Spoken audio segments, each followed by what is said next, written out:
we're going to begin this morning. My name is Felicia Orth. I'm a hearing officer appointed by both the Environmental Improvement Board of the state of New Mexico and the Albuquerque-Bernalillo County Air Quality Board.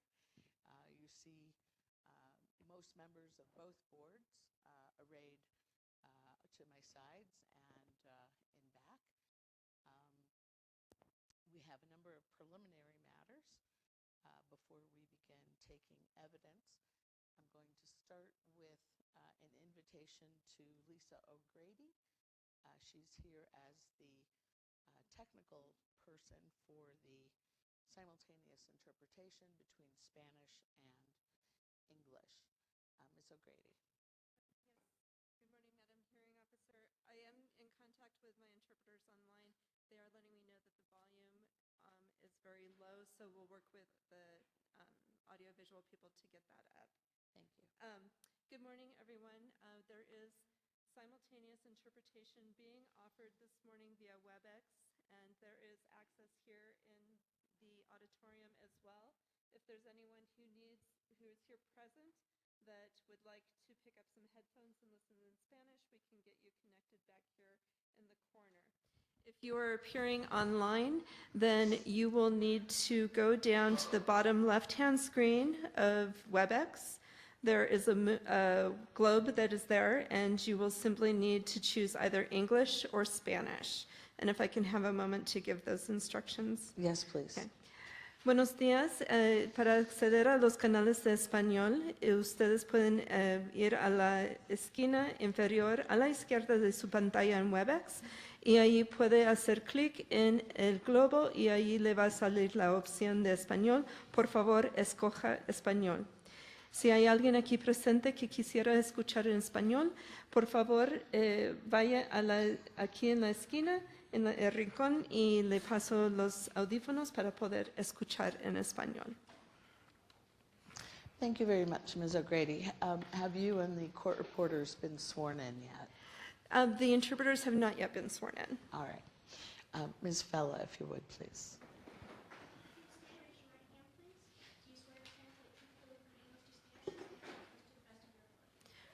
I do. And Amelia? Yes.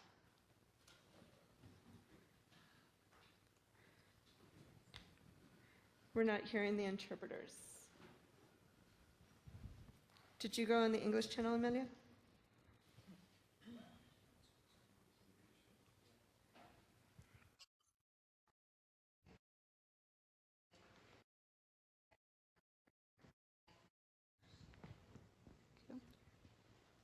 And Betty, you're either muted. Has Betty, I'm sorry, Madayi, have you assigned Betty as interpreter? Yes, I have. You're muted, Betty. And you'll need to go into the English channel.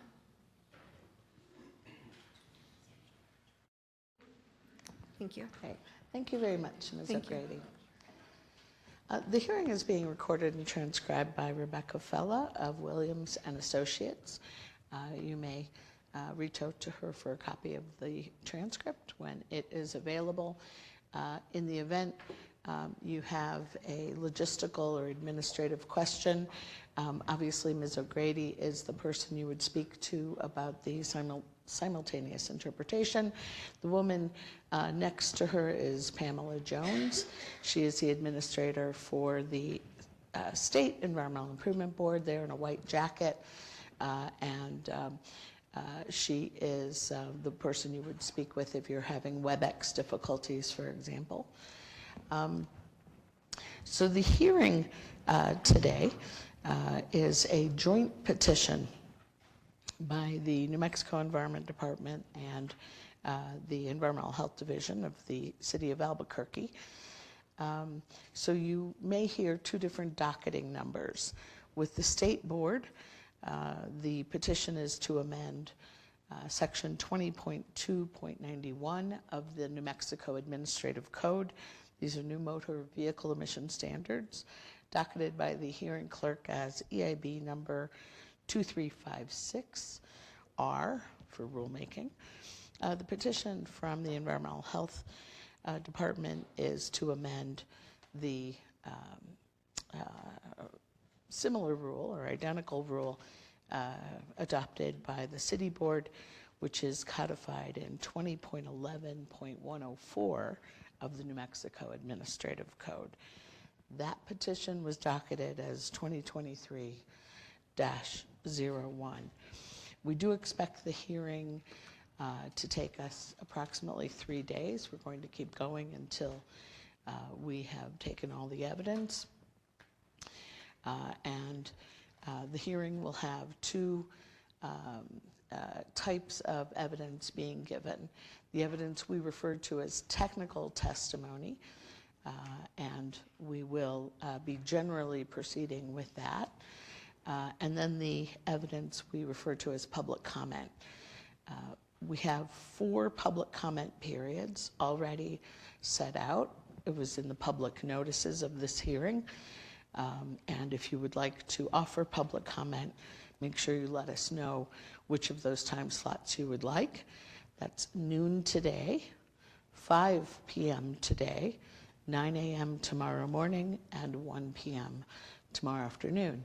Now, those are the 4 periods we've already noticed up. We'll certainly be taking public comment outside of those periods, but we'll probably not be interrupting the technical testimony to do so. These are the 4 periods I've identified where, regardless of where we are in the technical testimony, we're going to interrupt it to accept public comment. Sir, you're going to have to come to the podium to identify yourself and ask a question. Hello, thank you. My name is Jason Kent. You said to notify you of when you want to give public comment. How do we do that? So Pam Jones is at the back of the room, and she's the person you would tell. Thank you. Thank you for helping me clarify that. I will also be inviting folks to reach out through chat. If they're on the WebEx platform, you can also communicate with us that way. Let's see here.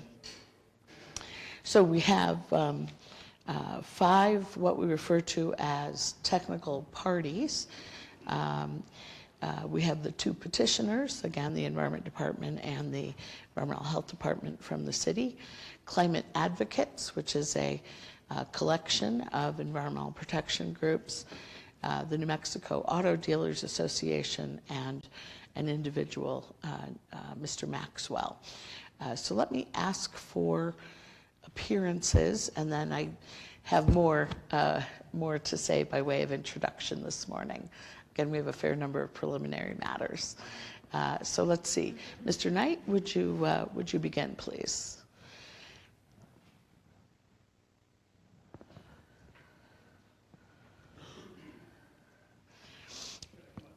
And I'm sorry, I'm going to be asking folks to come to the podium every single time. So I'm sorry about that. Good morning. Madam Hearing Officer, Chairman Sweeney, and members of both boards. My name is Andrew Knight. I am an attorney with the New Mexico Environment Department. And with me today are my co-counsel, Brecken Scott, and the witnesses I've brought are Claudia Borchert, Angela Rasso, Michelle Miano, John Coppell, and Bonnie Hughes. Thank you very much. Ms. Sona? Oh, there you Good morning, everyone. My name is Kelsey Sona. I'm an assistant city attorney with the city of Albuquerque, and I will be representing the Environmental Health Department today. With me are my witnesses, Deputy Director Christopher Albrecht, Albert Lee, and Morgan Allen Smith. Thank you very much. Mr. DeSalen or Mr. Bach?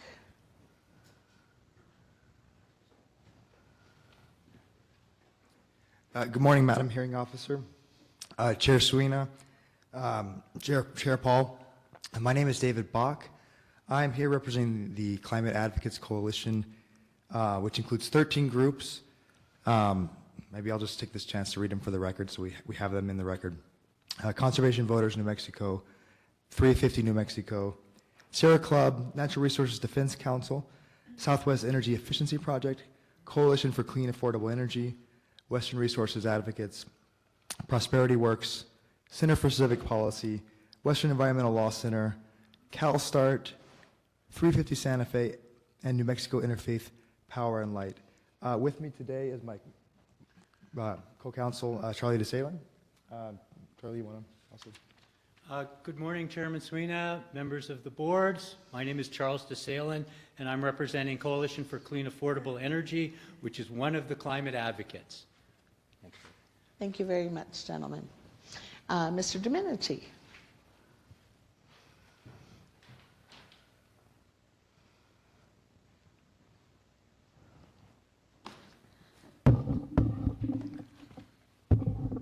Good morning, board members. My name is Pete Domenici Jr. I'm an attorney from Albuquerque. I represent the New Mexico Auto Dealers Association. They have their own set of witnesses and positions. And then I represent the Automundos Garcia, which is a dealership in Albuquerque. And they have their own set of issues also. There's a significant overlap between the two, as you could imagine, but there are some differences. So I will be speaking on behalf of those two parties. Thank you. Thank you very much. And Mr. Maxwell, I don't know if Mr. Maxwell is here with us or not. I am online. Can you hear me? Yes. Raise your voice just a little bit, but you're coming through clearly. Good morning, Madam Hearing Officer, members of the board, and members of the public. My name is Nicholas Maxwell. I'm one of the people of Lee County, and I've entered my appearance in this matter. Thank you. Oh, thank you, Mr. Maxwell. Hold on. It sounded as though the court reporter didn't hear you. Would you please repeat what you said and say it even louder this time? Certainly. My name is Nicholas Maxwell. I'm one of the people of Lee County, New Mexico. My appearance in this matter. I'm here on behalf of myself. Thank you. Thank you very much, Mr. Maxwell. All right, those are our technical parties, and that is at least roughly the order in which you'll be hearing the technical presentations.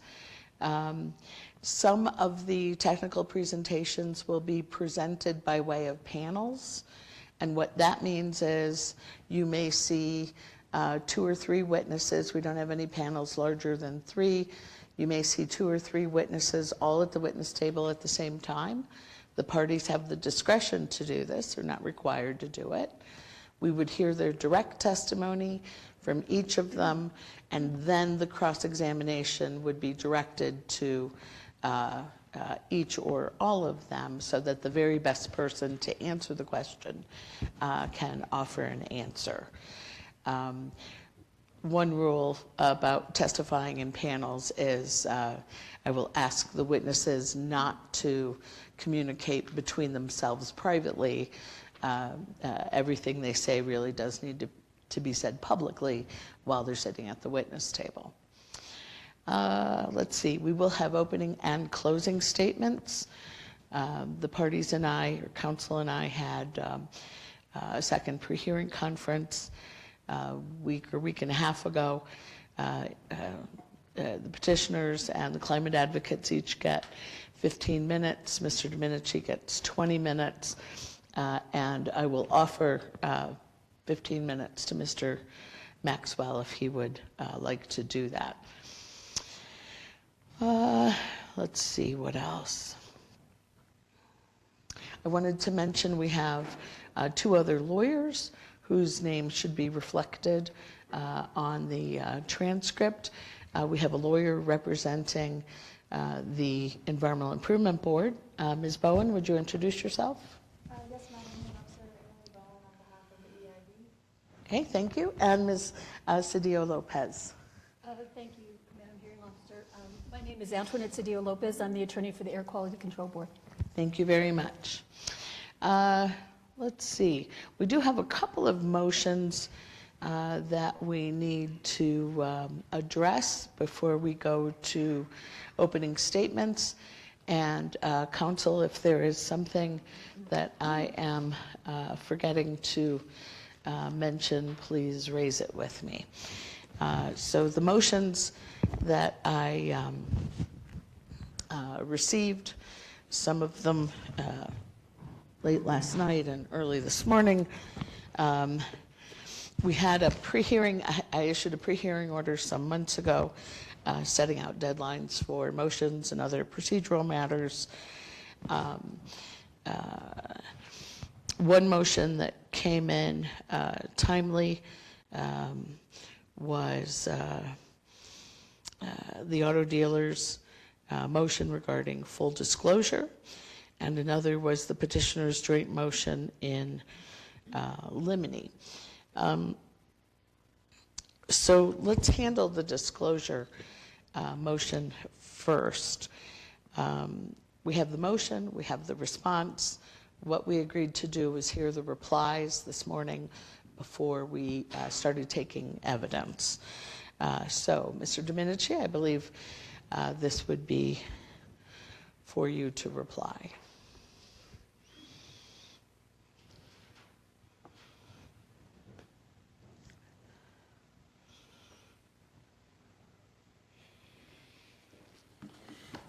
Thank you, Madam Hearing Officer. May I proceed? Yes. So the briefing has already been done except for the reply, so I'm not going to repeat that. The question of disclosures and conflict of interest is always important in any of these proceedings.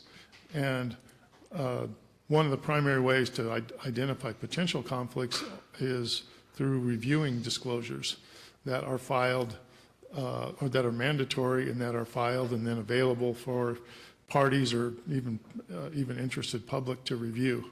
So when I filed my motion, it appeared to me that there had been incomplete disclosure by the Air Quality Board members and several of the Environment Improvement Board members.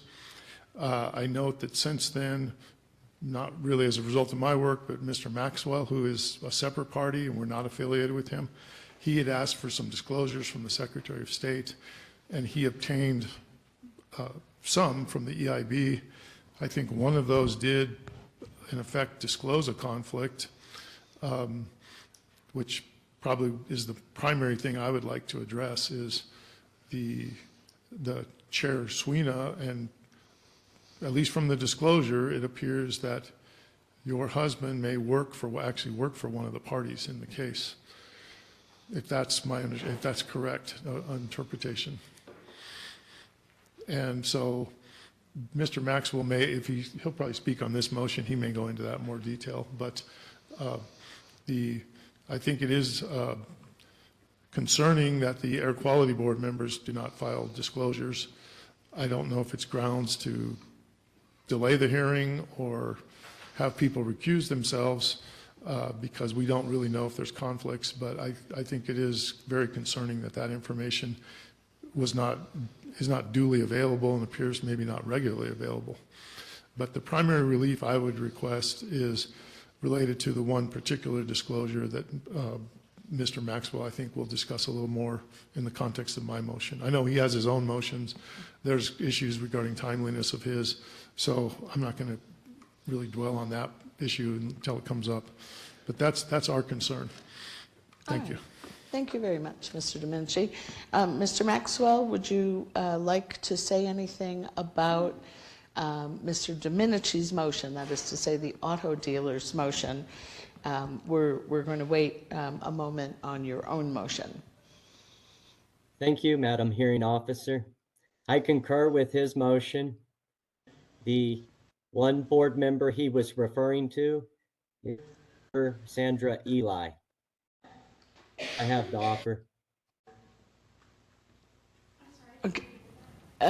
Mr. Maxwell said that he believes Mr. Domenici was referring to board member Ely, which is E-L-Y. Mr. Maxwell, I think I'll correct you there. He was referring to Chair Sweeney, not Ms. Ely.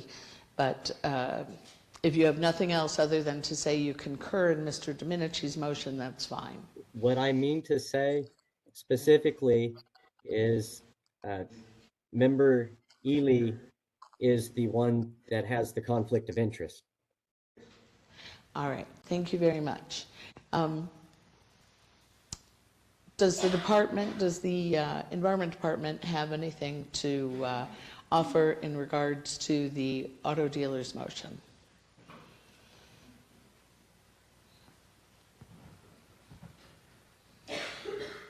Madam Chair, nothing further to add other than that we do oppose the motion and we don't feel that there is a basis for it. All right, thank you very much. Ms. Sona. See, I keep losing track of Ms. Sona. Sorry.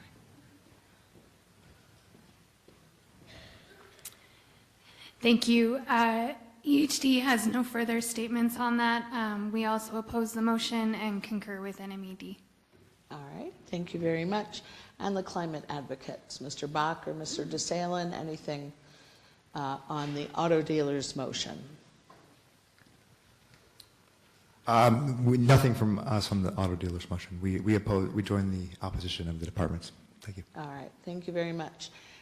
This is the sort of motion that Mr. Domenici?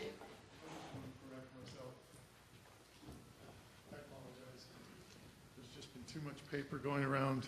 So I was referring not to Chair Sweeney, but to Ms. Ely with respect to that particular conflict of interest I described. All right, thank you very much. So this is the sort of motion that in my mind requires advice to the board, their respective board members from their respective council. It would not be unusual at all for me to pause for a moment at the beginning of any hearing of interest and ask the board members if they have anything to disclose.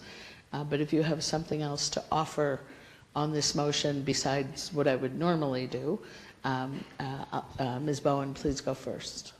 Thank you, Madam Officer. Just for the record, all of the financial disclosure forms have been filed by the EIB members. And then in the interest of full transparency, I believe Member Ely just wants to make one brief statement. All right. Member Ely. I don't, is this on? Yeah, okay, great. I just wanted to note that my husband did work for Western Resource Advocates. He left that organization in March of 2022, so it's been over a year and a half since he's been employed with that organization. So there is no conflict of interest. I will be able to hear the testimony in an unbiased fashion and make a ruling that conforms with the Government Conduct Act and the board's rules. Thank you. Thank you, Member Ely. Let me pause for a moment in the event any other member of the Environmental Improvement Board has a disclosure to make of a potential or conflict of interest. Just pause for a moment. All right. Ms. Cedillo-Lopez, would you like to advise your board? Thank you. There is no requirement, there's no legal requirement that the board file annual financial disclosures. There is a requirement when they are appointed to the board that they sign something saying that they nor any member of their family regularly appear before the board, and all of the board members signed that when they were appointed to the board. We do have one disclosure, which does not rise to the level of a conflict of interest, but in the interest of transparency, our chair wanted to disclose. All right. Chair Paul. Is this one on? I'm actually not sure. It will be when you start speaking. Okay. Can everyone hear me? Okay. Thanks. Yeah, I have no conflict of interest under our rules and statutes, but in the spirit of full disclosure, I do want to disclose the employee-owned business that I work for is contracted with the City of Albuquerque's Sustainability Office, which is separate from the Environmental Health Department. no work has been completed on this contract as of this date, and the contract was executed before Clean Cars was introduced to this board. Before this regulation, this petition was introduced to the board. It's for a fleet cost analysis, and I am screened from the contract and won't be working on it. Right. Thank you, Chair Paul. We pause for a moment in the event any other member of the Air Quality Board would like to offer a disclosure. Hearing nothing. The relevant disclosures have been made, and we'll move to the other timely filed motion, which is the joint petitioner's motion in limine. We had the motion timely filed, response timely filed. Mr. Knight or Ms. Sona, would you like to offer a reply?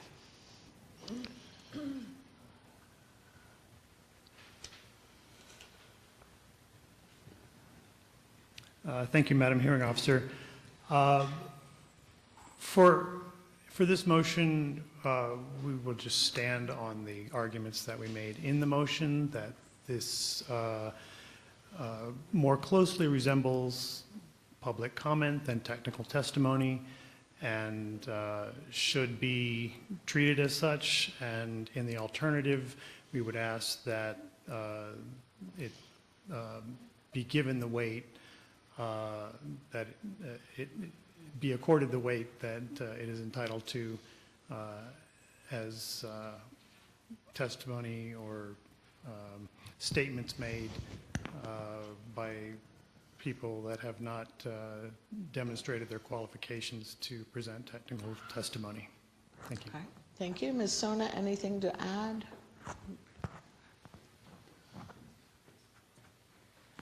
Thank you, Madam Hearing Officer. To keep it short and sweet, EHG simply concurs with what NMAD says. Thank you. All right, thank you. Mr. Bach or Mr. DeSalen, anything to add to the what the Petitioners' Council has said? We concur, but we have nothing further to add. Thank you. All right, thank you, Mr. Bach. Mr. Domenici.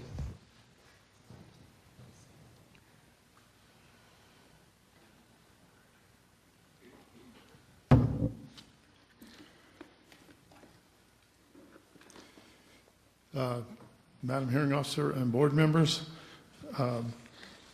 this motion in limine is frankly disappointing and concerning.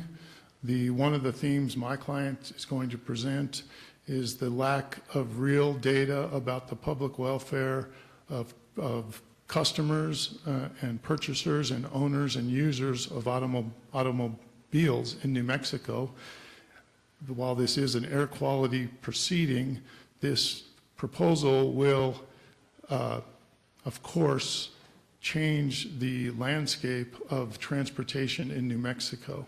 So we listed a group of people who are on the front lines of transportation in New Mexico, as opposed to having witnesses who have no experience with manufacture, distribution, sale, and dealing with customers. So we vigorously object to the concept our witnesses are not technical. They have been in the business, most of them over 20 years. They know the entire ins and outs of automobile dealerships, including who their customers are, how they market, how they finance, how they deal with the manufacturers. They've listed that in their notice of intent with their qualifications and their summaries of their testimony. And just to even put an exclamation point on this, in contrast to these witnesses we will present, what we are seeing are people who have literally weeks or months of experience in the air world, no experience whatsoever in the automobile world, and are completely basing their testimony on hearsay upon hearsay upon hearsay. And frankly, that hearsay, unfortunately for all of us, is being used by everyone. So everyone is quoting automobile manufactures press releases. It's not just my clients. It's not just my clients referring to the Wall Street Journal. It's significant technical documents where if you chase the references, they are exactly like my clients or my witnesses are using. That seems to be some of the better data in this world when we are speculating out into the future and we're trying to figure out what's going to happen, is people are relying on statements that official representatives appear to have given to the press. So it would be, frankly, I think, fatal to this hearing to exclude these witnesses when they actually are knowledgeable on the issues. And of course, I'm sure the board members know, but in order to review, accurately and completely review a rule like this, issues of practicability and economic reasonableness of the impact of this regulation are at the heart of what this board needs to consider. What we've seen from the advocates or the proponents are third-party reports relying on secondhand data, and what we are proposing to present is first-party information from people who have customers walk on their lots and drive away with ICE vehicles instead of electric vehicles, or conversely, occasionally electric vehicles. So I don't think there's any basis for this motion, and I would respectfully request that it be denied. All right, thank you.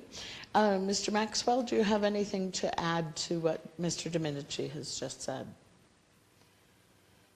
I too believe this is not a good motion to approve. I concur with his statement. Thank you. Thank you very much. I am denying the motion. I understand that there may be some voir dire, for example, if the petitioners want to establish someone's credentials before you hear the testimony, you will have an opportunity to voir dire each of the witnesses. I also understand we may have to do a little bit of administrative work in terms of tying which witnesses laying the foundation or speaking to which press release or other exhibit that was attached to the NOI. I don't want to do that right now. I'd like to do that when we get to that presentation, which may or may not be tomorrow or the next day. So that motion is denied. Thank you all. Let's move then to the only other motion I'm aware of that was filed. It was filed last night. And we do have a response, I believe, from EHD. This was Mr. Maxwell's motion. Again, I feel like I need the input of board counsel on this, but I will give you my own take on it. It was not timely under my pre-hearing order, and the relevant disclosures have already been made now, just a few minutes ago, in response to Mr. Domenici's motion. So I'll start with you, Ms. Bowen. What say you on Mr. Maxwell's motion? Thank you, Madam Hearing Officer. As noted, this motion was incredibly untimely, filed last night, I believe. None of the parties have had an opportunity to really review it. As to the substance, it's purely speculative, arguing that board members are biased and cannot proceed. That's not true. They've made all the appropriate disclosures, and I ask that you deny the motion.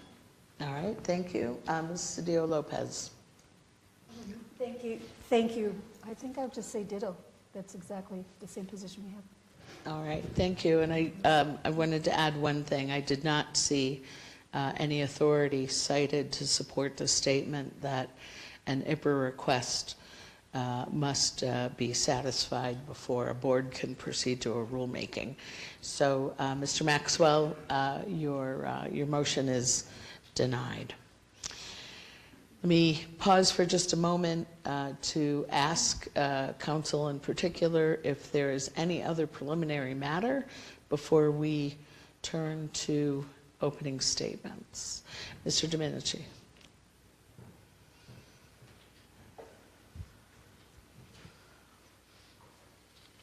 I have two preliminary matters. One is really just dealing with scheduling.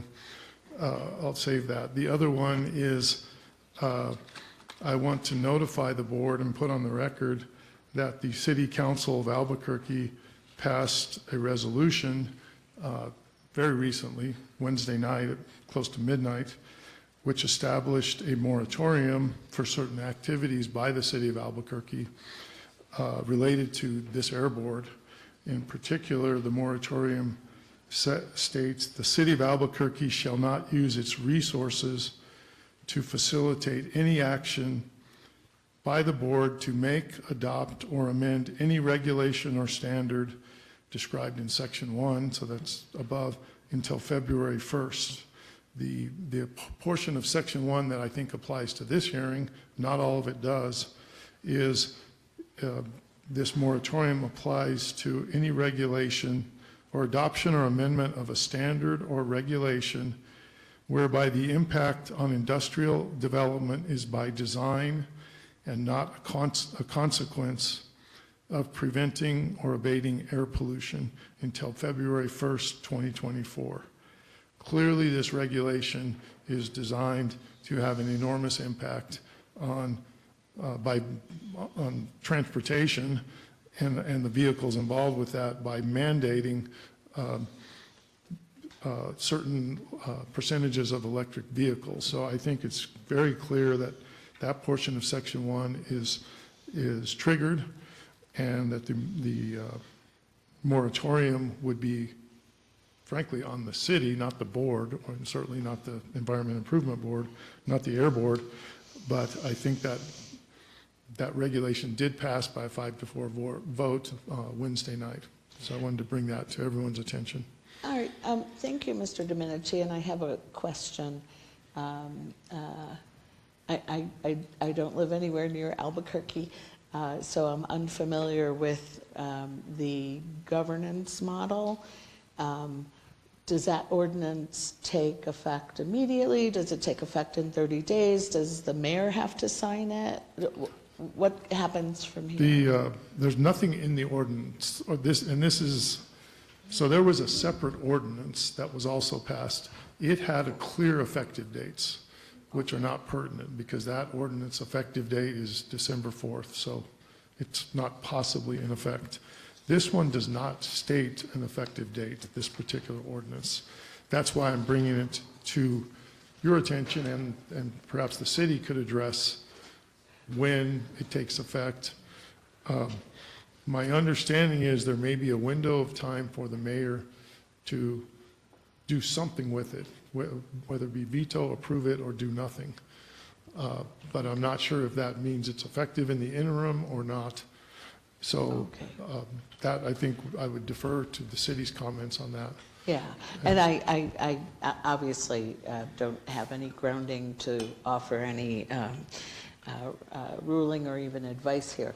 Ms. Cedillo-Lopez, what advice would you give your board here? Thank you, Madam Hearing Officer. My understanding is that the mayor has 72 hours after it's delivered to him to sign, veto, or I don't know, I guess sign or veto it, or I guess do nothing.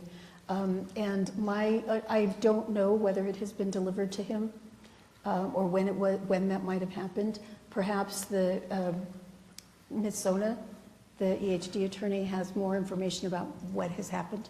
All right, Ms. Sona?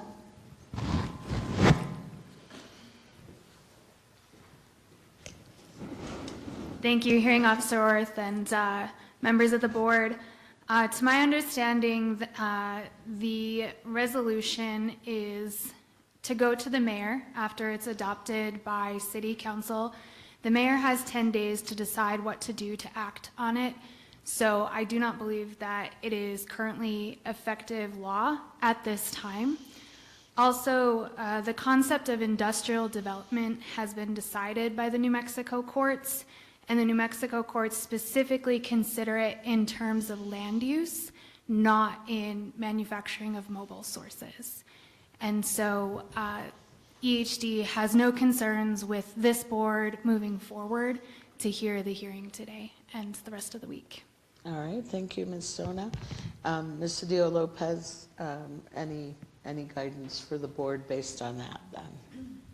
I agree. There is no basis to stop this hearing. All right, thank you. Thank you, Mr. Domenici.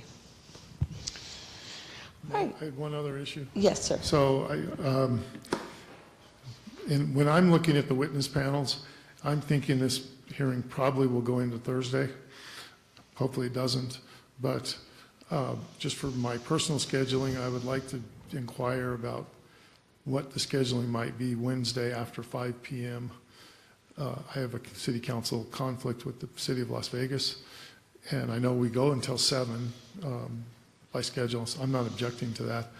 I'm just wondering if that part of that Wednesday evening could be set aside as an additional public comment period if we need it, since we don't really have public comment scheduled already for Wednesday or Thursday.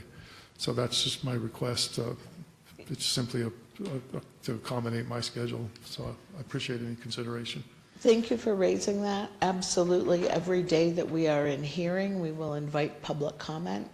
Wednesday evening is a perfectly fine time to accept public comment so that we can make use of the daytime hours for the technical case. So let's at least plan to accept whatever public comment there is to be given early Wednesday evening. And we'll firm that up no later than tomorrow. Mr. DeSalen. Thank you, Madam Hearing Officer, members of the board. I also want to raise a potential scheduling issue. One of our witnesses, Dr. Paul Charlton, will be available all day tomorrow. However, he will not be available after that or today. So I just want to make sure that you're aware of that and request that, if necessary, we may need to take him out of order. Thank you for that, Mr. DeSalen, and we will definitely accommodate his availability. Thank you. Anything else from council before we turn to opening statements? Board members? Yeah? Okay. All right. Let's start with opening statements then. Mr. Knight, if you would.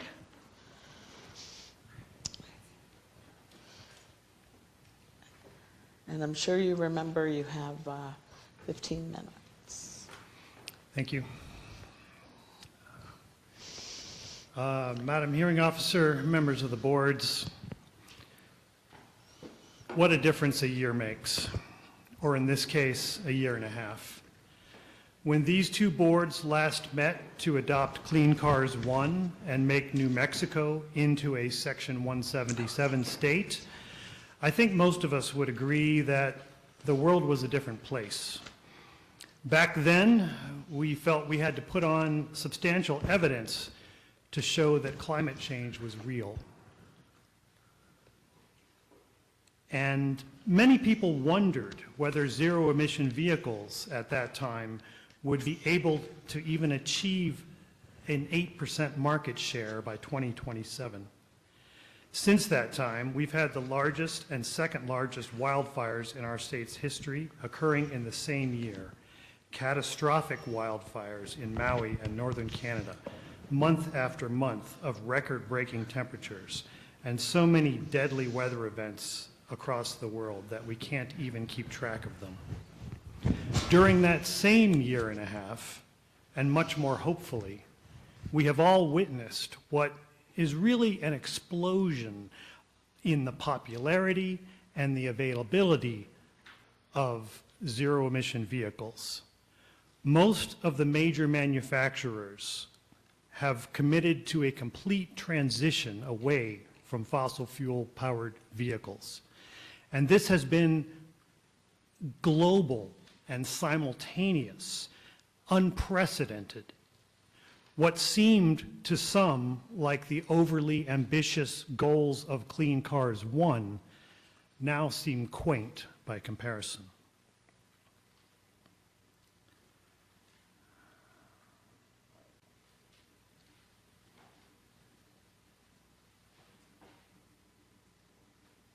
It's not hard to understand why a certain subset of the car dealers are here and why they oppose the regulations. This transition upends an important part of their business model. EVs and fuel cell vehicles don't require oil changes or a lot of the other routine maintenance that gas and diesel-powered cars do. But the zero-emission vehicle transition is here, whether you like it or not. Dealers are going to face all the same problems and need to make all the same adjustments and investments in infrastructure, regardless of whether this rule is adopted or not. Like climate change itself, the transition to zero-emission vehicles is a global phenomenon driven by market forces and advances in technology. The manufacturers have seen where the technology is going and where they need to be to place themselves in the best position to compete.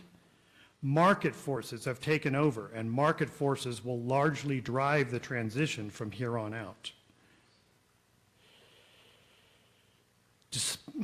Despite what people on both sides of this issue would like to think, there is not very much that anyone in this room can do that will significantly speed up that transition or slow it down.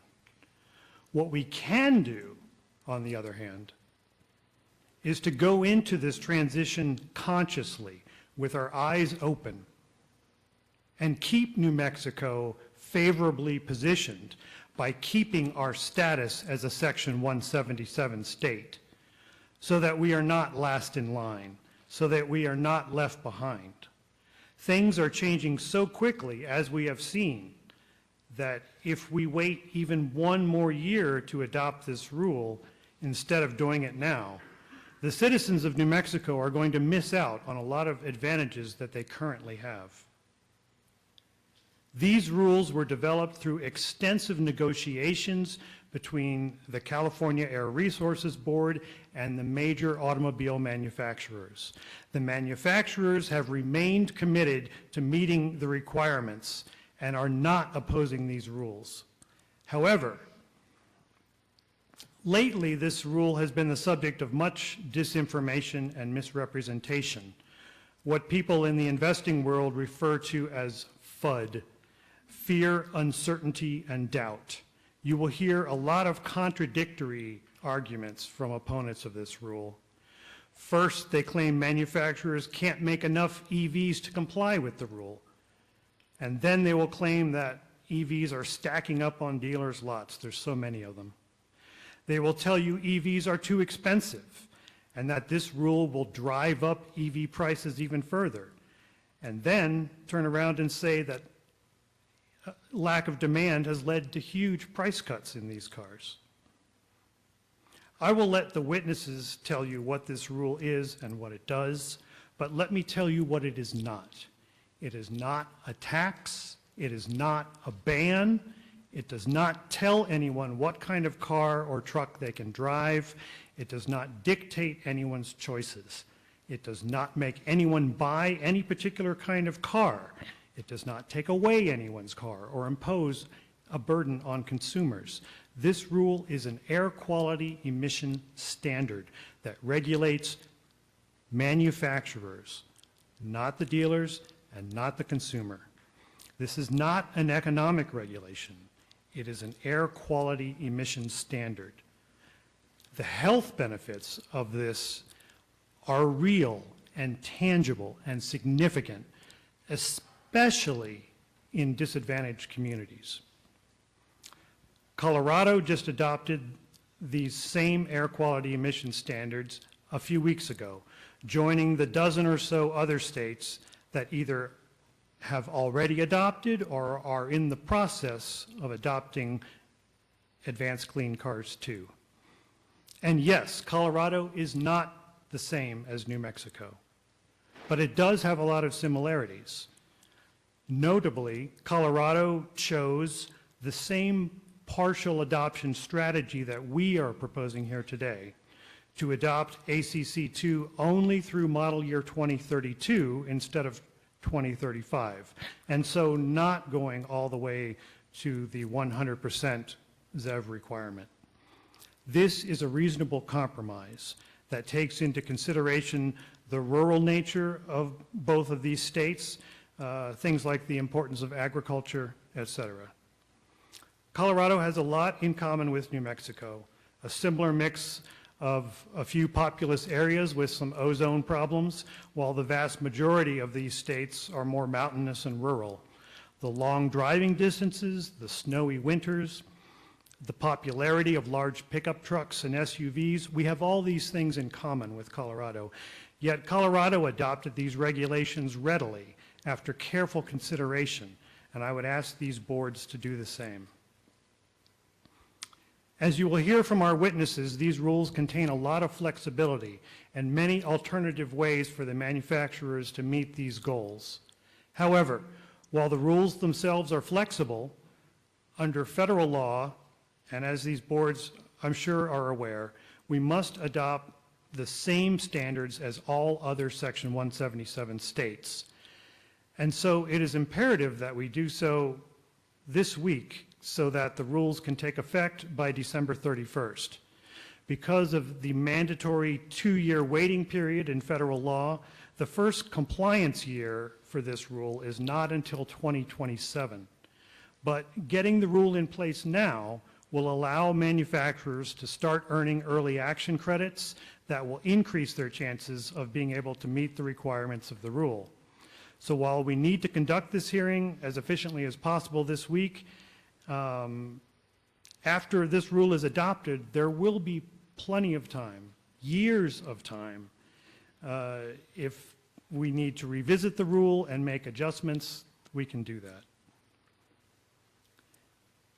After all of the dueling charts and graphs and contradictory testimony that these boards are about to hear this week, the one question it all comes down to in the end is this: should New Mexico remain a Section 177 state? Should we help to lead a rapid, well-managed, and just transition to cleaner air and a healthier planet, or should we give all that up and throw away the progress we've made in the past 2 years? The transition will happen either way, but New Mexico's place in that transition will be determined by what these boards decide this week. Thank you. Thank you, Mr. Knight. Ms. Sona?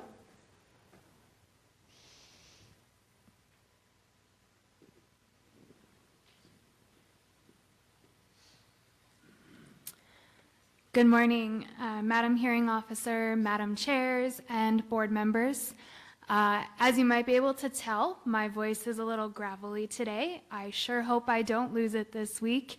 So if I do need to speak up, please just, tell me to be a little louder if you have a hard time hearing me. As I stated earlier, my name is Kelsey Sona, and I'm the attorney for the city of Albuquerque. We're really happy to be here today. This is the third joint meeting of these boards, and it's very excited we can get all together to do more for air quality in our state. Today, EHD is requesting that the Air Board amend its existing Rule 20.11.104 of the New Mexico Administrative Code. Like NMED's proposal, EHD's proposed rule is purporting to adopt California's current new motor vehicle emission standards beginning in model year 2027 for 3 different regulatory schemes: Advanced Clean Cars 2, or ACC2, Advanced Clean Trucks, or ACT, and the Heavy Duty Omnibus Rule, HDO. Hopefully you all will be able to remember the many acronyms that are going to be involved the next 4 days. The proposed local rule is nearly identical to NMED's, with a couple of differences to account for implementation and enforcement being the sole responsibility of the state. Together, both rules will create a statewide program for statewide compliance that meet the federal requirements. The Federal Clean Air Act has 3 options for motor vehicle emission standards, 2 of which apply here in New Mexico. First, there's authority for EPA to set federal motor vehicle emission standards, and these are the standards that are applying in New Mexico. Second, the Clean Air Act has special authority for only California to adopt standards that are more stringent than the federal ones from EPA. And third and lastly, what we're here today and this week to do is to deal with Section 177 of the Clean Air Act, which authorizes states like New Mexico to identically adopt the stricter California standards. To help you envision the proposed rule and a bit of the examples that Mr. Knight shared, I want to paint you a quick picture. So think of the California rules like a basket. It's lined with a solid napkin cloth that represents federal law. The basket is filled with apples. You have your Gala apples, which are your zero-emission vehicles. You have your Fuji apples, which are plug-in hybrid electric vehicles. You have the Granny Smith apples, which are the flexibilities that the manufacturers get with the credits and values that they earn through the different delivery programs. Now, as I just shared, the relationship between federal and California law, it changes. As each adopt more stringent standards, they become more protective of air. Right now, California is more protective with more stringent standards. So the cloth is under the apples, lining the basket, with maybe a corner flipped over for a couple of the apples. EHD and NMED are here today to ask the boards to give New Mexico a basket of gorgeous apples. Others are going to tell you to wait a year to update the standards. This means putting the basket on the shelf where the apples will lose their freshness, they'll get moldy, and they'll have to be tossed. Each year, the basket gets bigger, and it will be harder to fill with new apples, especially if progress has to be thrown away. Others will tell you the federal standards are enough, that New Mexico doesn't need to do more, essentially asking us to carry the apples in only the cloth on a hike up a mountain, potentially bruising them and risking losing them all without the sturdiness of the basket. Losing all of the apples would be detrimental to air quality in New Mexico. Others may also ask you to include other certain hybrids. This means adding an orange to the apple basket. Federal law says the basket is only for apples. So the board's rules would be destroyed for failing to meet the legal requirements if you add an orange. Each of these other asks that you're going to hear about will weaken or destroy the rules that the agencies are coming here today asking you to adopt.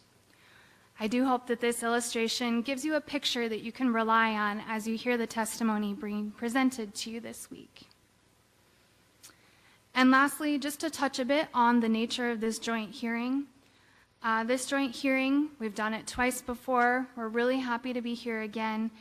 And it's definitely appropriate because these boards, you operate under the same statutory authority. You have the same standards for adopting rules. And the motor vehicle standard rules presented by both agencies are supported by a common set of evidence. Thank you so much for your dedication and particularly your volunteerism being here this week. We do truly recognize and appreciate that. We look forward to a productive hearing to adopt air quality control strategy that will reduce emissions of air pollution for the betterment of public health. Thank you. Mr. Bach or Mr. DeSalen?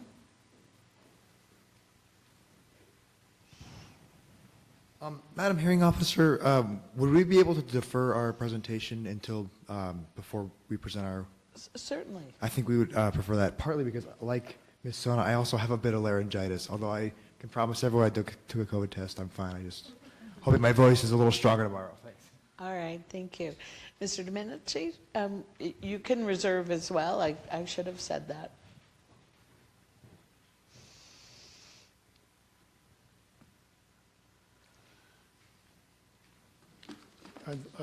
Madam Chair, I'd like to reserve for one of my clients and take 10 minutes for the other one. Go ahead. So this is my opening on behalf of the New Mexico Automobile Dealers Association. And this isn't anything near what you were asked to do last year or 18 months ago. That was a program to put in place a moderate increase in electric vehicles that could pretty much be substantiated by existing trends, which were based on customer choice and the marketplace. So what you did last year in adopting California is you more or less said, we'll let the market run its course for the next 2 years. We'll put some modest goals in place. And you did that. And what we've seen, and you'll see a chart over and over again that shows the sales of electric vehicles increasing up to now 4.5% or so. So if you look at that by itself, it looks like a big increase. But of course, an increase from 2% to 4% is nothing like an increase from 4% to 43%. You are being asked to decide the transportation future of New Mexico. You should start out skeptical. I respectfully request you all be concerned about transportation security. People and their families rely on their transportation for the very heart of their well-being and welfare. They need to go to a doctor if and when they need to. They need to go to their job if and when they need to, and wherever that takes them.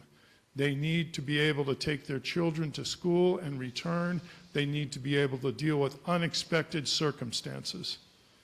You are being asked basically to rely on complete speculation based on out of New Mexico statistics that New Mexicans whose transportation security is in your hands will be able to maintain that security when this massive change to our transportation market, our customer choice, our pricing mechanism, our affordability, our reliability is going to be upended by a decision you make 4 days from now. And we will be looking back. The state of New Mexico will be looking back on what you do this week. And they will be inquiring, did the board really study the evidence? Because this is not a policy hearing. This is an evidence presentation. So half of what I've seen of the proposals of the state, frankly, the city and the climate advocates, is policy. The governor's executive order, other types of policy. Respectfully, policy is not evidence. Evidence is what consumers are able to pay for, what kind of reliability and affordability they absolutely require to maintain their public security, their public welfare, their family's welfare. Attacking the automobile dealers for forcing you to study evidence is frankly somewhat disappointing. Everyone's goal should be for you to study evidence. What is completely lacking is analysis of how this rule affects New Mexicans. And you're required to consider that by your regulatory requirements. You're required to consider the character and degree of injury to or interference with health, welfare, visibility, and property. I'm asking you to look at interference with welfare. You're required to look at the public interest, the economic, including the social and economic value of this regulation. More importantly, you're asked to look at the technical practicability and economic reasonableness. When you hear the evidence, you will see the burden of this regulation will be placed on low-income, poor New Mexicans. By the time the manufacturers send 40, 50, 60% of their models to New Mexico, They're high-profit vehicles that are outside of that. They're pickup trucks, they're other high-margin vehicles. They will still be ICE. What the public's going to be faced with are expensive sedans that families need to drive all day, every day, all week, all year. These are not third vehicles sitting in the driveway to be driven on weekend trips. These are not vehicles to be purchased by people with incomes of $150,000 or $130,000 like the average Tesla buyer. The New Mexican per capita income is in the low 20 of thousands of dollars. The family income is in the 40 thousands of dollars. You will hear what kind of financing can be obtained with that kind of income. It will not be able to buy these vehicles except by giving up other essential family items. Most lenders won't even want to lend that kind of money because the ratios will be way off limits. So Colorado's similar, except that its per capita income is 40% higher than New Mexico. Colorado, excuse me. California, of course, is not New Mexico. We're not Colorado, we're not California, we're New Mexico. We need to watch out for the customers who need to drive these vehicles all day, every day, for emergencies, for regular services, and I think the evidence will show you that's not available now. And 35 to 38 other states agree with that. Thank you. Thank you, Mr. Domenici. Mr. Maxwell, would you like to make an opening statement at this moment, or would you like to make an opening statement shortly before you put on your testimony? I'll make it now. All right, please go ahead. Madam Chair, honorable members of the board, and fellow New Mexicans, I'm from rural Lee County. Here, the hills are rugged, the roads are long, and the closest thing to an electric car for many of us is a golf caddy on one of our beautiful golf courses. We all share the vision of cleaner air and a sustainable future. But like any roadmap worth following, it must reflect the terrain. New Mexico is not California. Our needs and capabilities are as distinct as the Rio Grande is to the peaks of Cloudcroft. This isn't simply about rejecting California's standards, but rather recognizing that our path may need to take a different route, one that accounts for the vast rural spaces and the spirit of independence that define us. The economic impact of these proposed standards shouldn't be underestimated. We should avoid speeding towards a future that our current infrastructure and economy are not ready to support. We all know how relying too heavily on government efficiency to advance the infrastructure can sometimes be like waiting for rain in this desert. Hopeful, but you'll probably end up parched. On the environmental front, the complete life cycle of electric vehicles, including their batteries, deserves a closer look. We should understand this as thoroughly the stories behind each historical landmark in our state. It's not just about the miles driven on our roads, but the journey from creation to disposal of these vehicles and their components. As for the regulatory framework, everybody wants rules that are as clear as our desert skies, not a tangled web that leaves our small businesses tangled in red tape. We need straightforward, sense supports progress without stifling innovation or burdening those least able to bear it. Transparency, too, is non-negotiable. The recent concerns about conflicts of interest highlight the need for clarity and honesty in our proceedings. It's about maintaining confidence in a process that affects us all, as essential as the trust we place in the hands of a local craftsman.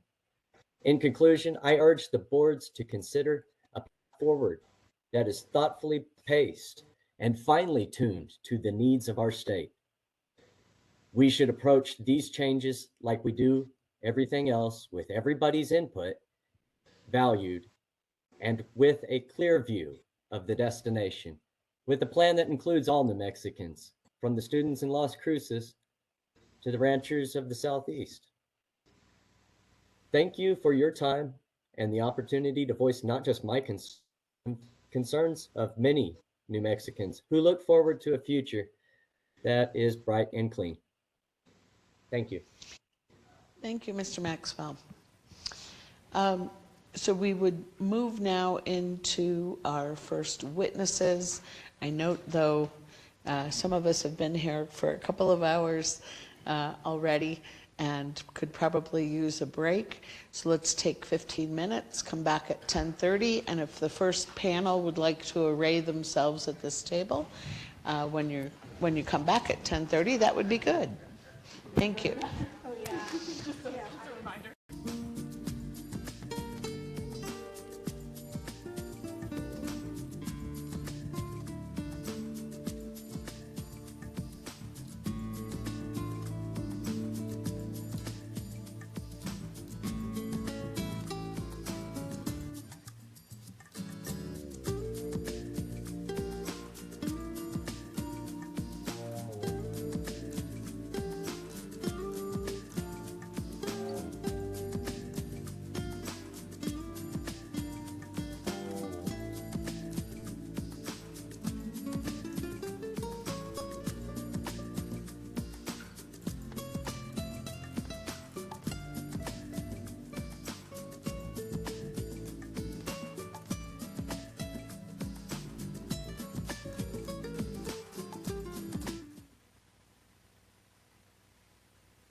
Oh, thank you. And you would come up to the microphone so that we can hear you.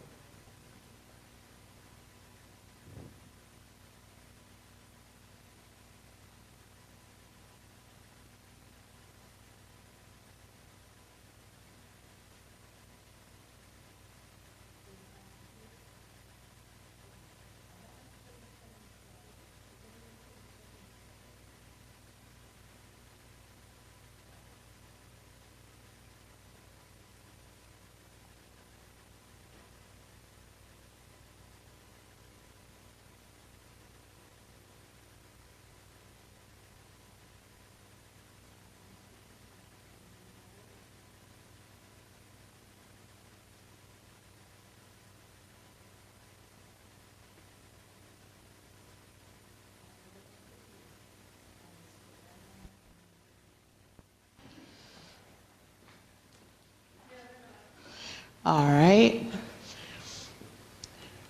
I'm going to proceed just with the roll call, but we won't take evidence until you have that figured out.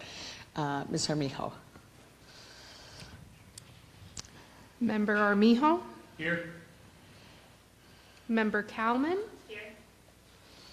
Member Eberline? Here. Member Galuski? Here. Member Lewis? Here. Vice Chair Richards? Here. Chair Paul? Thank you very much. Ms. Jones, if you would please, for the EIB. Member Bitzer, are you present? Here. Member Ely? Present. Member Garcia? Here. I'm going to call Member Honker, although he does, and just for the record, he is not here. Vice Chair Trujillo? Here. Chair Sweeney? Here. Okay, thank you very much. Ms. O'Grady, has it been repaired? Yes, we're ready. Thank you very much. All right, now, Mr. Knight, where did you go?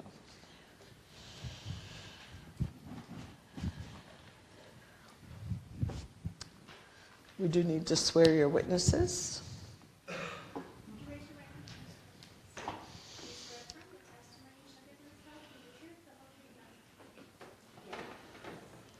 Right, I'm going to ask just a few instructions. One, please spell your name, no matter how typical you think it is. I want everyone to spell every name. Number two, please speak slowly and clearly so that we capture all of it on the transcript. And again, please don't talk amongst yourselves. Mr. Knight. Madam Hearing Officer, I would like to call my first witness, Ms. Claudia Borchert. Ms. Borchert, please state your full name and spell it for the court reporter. Claudia Borchert, Claudia Borchert.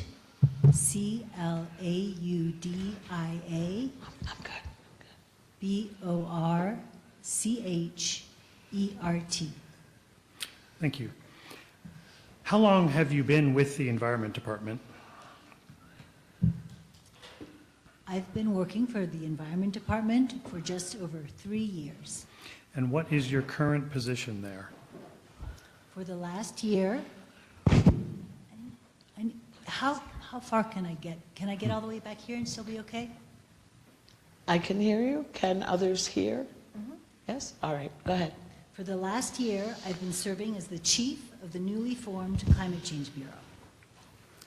And where did you work before you worked for the New Mexico Environment Department? Did I just skip a question? I'm sorry. Previously, I worked for Santa Fe County for 6 years, 3 as their sustainability manager, and the 3 years before that as their water and wastewater utility division director. Did you submit written testimony in this matter? Yes, it is included as NMED Exhibit 1 with references to NMED Exhibit 2 through 6. And did you also submit written rebuttal testimony in this matter? Yes, it is included as NMED Rebuttal Exhibit 1 with references to NMED Rebuttal Exhibits 2 through 5. Do you have any corrections or changes that you would like to make to your written testimony or your rebuttal testimony at this time? Yes. Throughout my written testimony, I referenced the Air Board's new motor vehicle emission standards as 20.2.104 NMAC. It should be 20.11.104 NMAC. Thank you. And with that change, do you adopt the written and rebuttal testimony as your testimony here today? Yes, I do. Okay. Could you provide a summary of your written testimony, starting with the statutory authority the boards have to adopt the proposed rule? As I suspect the boards already know, Section 74-2-5 of the Air Quality Control Act gives you, the Environmental Improvement Board, and the Albuquerque-Bernalillo County Air Quality Control Board the authority to prevent and abate air pollution. As you'll soon hear from my co-presenters, the proposed rule does just that. Additionally, Section 177 of the Federal Clean Air Act allows states to adopt more stringent new motor vehicle standards set by the state of California to stay in compliance with air quality standards. Again, the proposed rule does just that. Under Section 177, the states have 2 choices: take no action and abide by the federal motor vehicle standards, or stay current with California standards. To limit additional air quality degradation from ozone, particulate matter, and nitrogen oxides in New Mexico, and thereby protecting the health of all New Mexicans, the proposed rule seeks to adopt the more stringent California standards. If California updates or replaces the California code incorporated after the effective date in the proposed rule and receives an EPA waiver for those changes, those affected sections within the proposed rule would no longer be valid in New Mexico. To update new motor vehicle emission standards in New Mexico in keeping with California changes, NMED and EHD would need to initiate a new rulemaking and bring updates to the boards. Adopting the proposed rule before you today in no way cedes your authority to California to make future decisions on behalf of the hardworking communities in this land of enchantment.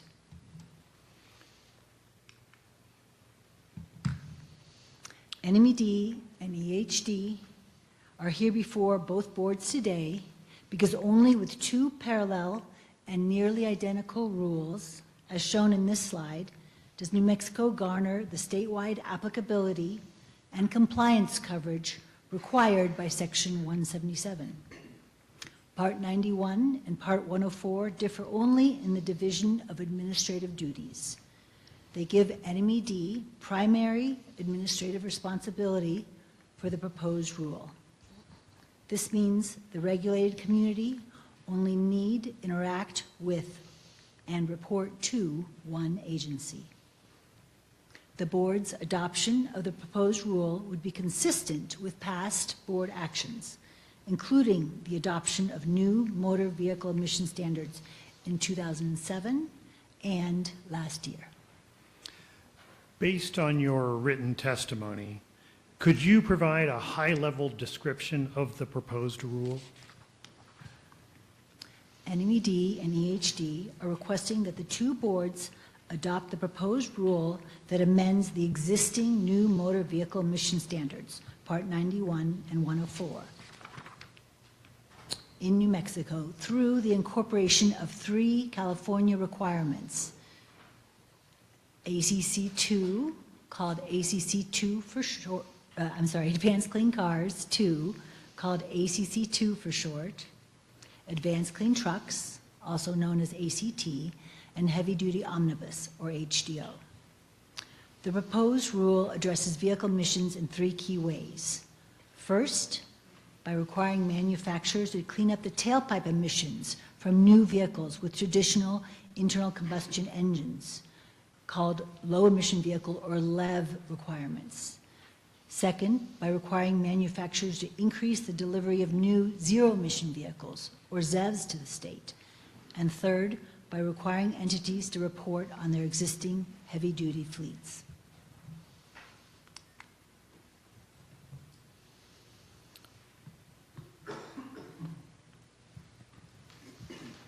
I prepared this slide to graphically illustrate the 5 primary components of the proposed rule. The 2 turquoise pie pieces represent the ACC2 rules, which include LEV standards for new light and medium duty vehicles, and ZEV requirements for light duty vehicles. The dark green olive colored pie slice represents the ACT requirements, which has a ZEV requirement for new, medium, and heavy-duty trucks. Lastly, the light green sage slices represent the heavy-duty omnibus requirements for heavy-duty trucks. This slide also identifies which section or sections of the proposed rule address which of the programs, ACC2, ACT, or HDO. The color scheme continues into future slides, allowing for an additional way for the boards and listeners to orient to which of the mobile source emissions the programs, which of the mobile source emission programs the slides refer. The light switch here is a reminder that New Mexico has 2 options for each of the rule components. Adopt the ACC2, ACT, and HDO options as they exist in the California Code on the rule's effective date, or not adopt them. The choice is binary.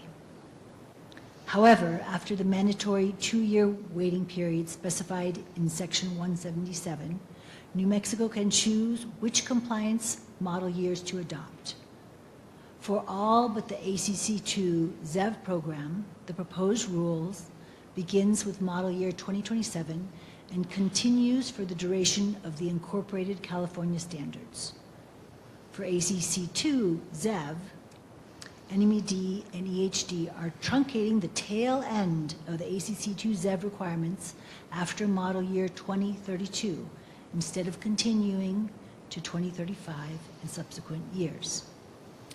Based on your written testimony, could you provide a summary of the changes in the proposed rule from the existing Part 91 and Part 104? Yes. I'll now walk through those sections that contain key changes from the current rule and included as strikeouts or underlines in NMED Exhibit 4 and EHD Exhibit 22, respectively. The scope described in Section 2 expands the type of vehicles it encompasses by now including medium and heavy-duty vehicles and engines. And per HDO, adds entities that own heavy-duty fleets. The amended effective date in Section 5 is December 31st, 2023, so that the cleaner cars and trucks can begin to be delivered to New Mexico for compliance model year 2027.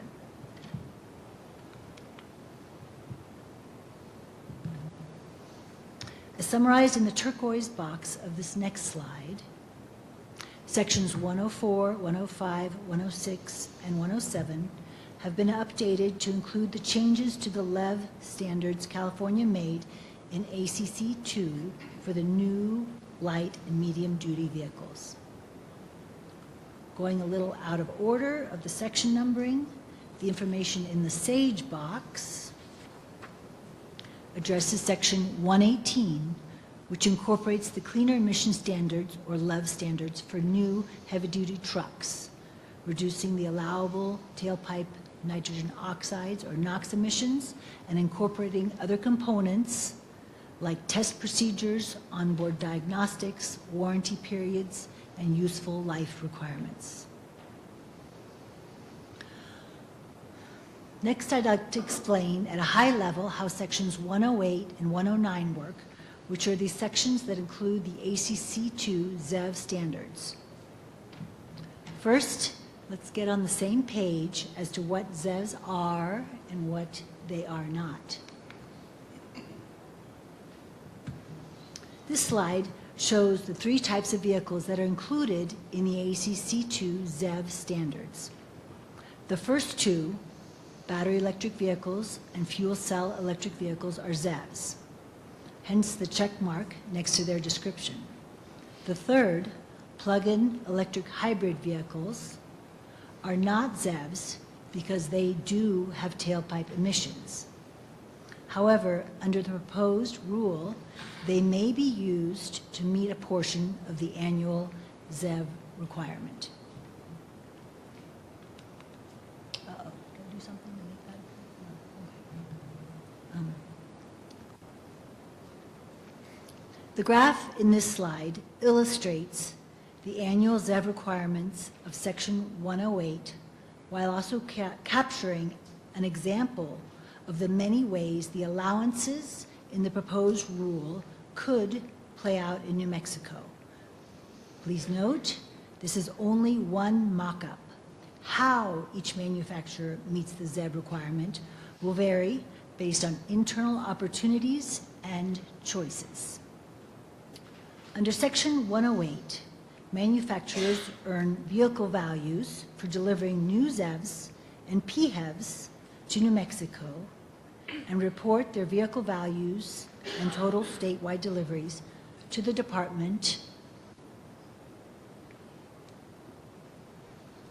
after the conclusion of each model year.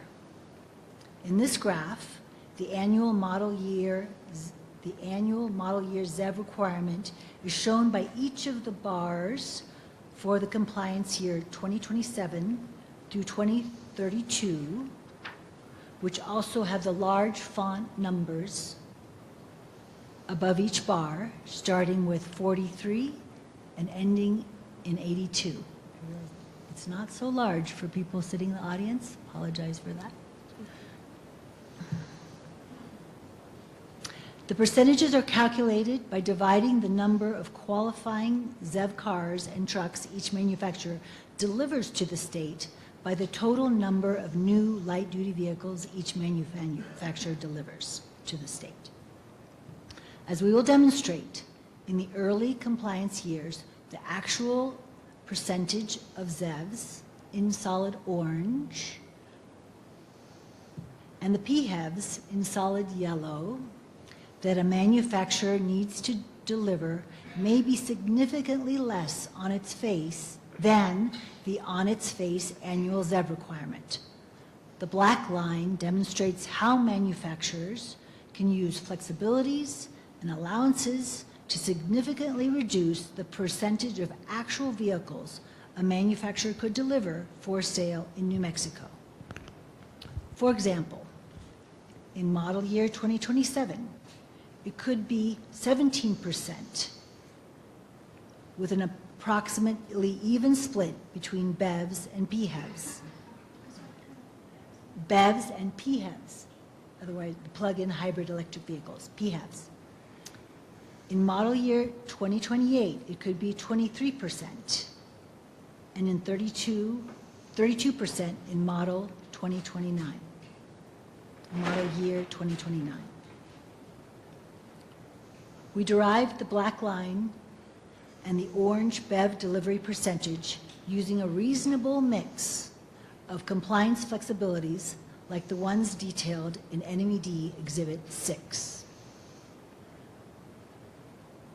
The yellow portion of each bar represents the 20% PHEVs, and it's PHEVs is what I'm saying. 20% PHEVs that can be used to meet the requirement.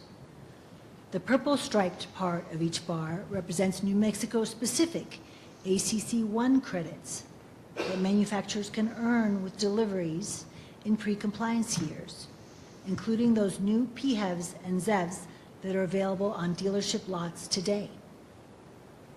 The red striped bar represents the pooled vehicle allowance, which permits a manufacturer that over-delivers qualifying vehicles in California or any other Section 177 state to get recognition for them in New Mexico. The striped green color represents ZEV values under ACC2 that a manufacturer can earn when they deliver qualifying ACC2 vehicles for the first before the first compliance year, in New Mexico's case, for model years 2025 and 2026. Finally, the striped blue color represents flexibilities the manufacturers can earn through environmental justice vehicle allowances.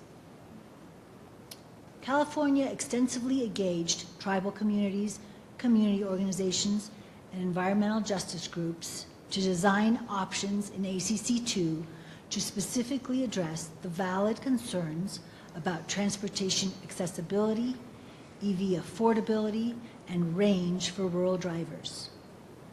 The following provisions provide manufacturers with ways to meet the ZEV requirement by offering opportunities for non-driving, low-income, or rural populations.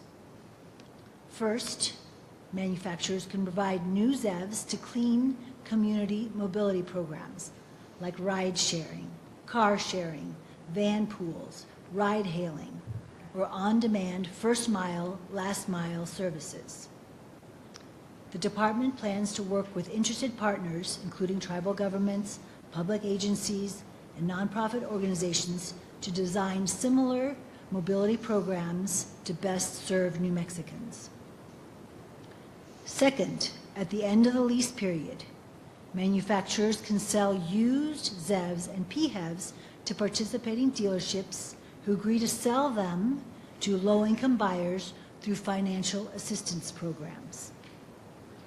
Third, manufacturers can deliver qualifying ZEVs below the manufacturer's suggested retail price threshold of $20,275 for passenger cars and $26,670 for light-duty trucks. This is intended to motivate manufacturers to build and deliver affordable utilitarian EV trucks that would serve New Mexico's rural communities. While we're speaking of affordability, I also want to point out other ways the proposed rule addresses EV affordability and viability for those consumers, almost 3/4 nationally, that purchase used passenger cars and trucks. The ACC2 ZEV regulations include durability, warranty, battery labeling, and serviceability ZEV assurance measures to build robustness into the secondary ZEV market.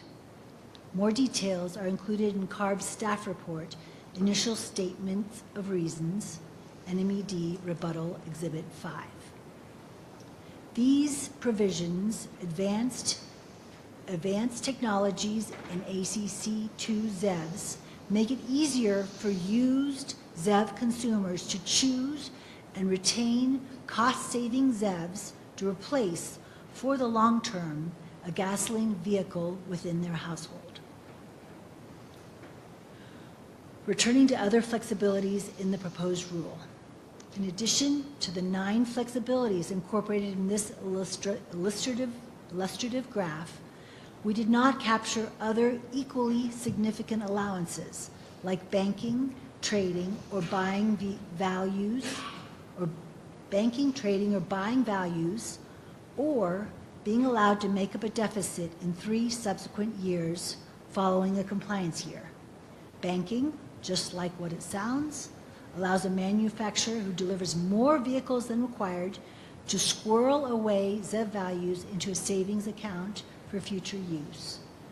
And just like what occurs right now under ACC1, a manufacturer that overperforms in the ZEV requirement can sell or trade their surplus to those manufacturers that need a bit more time to ramp up their production and deliveries. All of these flexibilities are baked into ACC2 as a result of substantial negotiations between California and the manufacturers to balance ambition and achievability in the ACC2 ZEV program. Just like Section 109 in the current rule, Section 109 in the proposed rule introduces 2 New Mexico-specific flexibilities: early action credits and one-time vehicle values. Shown in the dark purple, manufacturers can earn early action credits for deliveries of ACC1 qualifying vehicles to New Mexico during models years 2023, 2024, and 2025. Converted early action credits are valuable in meeting the compliance requirements for model year 2027, 2028, and 2029. Additionally, upon a manufacturer's request, the department will grant each manufacturer one-time ZEV values equal to the amount of converted early action credits, shown in lavender in this graph. Again, for the use in the first ACC2 compliance years. These rewards incentivize manufacturers to deliver vehicles to New Mexico in advance of the first compliance year, thus improving the air quality and the associated health benefits in our state sooner.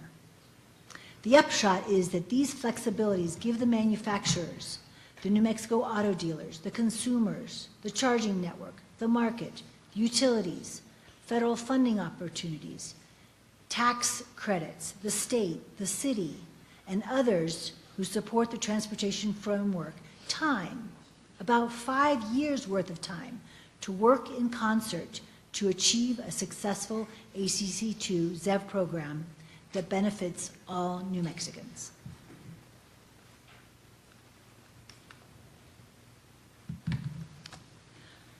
Section 119 of the proposed rule incorporates California's ACT rule that requires manufacturers of on-road, medium and heavy-duty vehicles to deliver for sale an increasing percentage of ZEVs in New Mexico, depending on their weight class, as shown in this slide.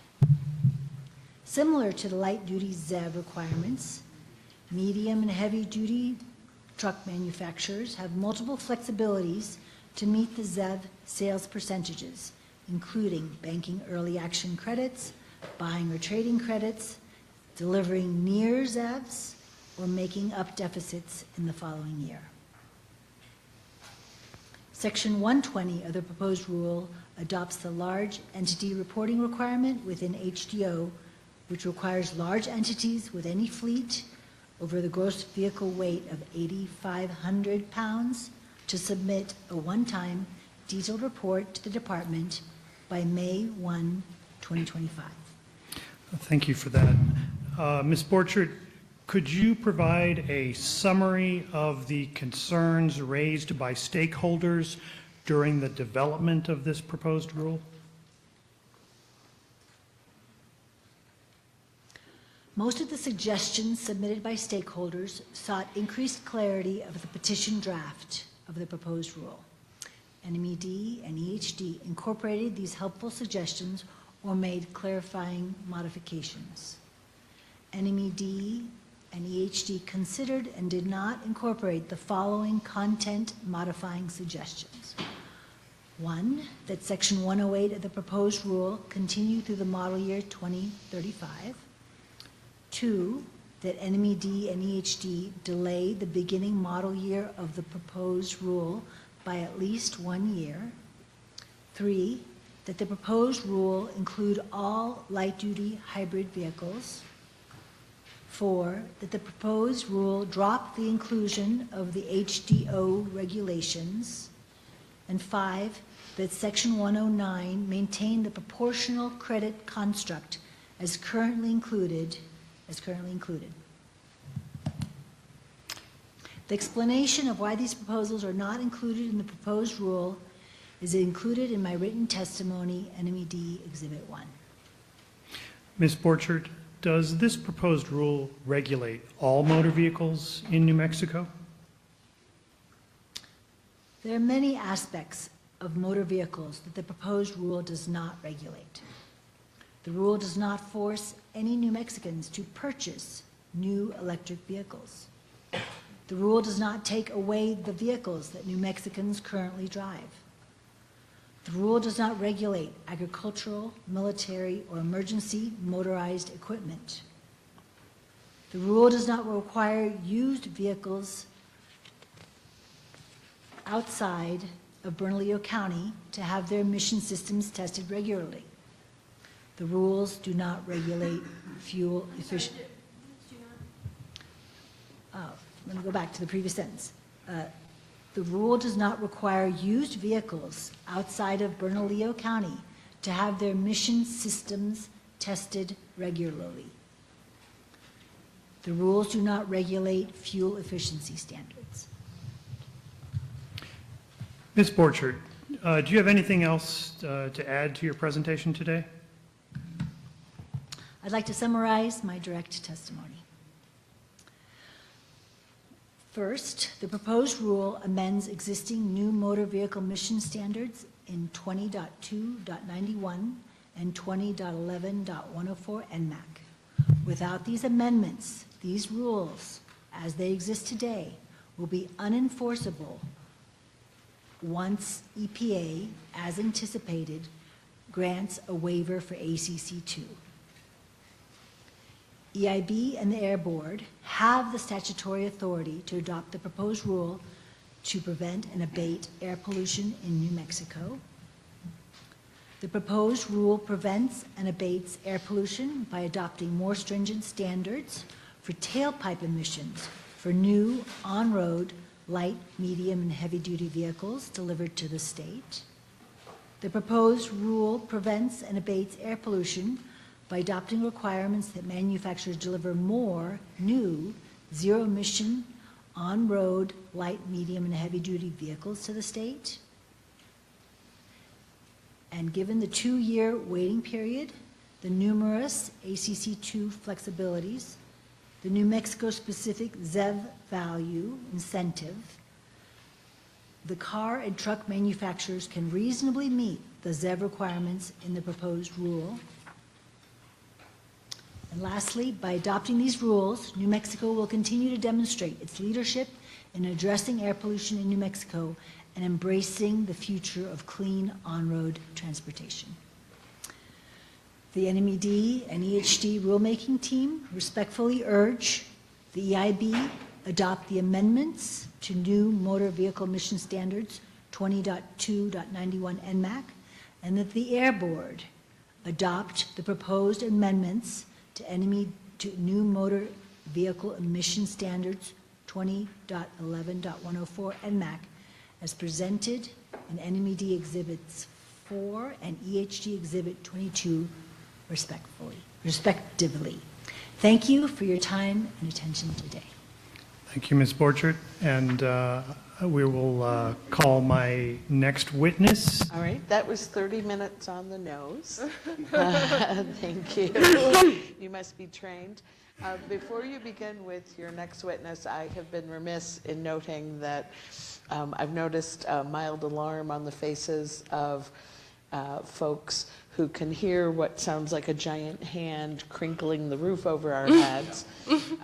We lawyers who come here a lot for continuing legal education know that that's the roof on the building that flexes in response to the sun.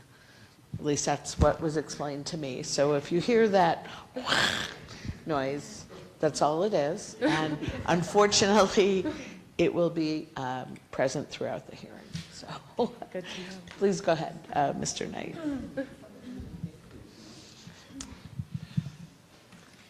Yes, so I would like to call my next witness, Dr.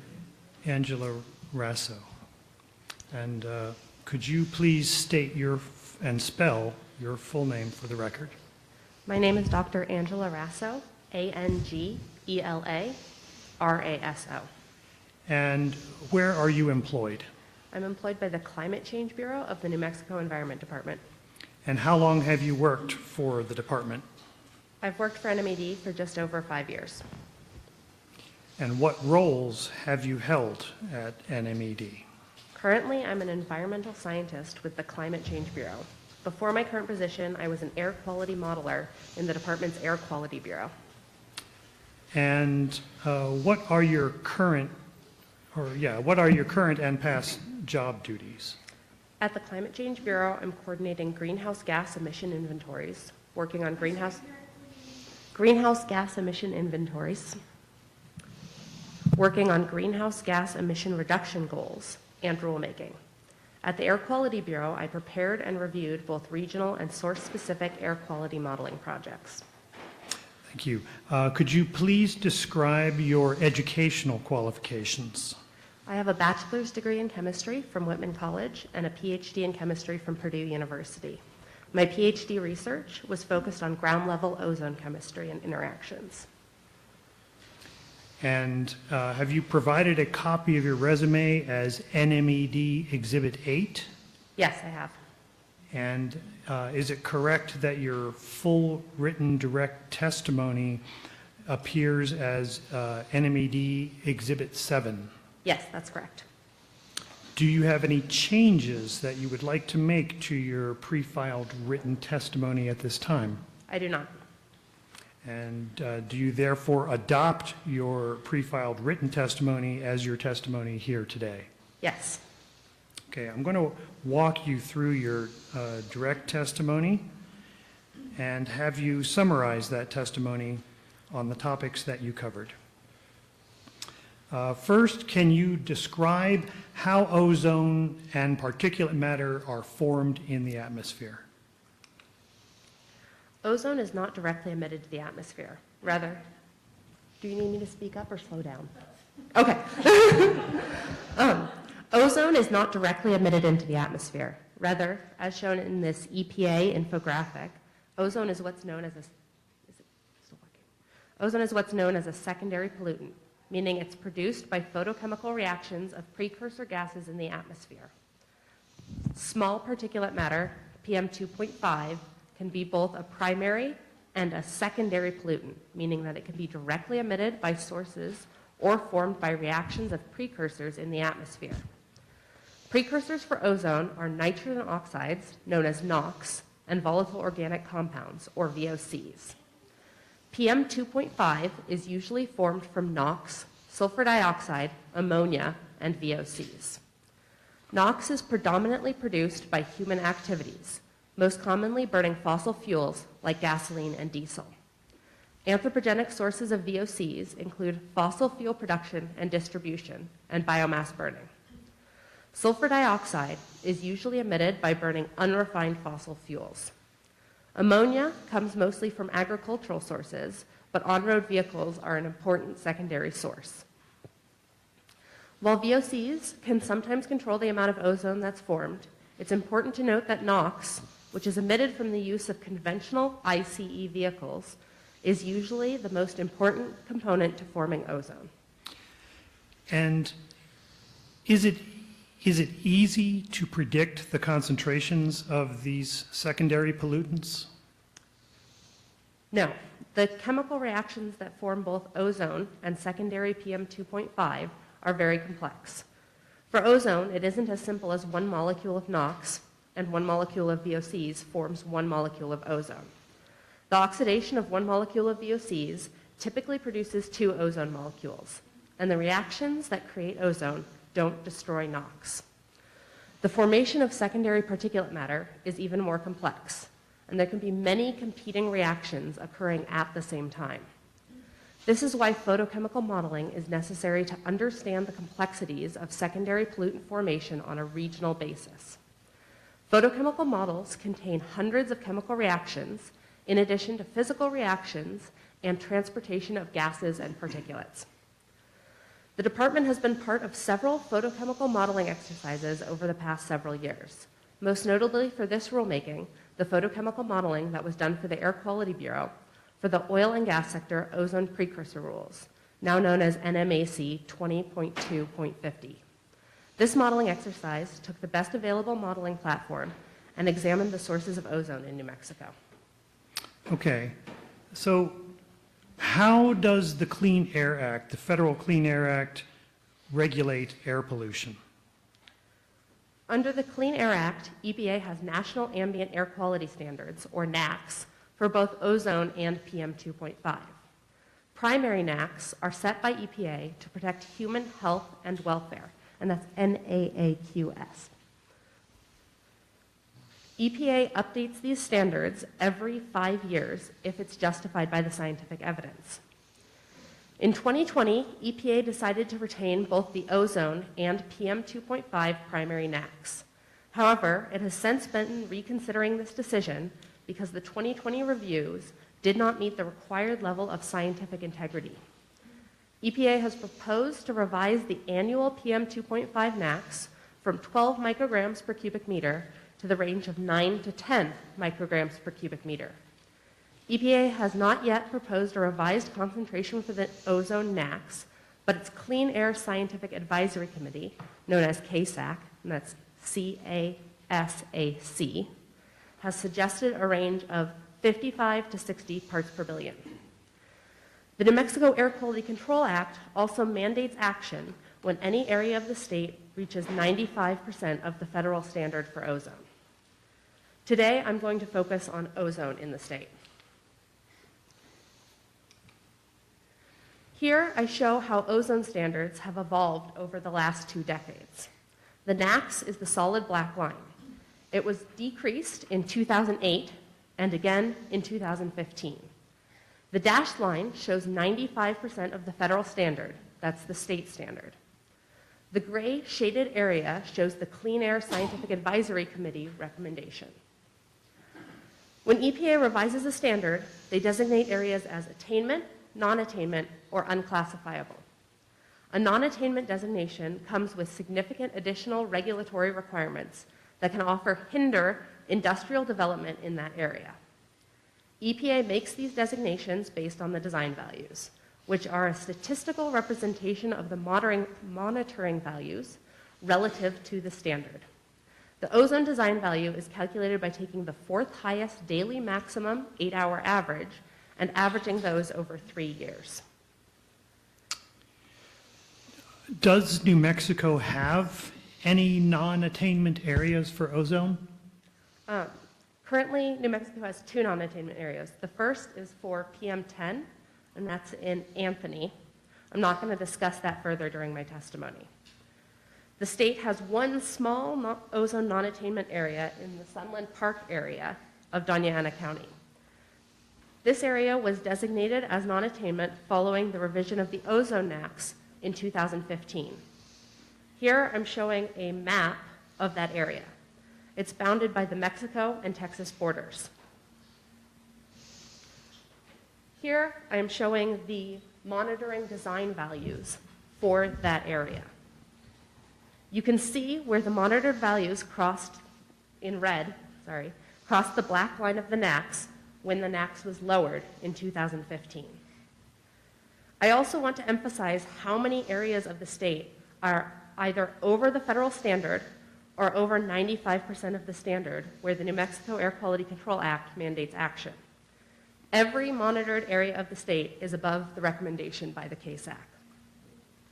The department operates a network of monitors throughout the state. Here you can see a map of the ozone monitors operated by the department. And I'm sorry for those in the audience, it's a little bit difficult to see.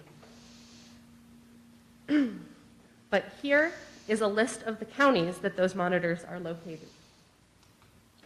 There's a list of the counties the monitors are operated in. Are located in, sorry. The federal standard and state standard are listed at the top of this table. Values in red are above the state standard of 95% of the NAAQS. Every value here is above the KSAC recommendation. I'm going to quickly walk you through the design values for each county that the department monitors. Here we have Rio Arriba County, where the design values briefly hit the 95% action threshold before becoming lower in the 2 most recent years. However, 2 of the 4 most recent years have been at or above the 95% state standard. In San Juan County, the ozone design values briefly hit the ozone NAAQS before lowering in the 3 most recent years. These values and the most current monitoring values for San Juan County are above 95% of the NAAQS. In Sandoval County, the 4 most recent years of monitoring value have been above the state action threshold. In Santa Fe County, the 4 most recent years of monitoring data have been at or above the state action threshold. In Valencia County, the 4 most recent years have been at or above the state action threshold.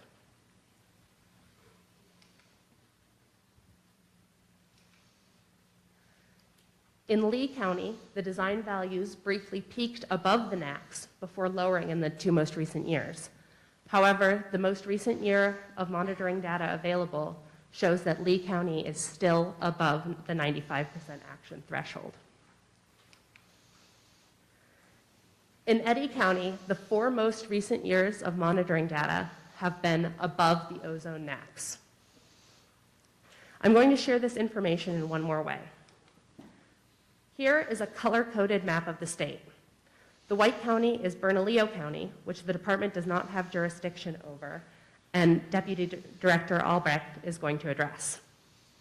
The gray counties do not have ozone monitors. The 2 counties in red here have design values above the NAAQS. That's Doña Ana County with the Sunland Park non-attainment area, and Eddy County with the monitoring data that I showed. The counties with a yellow exclamation mark have design values more than 95% of the NAAQS. The orange counties have design values over the KSAC recommendation. As you can see, every monitored area of the state is above the Clean Air Scientific Advisory Committee recommendation, and most monitored areas of the state are above 95% of the federal standard. Okay, thank you very much for that. Are the on-road vehicles that are regulated by these proposed rules, are those a significant source of ozone in New Mexico? Yes, we know from photochemical modeling that was done for the oil and gas sector ozone precursor rules. I'm sorry, I talk naturally fast. We know from the photochemical modeling that was done for the oil and gas sector ozone precursor rules that on-road sources in New Mexico contribute significantly to ozone concentrations in parts of the state.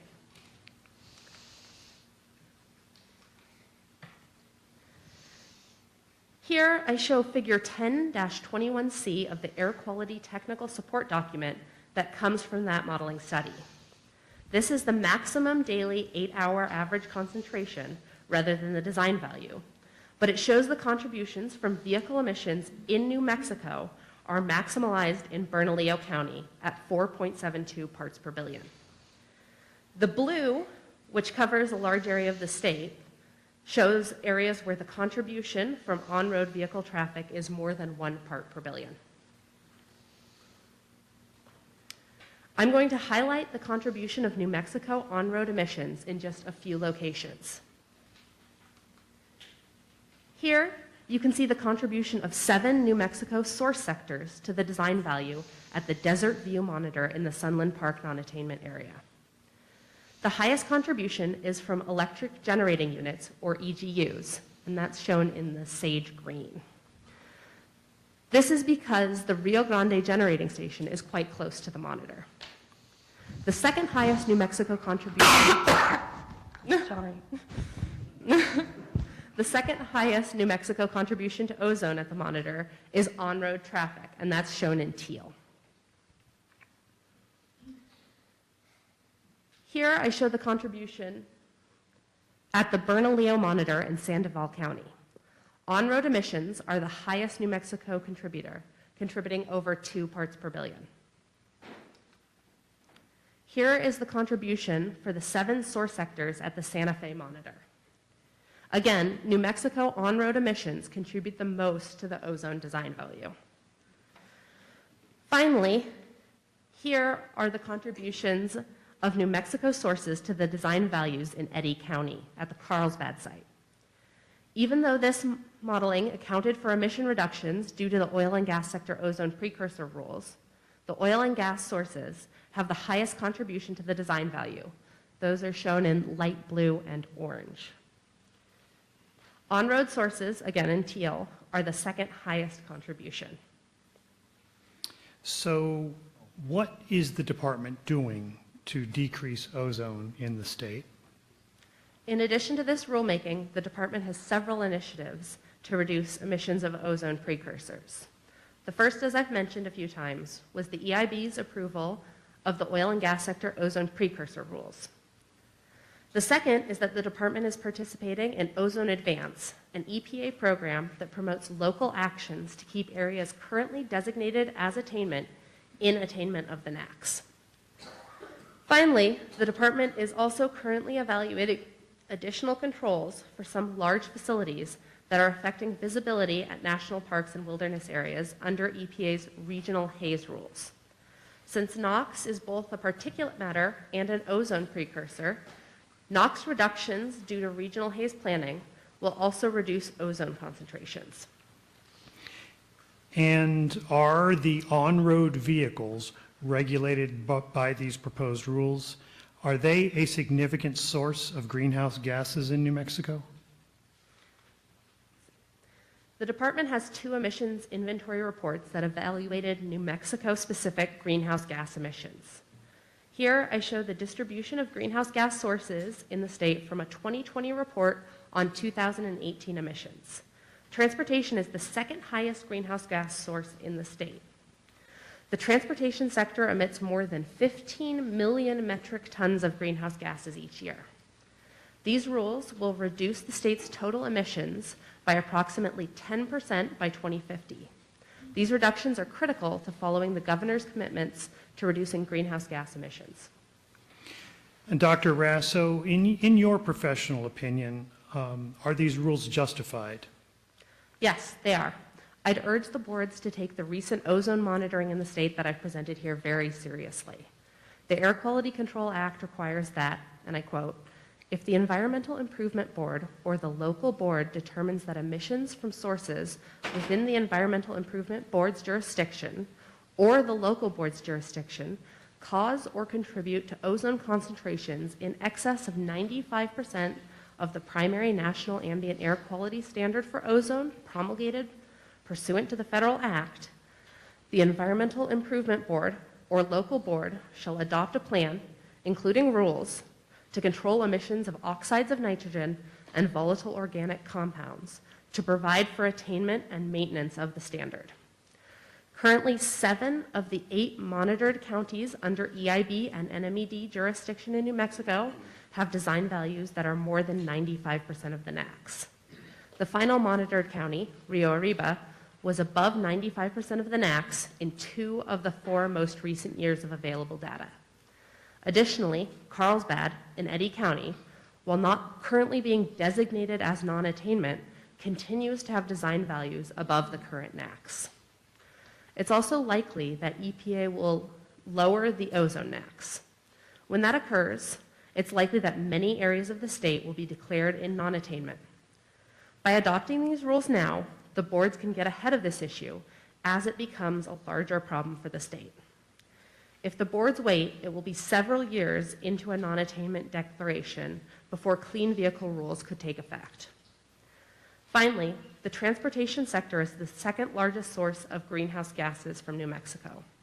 Later witnesses will address the pressing nature of climate change in New Mexico, but I want to impress on the boards that they have the opportunity with these rules to cut transportation sector emissions by 64% and overall statewide greenhouse gas emissions by 10% by 2050 with these rules. Thank you, Madam Hearing Officer. That concludes the testimony, the summary of the direct testimony from my 2 witnesses, and I will turn it over to the attorney for the city. Thank you, Mr. Knight.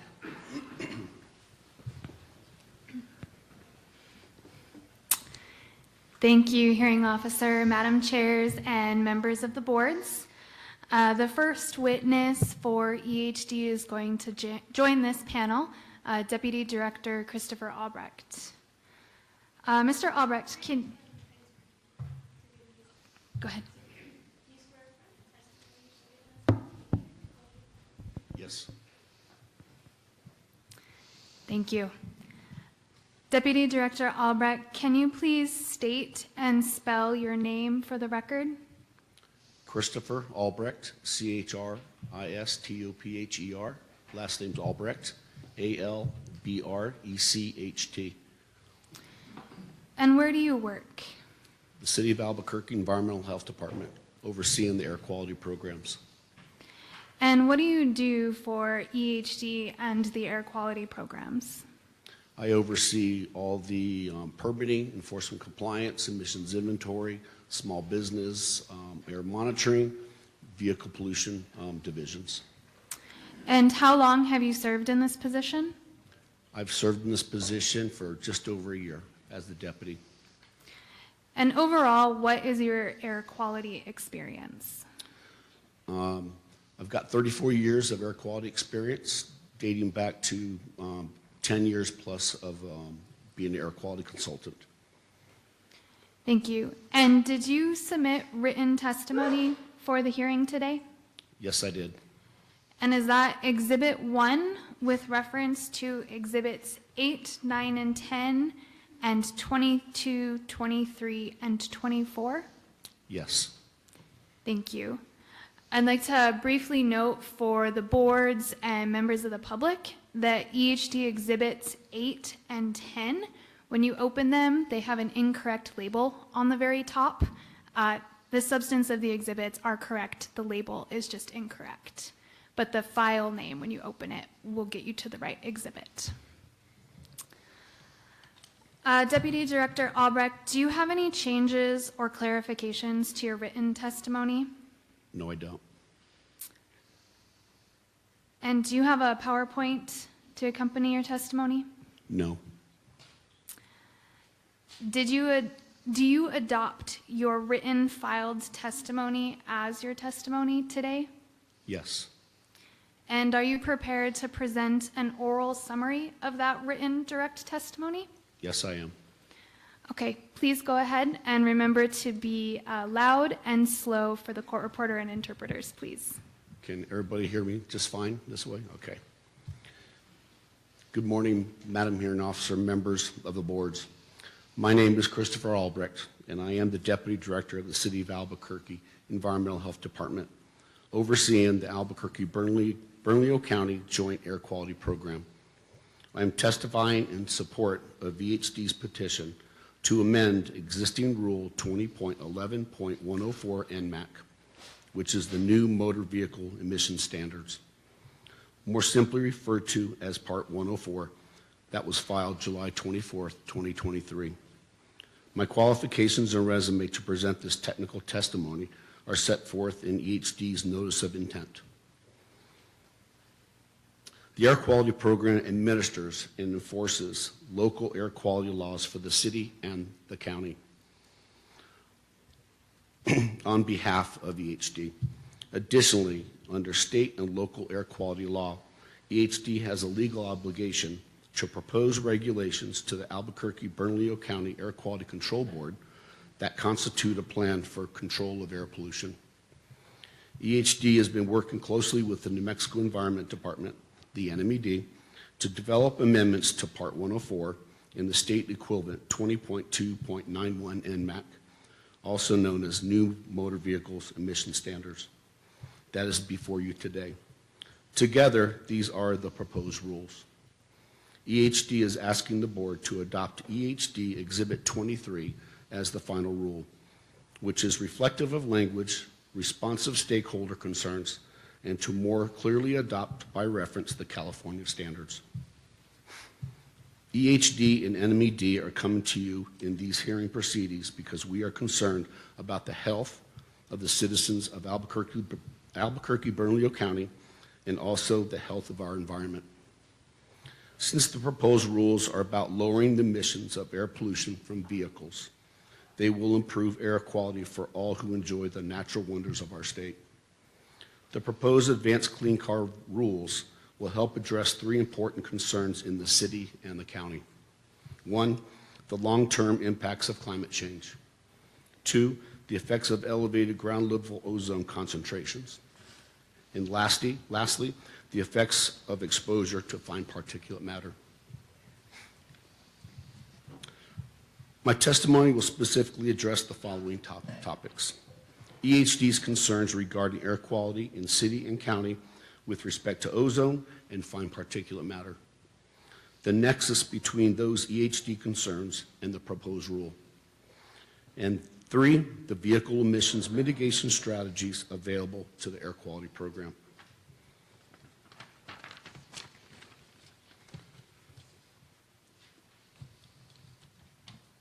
The proposed rules adopts California's current new motor vehicle emission standards beginning model year 2027. The proposed rules are nearly identical with minor differences to account for the state administering and enforcing both rules. New Mexico Air Quality Control Act authorizes the two separate jurisdictions, so we must work together to meet the federal requirements for statewide rules. The Albuquerque-Bernalillo County Air Quality Control Board has statutory authority to amend Part 104 as EHD is currently proposing. The proposed rules are forward-thinking. EHD is concerned for the immediate future because the county's ambient air quality levels for both ground level ozone and fine particulate matter put the quality of life of county residents at risk and make the county vulnerable to be in designated non-attainment for these pollutants by the United States Environmental Protection Agency.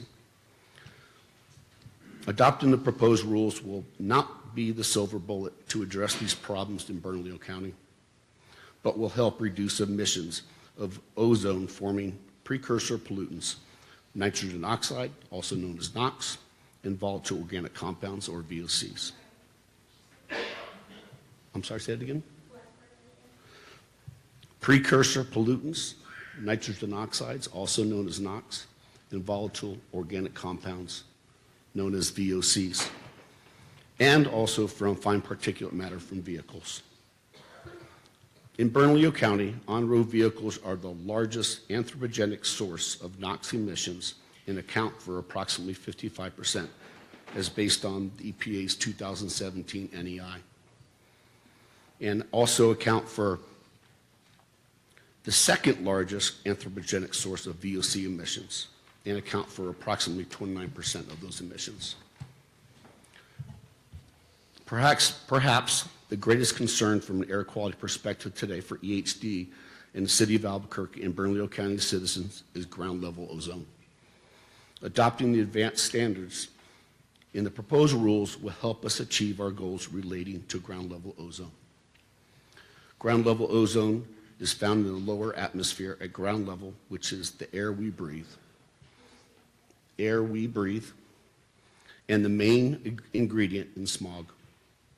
It is different from most air pollutants that it is not directly emitted by a source the way other combustion pollutants are, such as sulfur dioxide, nitrogen oxides, volatile organic compounds, and fine particulate matter. Instead, as stated previously, ozone is created by the chemical reactions in the atmosphere between the precursor pollutants, NOx and VOCs, in the presence of heat and sunlight. There are many sources of ozone precursor pollutants, including but not limited to motor vehicles, such as power plants, industrial boilers, refineries, chemical plants, and wildfires. Ground level ozone is a concern because it has negative health and environmental effects. Children, older adults, people with asthma, and other respiratory diseases are at risk, higher risk, from ozone exposure. But even healthy adults who exercise or work outdoors are considered a sensitive group. That is especially concerning here in the city and county because so many of us take advantage of our beautiful weather and our convenience to access to outdoor recreational activities. EHD is very concerned about our residents being exposed to potentially unhealthy levels in the air we breathe. As shown in EHD Exhibit 1 on page 8, chart 1 of my testimony, my written testimony, ozone concentrations in the county have increased slightly over the past few years. But if you look at the ozone data from 2006 to present, the ozone design value really has not changed. A design value is a multi-year statistic used to determine compliance with the 8-hour National Ambient Air Quality Standards, or NAQS. During the same period, the county's ozone design value has fluctuated up and down around 0.07 parts per million, or 70 parts per billion, over the years. Please note that during this period, EPA has also revised the 8-hour NAQS downward twice. In 2008, the 8-hour NAQS was lowered from 0.08 parts per million to 0.075 parts per million. And then again in 2015, it was lowered from 0.05 parts per million to 0.07, which it currently stands as based on the 2020 reconsideration. Currently, EPA is considering whether to lower that standard again. Our current ozone design value is very close to the current NAQS standard of 0.07 parts per million. Depending on how far EPA lowers the standard, will impact whether Bernalillo County and possibly other portions of neighboring counties within the same airshed are vulnerable to a designation of non-attainment for ozone by EPA. A non-attainment designation is an official determination that an area is not meeting the standard. It is different than the design value which is only part of the data used to measure and determine an attainment status. This designation significantly increases the regulatory burden of the air quality program and impacts businesses that want to relocate or expand and modify operations of a source within the county. Regardless of the outcome of the current NAAQS review of Albuquerque-Bernalillo County's attainment status for ozone, EHD wants to implement control strategies that will lower our ozone levels to protect public health. Another significant concern from an air quality perspective for Bernalillo County is fine particulate matter, which is a particularly harmful form of air pollution.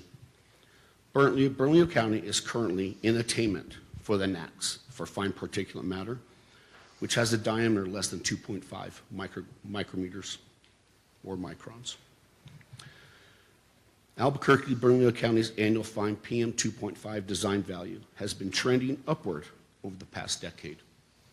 Although motor vehicles are not a major source of PM 2.5 in Bernalillo County, the proposed rule is well suited to help mitigate PM 2.5 emissions from motor vehicles. As with the ozone NAAQS, the PM 2.5 NAAQS are intended to provide public health protection. EPA has also proposed to revise the primary annual 2.5 standard, determining that available evidence and technical information indicate that the current standards may not be adequate to protect public health. On January 6 of 2023, after careful review of the scientific evidence, EPA announced to propose lowering the standard from 12 micrograms per cubic meter to a range of 9 to 10 micrograms per cubic meter. Since the county's design value for PM 2.5 has been trending upwards over the last decade, as shown in EHD's Exhibit 1, page 14, chart 3 of my testimony, the proposed rule is yet another control strategy and well suited to address PM 2.5 emissions, and it becomes even more important to be forward-thinking should EPA decide to lower the current PM 2.5 standard.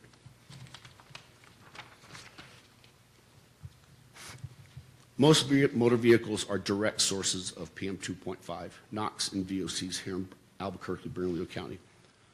But motor vehicles are also an indirect source of ozone.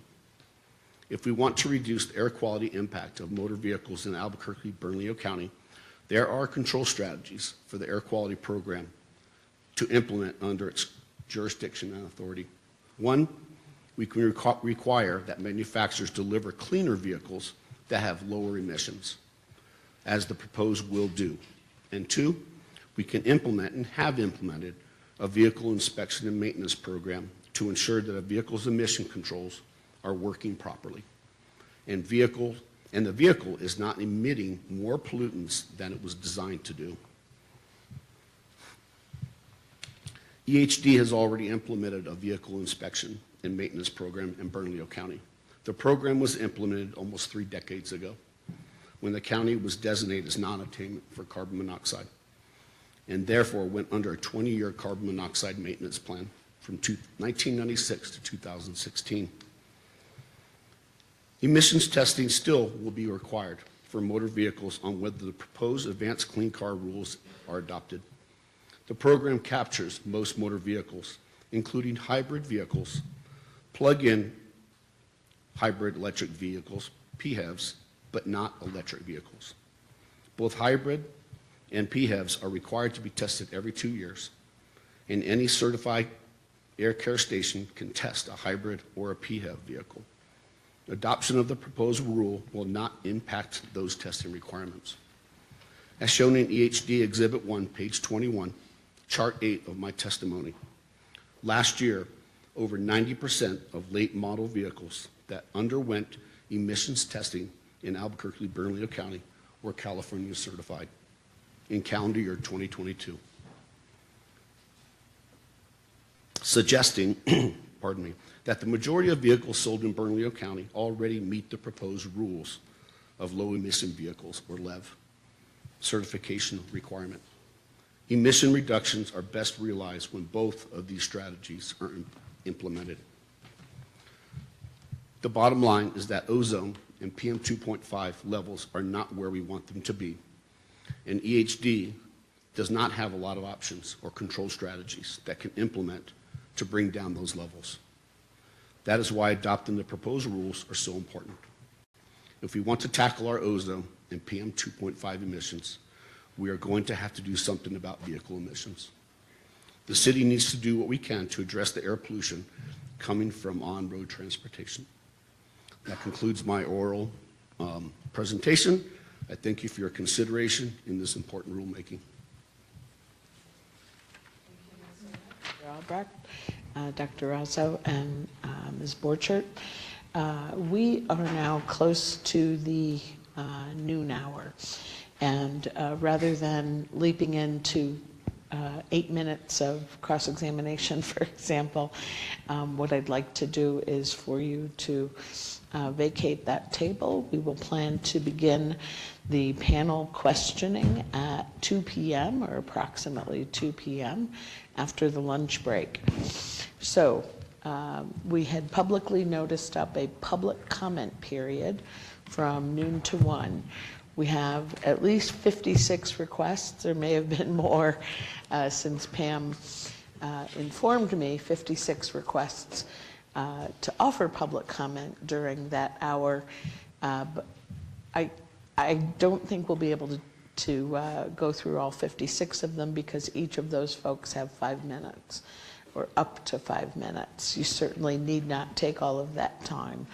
So what I'd like to do is just have a very short stand-up break so that you can leave the table and we can stand up, and then we'll begin public comment in 5 minutes. I'll focus on the folks in the room first and then those on the platform. Thank you.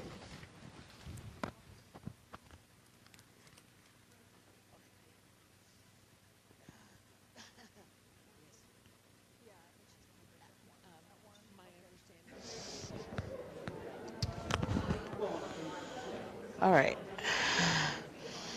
I got to pull up my stopwatch.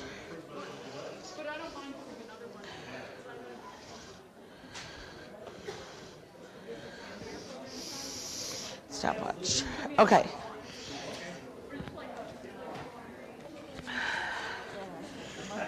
All righty. Yes. All right. We're going to begin public comment at this time. Please take your conversations out of the room. Again, we're going to take public comment, as many as I can, until 1 p.m. At 1 p.m., we will take a lunch break and resume with the petitioner's first panel around 2 p.m. At that point, there will be questioning by both boards and the parties. So here's how I'd like to do public comment so that we can get to as many people as possible. One, it's not 5 minutes, I'm sorry. I had a brain flash or something. It's 3 minutes, and that was in my pre-hearing order and the public notice. And I do have my stopwatch here. Number 2, again, we need everyone to spell their name. Number 3, I'm going to call you up 3 or 4 at a time so that we minimize the amount of time that people are kind of jockeying around the seats to come to the front of the room. Please plan to speak at the podium if you're comfortable standing, or speak from the witness table if you're more comfortable seated.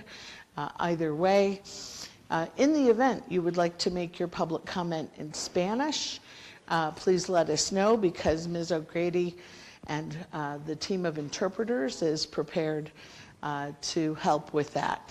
Is there anyone who can just show me by a hand that you would want to give your comment in Spanish?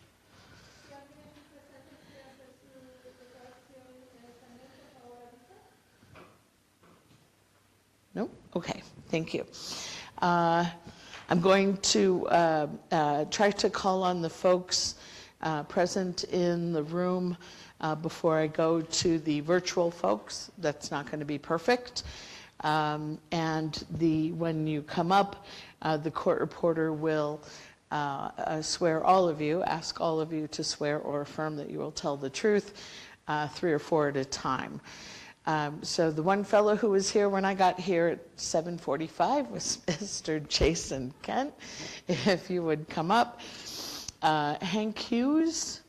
Is Mr. Hughes here? By the way, if I call your name and you're not here, you don't lose your opportunity to give public comment. We have multiple other opportunities. Don't see Mr. Hughes. Tom Van Heeke Revian? No? All right. Brandon Disa or Bisa? And if I am mispronouncing your name, I apologize. I'll correct it when you tell me. Mark Franklin? Mark Franklin? All right. Anthony Barola. Yes? And Sean Rogers? Sean Rogers? Do I have? Okay. Thank you all very much. And again, I'll ask you to spell your name when you start speaking, but first, the swearing.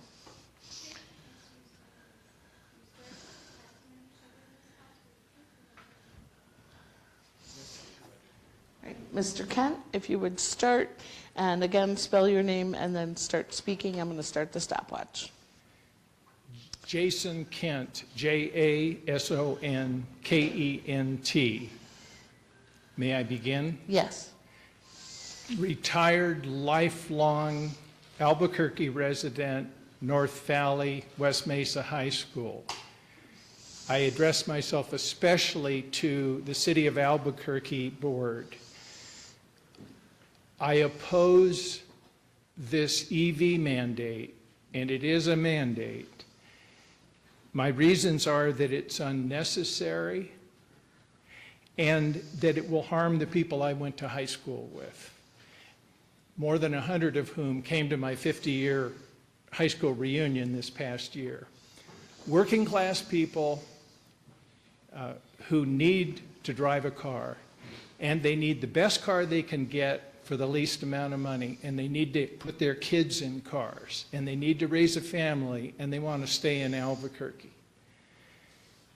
The reason this EV mandate is unnecessary is because Albuquerque has been in 100% attainment of all federal Clean Air Act requirements since 1996, because we have this great inspection system that this gentleman up there runs, and it works so well, and we all have to pay extra money, and we've had to pay it since the late 1980s to keep the air clean, and it works.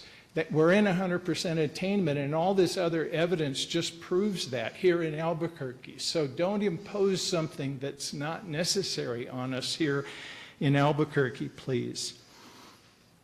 It will hurt the people I went to high school with because it's going to create artificial scarcity for the internal combustion vehicles that are the most affordable transportation, most dependable, newest, and have the best safety features.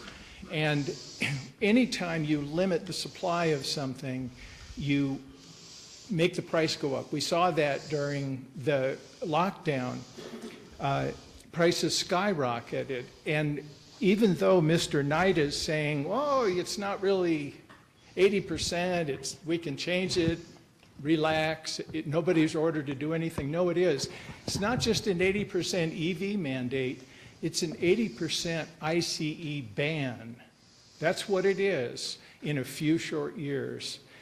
Please don't do it. I also want to comment on this issue of board conflicts disclosures. I didn't expect to focus on this, but I guess I kind of did get the sense when I was looking over the board that there are a lot of affiliations with what I would call the sort of climate funding and employment industry. And if you're asking yourself in your mind, listen, if I don't support an EV mandate, is there going to be retaliation against me professionally, or are there going to be people who maybe won't be thinking that I'm a hard charger for the climate, you should be concerned about that. Thanks for your courtesy and your time. Thank you, Mr. Kent. Sir? Hello, my name is Brandon Pierce, Brandon Pierce. And I oppose the EV mandate in New Mexico for multiple reasons. One, I don't believe our power grid is set up to have that kind of demand put on it. I also believe everyday New Mexicans already struggle to live, and EVs are extremely expensive compared to hybrid electric vehicles and gas-powered vehicles. And I also believe, I'm in the auto industry myself, I believe it'll put thousands of us out of business with having a mandate pushing people to buy cars outside the state of New Mexico. Thank you. Thank you very much. Sir? I'm Mark Franklin, M-A-R-K, F-R-A-N-K-L-I-N. I'm also in the automotive industry, and I do oppose the mandate. A lot of things come to mind, but the most important is the affordability of New Mexicans to purchase an EV. I don't know if anybody has been in the market for an EV. They are very expensive. I don't think the common New Mexican can afford it. And also, in the automotive industry, we'll still have to train technicians and workforce to the EV, and that's going to be a huge expense too. So that's what I've got. Appreciate your time. Thank you very much, Mr. Franklin. Ma'am? Sean Rogers, C-H-A-U-N-R-O-G-E-R-S. And I am opposed to the mandate. I am currently in the automotive field as well. I don't think that our power grid would supply it, as well as our employees would lose out on a lot of work if we did go to the EV mandate.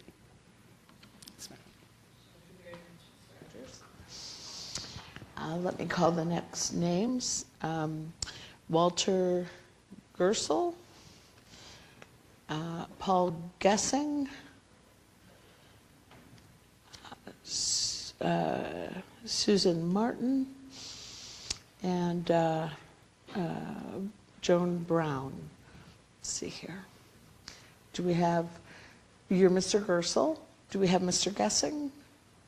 Yep, okay. And then Ms. Martin and Ms. Brown, if you're here. Terrific. Thank you.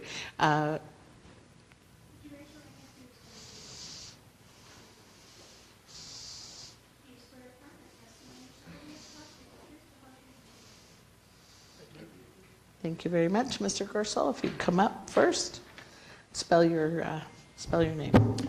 My name is Walter Gerstle, G-E-R-S-T-L-E. Thank you for holding public hearings on clean car and truck standards, which will improve the lives of everyone in New Mexico. My name is Walter Gerstle. I am a retired professor of civil engineering and a professional engineer. Let me provide some engineering analysis. I recently purchased an EV and installed a level 2 charger in my carport.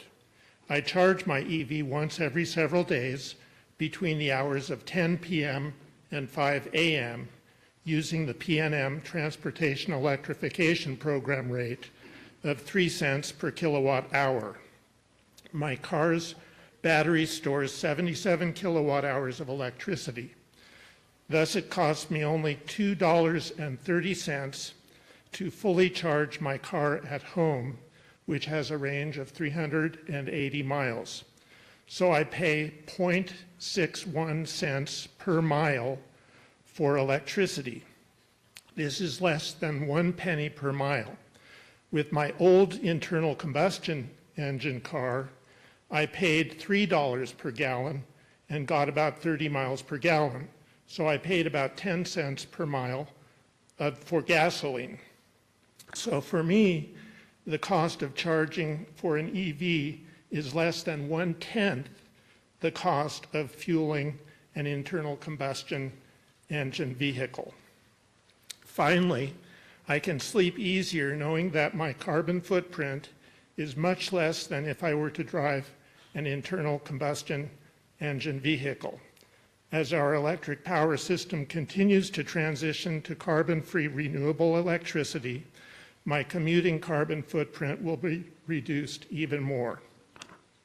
As the price of EVs continues to fall, more and more people will be able to purchase EVs and save on fuel costs and save our climate at the same time. Please enact rules that will encourage all New Mexican citizens to take advantage of the economic and environmental benefits of electric vehicles. Please require automakers to make more of these electric cars and trucks available and encourage citizens to use them. Thank you. Thank you, Mr. Gersel. Mr. Gessing, you would spell your name, please. Yes, it's Gessing. I'm president of the Rio Grande Foundation. We're a public policy research institute based here in Albuquerque, dealing with issues economically and of personal freedom throughout New Mexico. And to that end, while I understand there is statutory authority for this board to act, this is rightly the province of the state legislature and elected officials to make bold decisions that affect all New Mexicans' daily lives. Those legislators have, by the way, rejected clean fuel standards in recent years, despite the fact that they're, by all accounts, a very liberal body. But the elected officials of New Mexico have not seen fit to go down such a drastic path. Range issues are real with electric vehicles. This is a widely dispersed population state, very small population overall. No matter how much money is plowed into EV charging stations, there's never going to be enough in this state. Those are very costly, by the way, which will ultimately wind up being subsidized by the taxpayers in addition to electric vehicle tax credits themselves, et cetera. A level 2 station costs upward of $15,000 per unit. Public level 3 charging stations can cost anywhere from $5,500 to $40,000 depending on charging speeds. EV charging can be slow. A level 2 will charge between 12 and 80 miles per hour. That's way slower than a gas pump works. One study found that in California, 27% of charging stations were not functional in the EV-friendly Bay Area. Nothing's worse than finding that your EV, which only charges in a handful of places, the charging station doesn't work. EVs are not profitable to automotive companies that make them. Again, despite subsidies, Ford Motor Company lost $66,446 on each EV it made and sold in 2023 in one quarter. EV prices can and are generally higher than traditional vehicles, again, even with the massive subsidies that are available. EVs may be cleaner on the tailpipe, but they are not clean vehicles. There are huge environmental costs to these vehicles. Most of them are borne by third world people mining cobalt and lithium and nickel in very unenvironmentally friendly ways. So as citizens of the world, we need to understand that what comes out of tailpipe in Albuquerque is one thing. The people in third world countries mining these elements are also impacted by our decisions.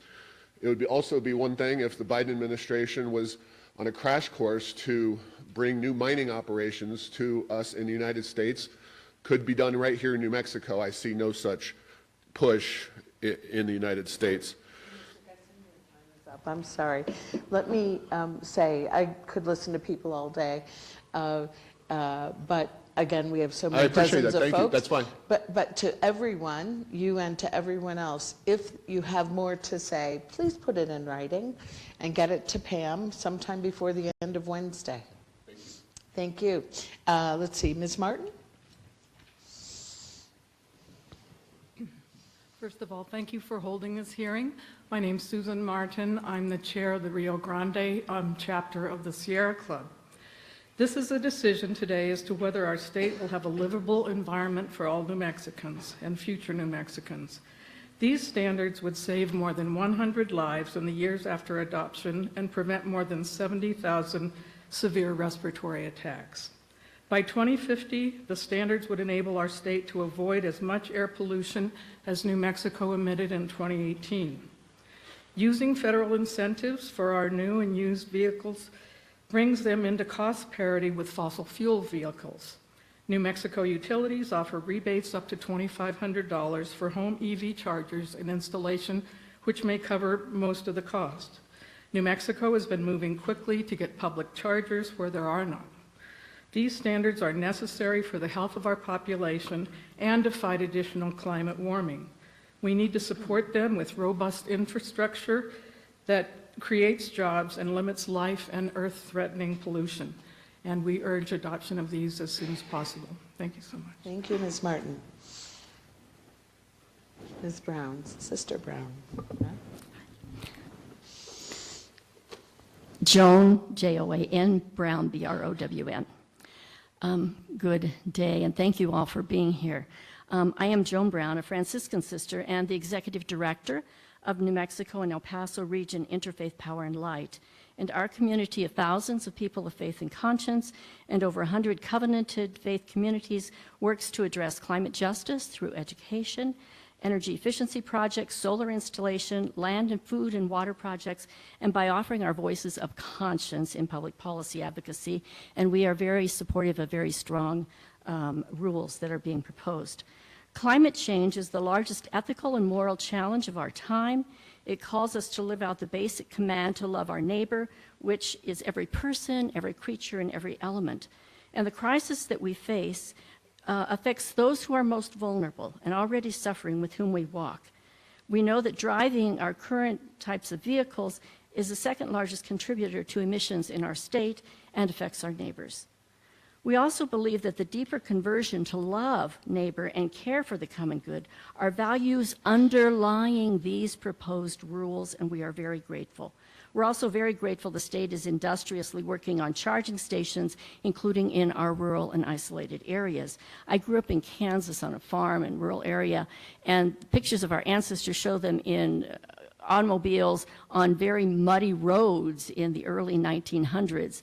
Because there were not roads, that did not prevent them from driving vehicles, and actually purchasing the vehicles encouraged the infrastructure, and I think that that will follow here as well. Because our faith communities walk with those who are most vulnerable, and we offer assistance for gas, utilities, and food when needed, we are encouraged that those challenged by volatile gas prices in auto maintenance could save between $14,000 and $16,000 during the lifetime of an EV vehicle. And there are financial incentives available. All of this while addressing growing air quality and health-related concerns of asthma, heart problems, and lost days at work and school. At IPL, we've weighed the challenges of these rules, including the mining, but we have mining problems with conventional vehicles. And we are also working on mining reform in our organization.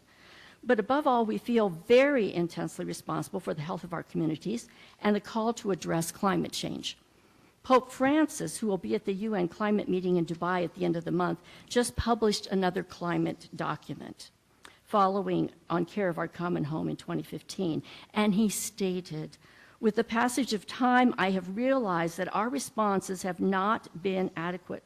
While the world in which we live is collapsing and maybe nearing the breaking point, we will feel its effect in the areas of healthcare, sources of employment, access to resources, housing, and forced migration. And we're feeling all of that right now. In 2015, before the UN Paris Agreement, he said, we are on a suicidal path. Now he says we're on a madness path. These rules are a way to take a step on a path for life, dignity, and health. Thank you very much. Thank you, Sister Brown. By the way, I noticed you were reading from a statement. To the extent you're willing to share the written page with the court reporter, she'll be able to check things like acronyms and spelling, and if you would leave that with her. Thank you very much.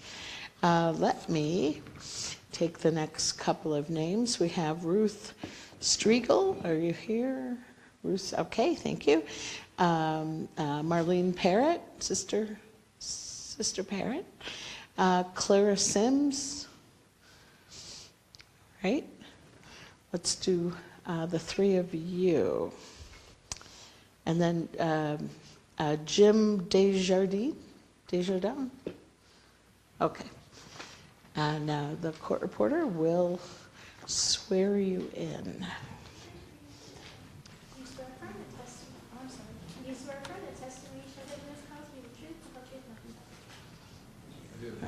Thank you. Ms. Striegel, if you would come up and spell your name. My name is Ruth Striegel, S-T-R-I-E-G-E-L.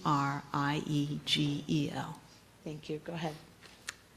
Thank you for the opportunity to speak. My name is Ruth Striegel. I'm an Albuquerque resident and co-chair of the Board of Directors of the New Mexico and El Paso chapter of Interfaith Power and Light. In 2016, I was shopping for a car. I didn't think I could find or afford an electric vehicle, but a friend pushed me to investigate the Nissan Leaf. I was amazed to find a year-old Leaf was available for under $16,000. There were several used Leafs for sale at our local dealers, but they all had black interiors, and that was a deal breaker for me here in New Mexico. I found one that I liked through CarMax and had it delivered here. 7 years later, I am still in love with this car. I charge it at home overnight using ordinary household current without a home charger, and that works just fine. I save a lot of money due to reduced fuel and maintenance costs. According to data from the MIT Transic Lab, my Leaf has one of the lowest overall costs per month and lowest CO2 emissions per mile of any car on the market. And that takes into account the CO2 emissions from power plants that create electricity for those cars, although mine's on solar. It's important that plug-in hybrids and electric vehicles like mine be widely available in New Mexico. As you know, we need to reduce emissions to remain in compliance with the Clean Air Act, and lowering the amount of tailpipe emissions is hugely important in that effort. Of course, we all need clean air to stay healthy and reduce the rates of asthma and other respiratory ailments. Adopting the clean car standards would reduce CO2 pollution by hundreds of millions of metric tons by 2050. They are among the most effective things we can do to reduce climate change so we don't tip farther into heat waves, fires, drought, and aridification. As a person of faith, I believe we are all called to care for one another and for our common home, this precious planet. Our long-standing culture of turning our natural resources into sources of pollution and harm has finally created a world at the breaking point. We must always keep this at the forefront of our decisions, acting quickly to bring us back from the brink so that our children may inherit a livable home. It's long past time for us to learn from our indigenous communities that we have a responsibility to care for this gift, our earth, which sustains our lives. Thank you. Thank you very much.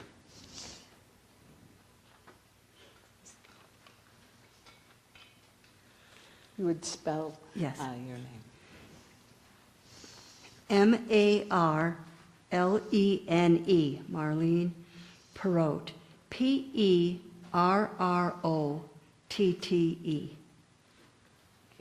Go ahead.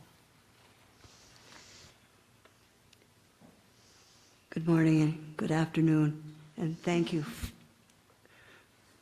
for taking a time to listen to us. I am Marlene Parrott. I'm a Sister of Mercy and member of New Mexico and El Paso Interfaith Power and Light. Climate change is really challenging our ethical and moral behavior.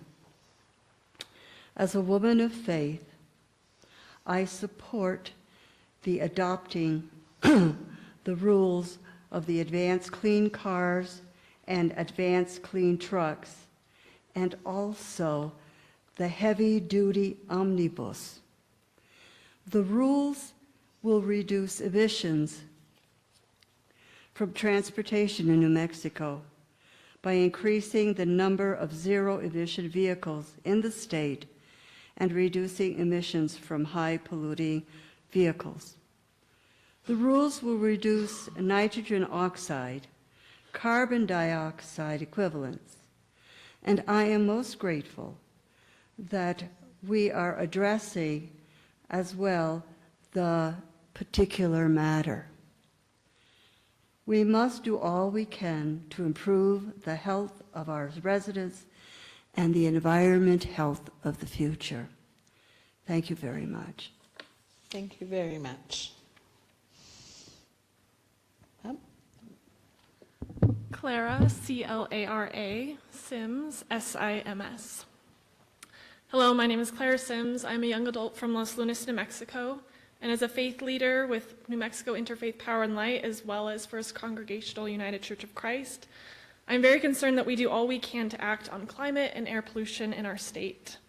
Not only are communities of color, indigenous communities, and limited income communities already the most impacted by road pollution, they will continue to be the communities most adversely impacted by climate change if we do not do everything in our power to curb emissions. We all felt the record-breaking heat this summer and know there is no time to delay in acting in every sector, including and especially transportation. Many of us see the smog in Albuquerque. I do every morning as I commute from Los Lunas.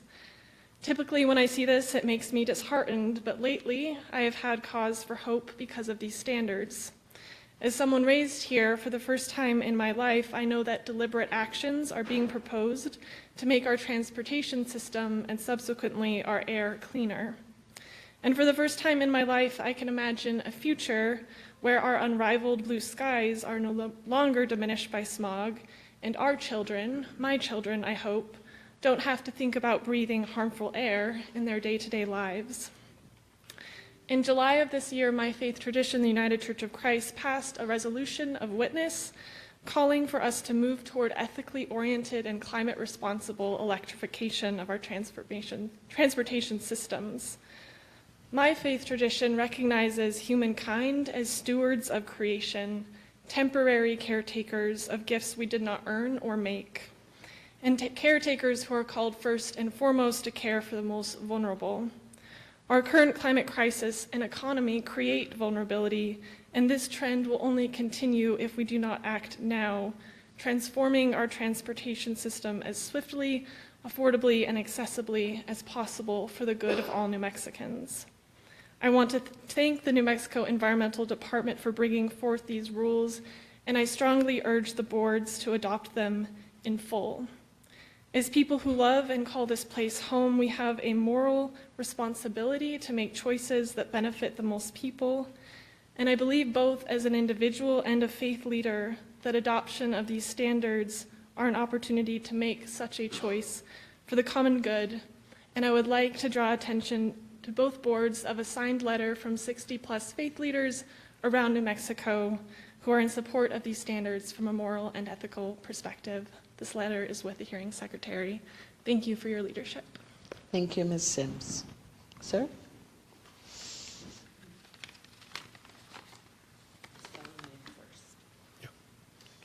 My name is Jim Desjardins. That's J-I-M-D-E-S, capital J-A-R-D-I-N-S. Thank you very much for the opportunity to provide these comments.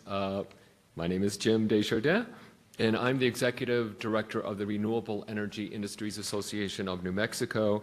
We've been around since 2004, have 60+ diverse members. Historically, our mission is to support, promote, and advance the transition to renewable energy in New Mexico.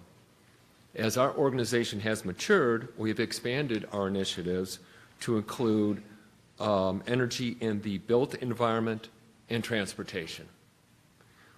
We believe that there are tremendous opportunities right now in the transportation sector to transition to electric vehicles and trucks. having owned an electric vehicle for over 5 years, not a Tesla, a Leaf like one of the previous speakers, and it's the only vehicle in our household. Thank you, Deborah, for biking to work. They are smoother, quieter, faster, less costly to maintain, and as already noted, much less costly to provide the energy so that you can go somewhere in the vehicle. Not only are the costs extremely predictable because electric rates have to be approved, you can fill up at home. And by the way, I do want to make just a little correction on the cost of that level 2 EV charger. I had one installed by a licensed electrician, no rebate, about $1,000. And as also noted, you don't have to even do it that way. So finally, I want to say that while we definitely need more charging stations, we also need standards to accelerate the adoption of electric vehicles. We support the Advanced Clean Car 2 and Advanced Clean Trucks, and we hope this body does as well. Thank you very much. Thank you, sir. Right. Let me go back to the list. Tammy Feeblecorn, okay, and Camilla Feeblecorn. Okay. All right. Okay. And let's see here. Pete Chandler. Pete Chandler. Okay. And one more. Michael Barrio. Michael Barrio. I'm on virtual. All right. If I could, I'm going to get to you in a little bit. Norm Gom. Norm Gom? Oh, there we go. Okay, great. Swearing.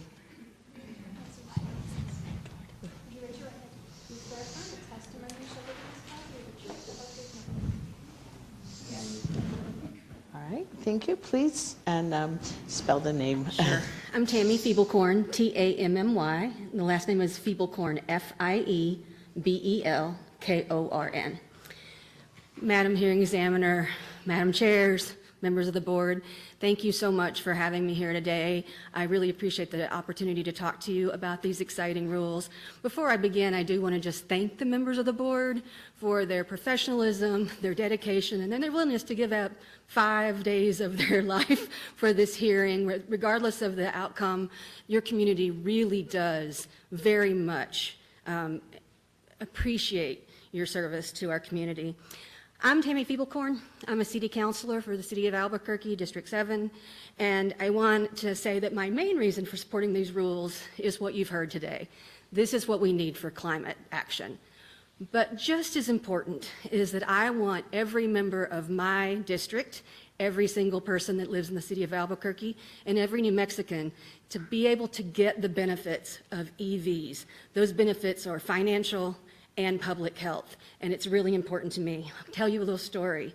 In July of 2017, my old Prius finally died, and I knew I wanted an EV. So I went to every used car dealership in the city of Albuquerque looking for a used car.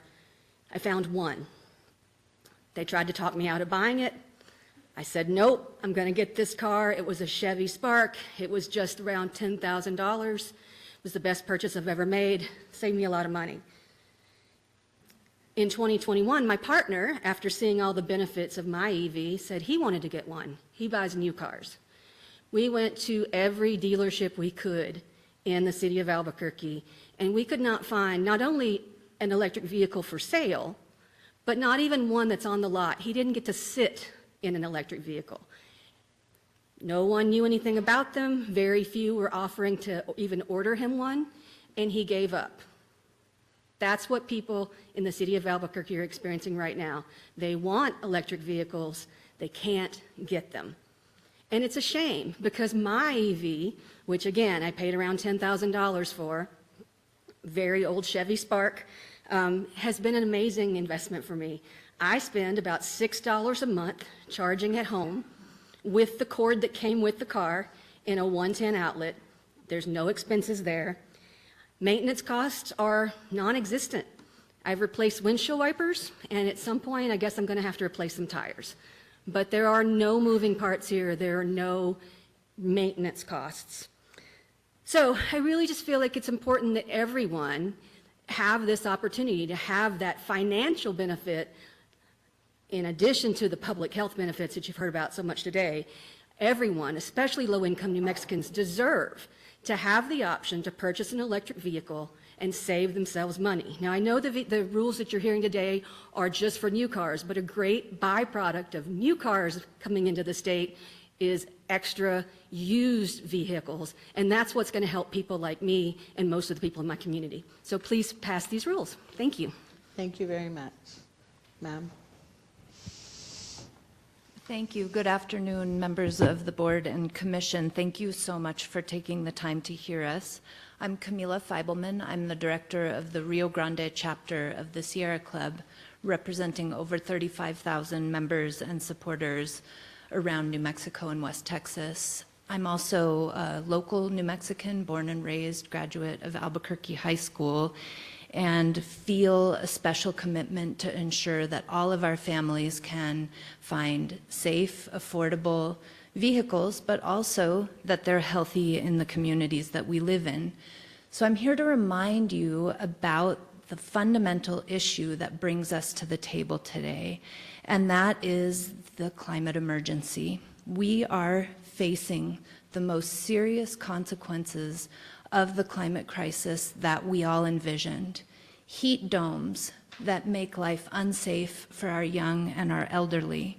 Massive fires that destroyed generational homes in northern New Mexico that were followed by floods, and where a recovery really is only just beginning.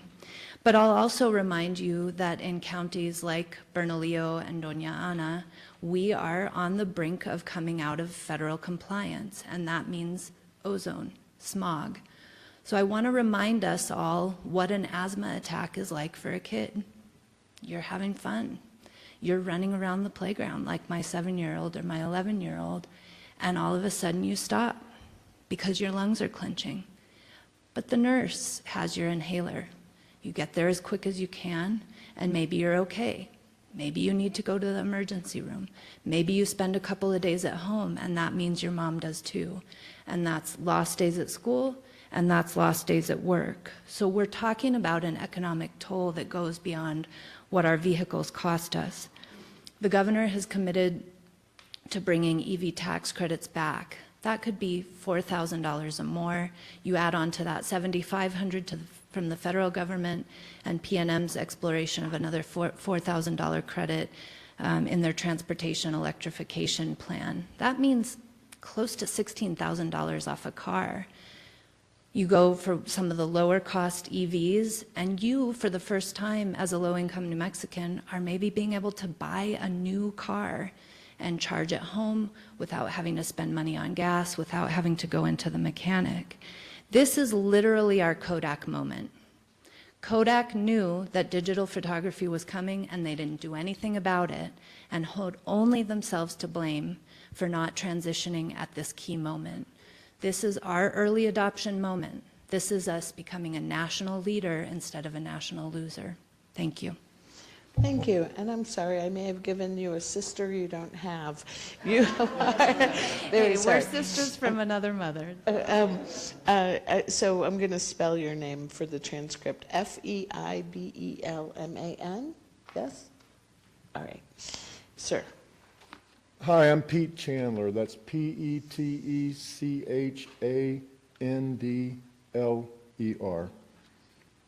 That's right. Yes, well, hello, I'm Pete Chandler, registered voter in Albuquerque. I feel strongly about the need for significantly increased expenditures on electric vehicles by automobile companies.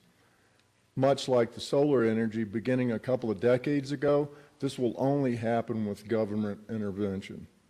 You know, since 2009, when many states started passing the renewable portfolio standards for energy companies, solar prices have come down 90%.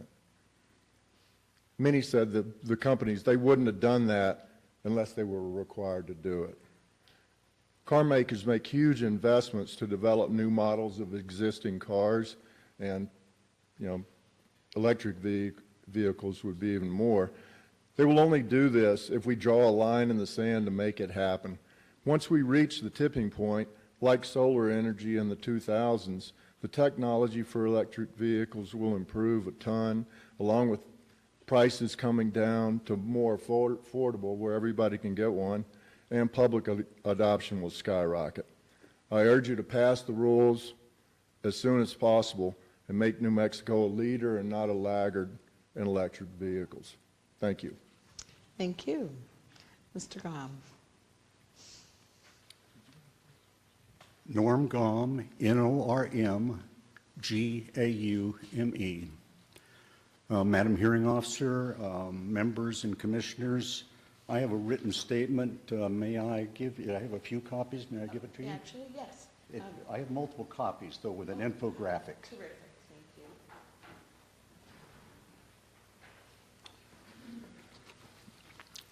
My name is Norm Gaume. I am a retired registered professional engineer.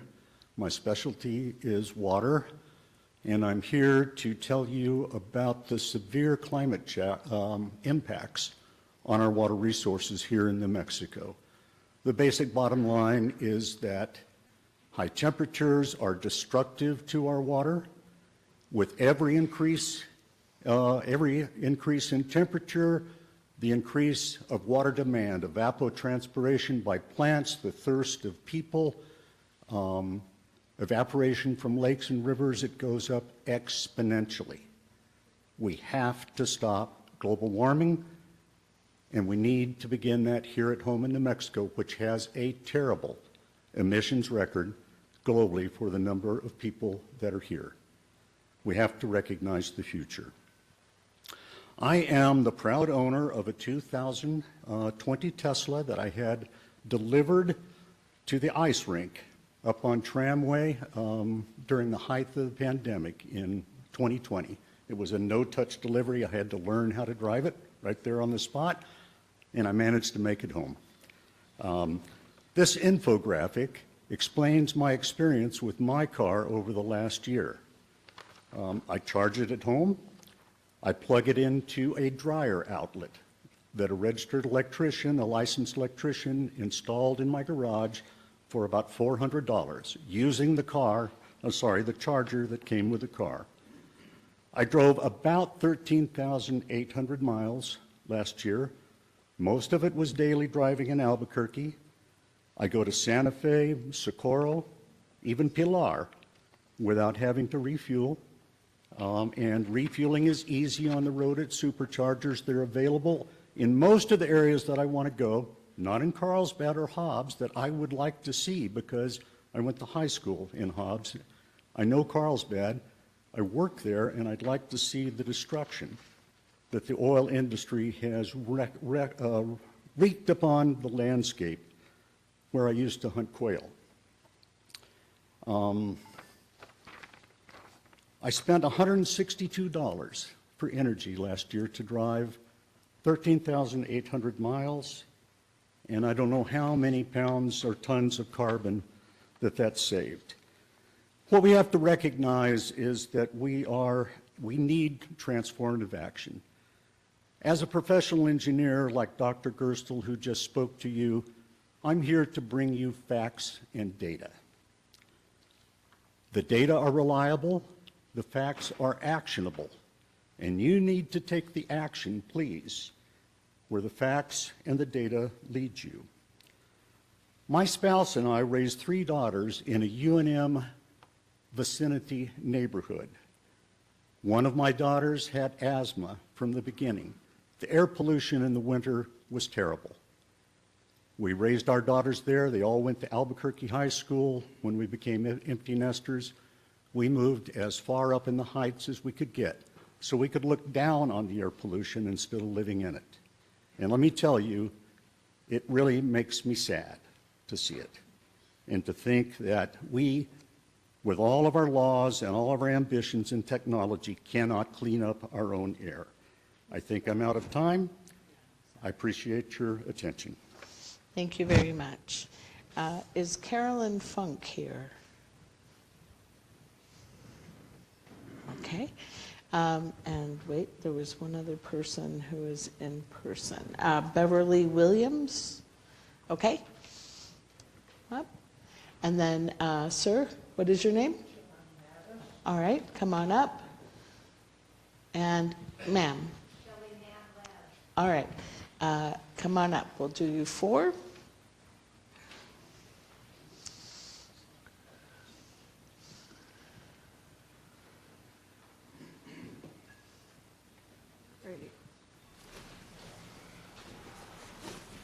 And you'll be sworn in.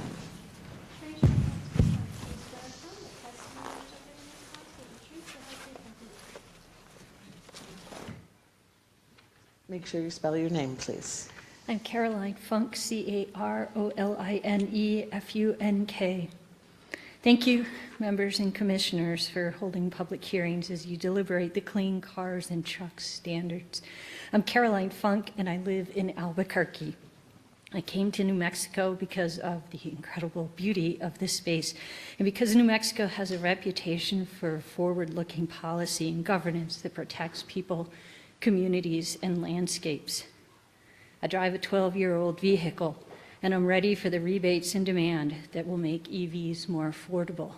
I'm ready for these rules that will make EVs more readily available, and I'm really ready for the charging infrastructure to build out so that I can be functional in this space. I cannot wait for the cost savings of running an EV car instead of my 12-year-old SUV. We're all ready to see a decrease in tailpipe pollution levels. The health benefits of converting to EVs expand even beyond human health and human communities, though. New Mexico has the opportunity with the Clean Cars and Truck standards to improve conditions for the entire ecosystem, the animal, plant, and insect support system that keeps us alive and thriving as a community. This is also an equity issue. Health improvement in frontline communities closest to the transportation routes of New Mexico is going to be profound with the shift to clean vehicle standards. Many of these communities are Black, brown, and indigenous. They should have access to healthy, clean air and not bear the unfair burden of vehicle pollution. The conversion to EVs and zero-emission vehicles is being made to look impossible and unfair by organizations that profit from our current systems. Change is hard. Even change for the better is hard. And I think New Mexicans can meet the challenge to improve our air quality and our lives together. And I spent some time among the stinks and the soot of the I-40 last weekend, and I passed areas of old environmental disasters like Church Rock. And I saw forward-looking actions like solar arrays on houses in towns and on pueblos. Driving back into New Mexico, I passed a billboard that says, "Welcome to New Mexico, where your rights are protected." And I thought, well, what if we could have a billboard that says, "Welcome to New Mexico, where our air is clean"? I urge you to approve the Advanced Clean Car and Advanced Clean Truck standards as soon as possible, so New Mexico stands as a strong and positive example of caring for our communities and our landscapes, and so we have clean air. Thank you. Thank you very much. Ms. Williams? Thank you. My name is Beverly Williams, Beverly Williams. I am the acting president of the board of the Global Warming Express. We teach fifth graders climate science. I also am an informal lab science teacher to middle schoolers and high schoolers. I want you all to think at this moment how much you have spent on your car for repairs other than tires in the last 5 years. Raise your hand if that's $100 or more. And yet, I have spent $0, zero, on my electric vehicle, which I bought in 2017 for $15,000, a used Kia Soul from California, where it's the only place where they made all electric Kia Souls. And it has been a marvelous car to own. However, I purchased a car, shockingly, with only a 100-mile range because that's all the range I personally ever need. Reduces the wear and tear on the roads because it's less weight with less battery. I charge it at home like everyone else. When we say, oh, but then it's not really saving the pollution because we still have the pollution from the electrical companies who are making the power elsewhere, it is much easier to clean the smokestacks from those than to clean each individual exhaust pipe. Keep it in mind, and please support this wonderful act for electric vehicles, both in cars and trucks. As other people have said, it keeps our air cleaner for all the people. It reduces the cost of the cars operating, and it keeps our air clean. Thank you. Thank you. Spell your name first, I please. love teachers. Yeah. Members and commissioners, thank you so much for your time and for this hearing. My name is Shelley Manlev, S-H-E-L-L-E-Y, M-A-N-N-L-E, V as in Victor, don't ask. I live in Santa Fe, and I'm the co-founder and director, first director of the New Mexico Health Professionals for Climate Action, which is a state affiliate of the Medical Society Consortium on Climate and Health. Climate and health, that's what we're doing together here today. New Mexico Health Professionals for Climate Action is a new organization whose mission is to mobilize New Mexico health professionals like myself, I'm a public health professional, to advocate for climate solutions that protect health and promote equity. I have a master's degree in public health, been very involved in injury prevention, substance use prevention, violence prevention, health promotion, and climate is at the core of my work. I'm here to express my strong support for the adoption of the proposed standards.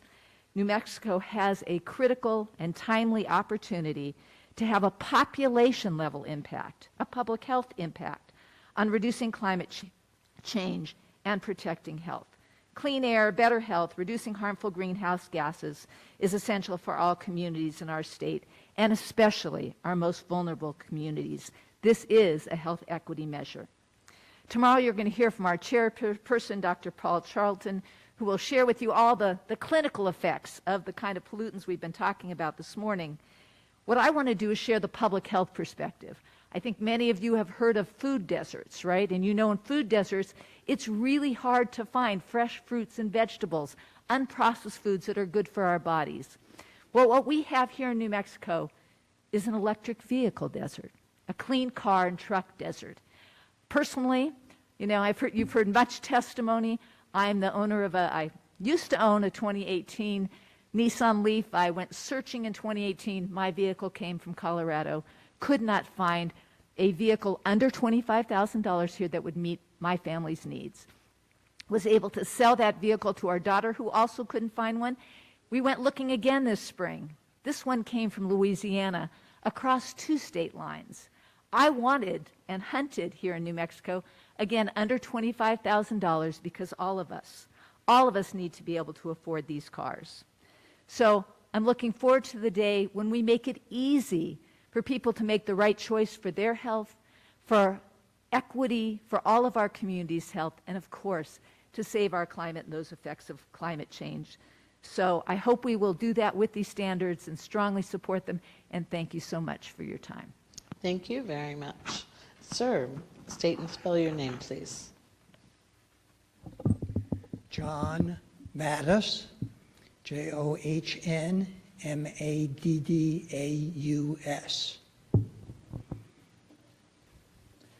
Good afternoon, and thank you very much for the opportunity to speak in support of the New Mexico Advanced Clean Car 2 regulations.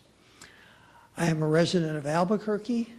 My wife and I are owners of a plug-in hybrid car. I view plug-in hybrids as an important but often neglected transitional vehicle as electric car technology is evolving and access to electric vehicle charging stations is expanding, but all too slowly. The oft-repeated stereotype of electric vehicle owners is that they are very wealthy people who have at least 2 expensive vehicles.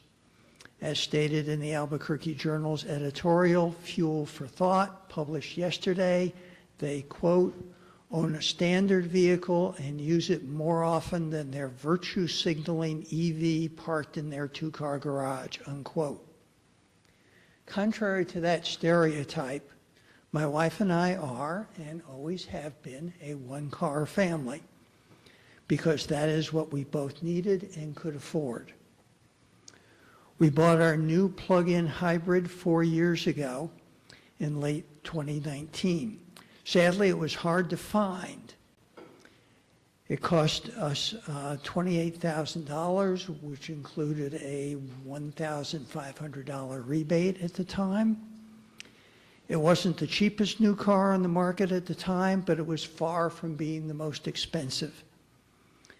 As we drive around Albuquerque, we see many gasoline-powered vehicles that are much larger than our car and probably more expensive. What are those vehicles signaling? Our plug-in hybrid replaced a 2007 SUV that averaged 23 miles per gallon. Over the past 4 years, we've driven an average of 10,000 miles a year. We've gotten an average of 88.7 miles per gallon. About half of our total miles driven have been in-city trips using our car's battery, which we charge daily at home. When operating on gasoline for long-distance travel, our car goes a little over 60 miles per gallon.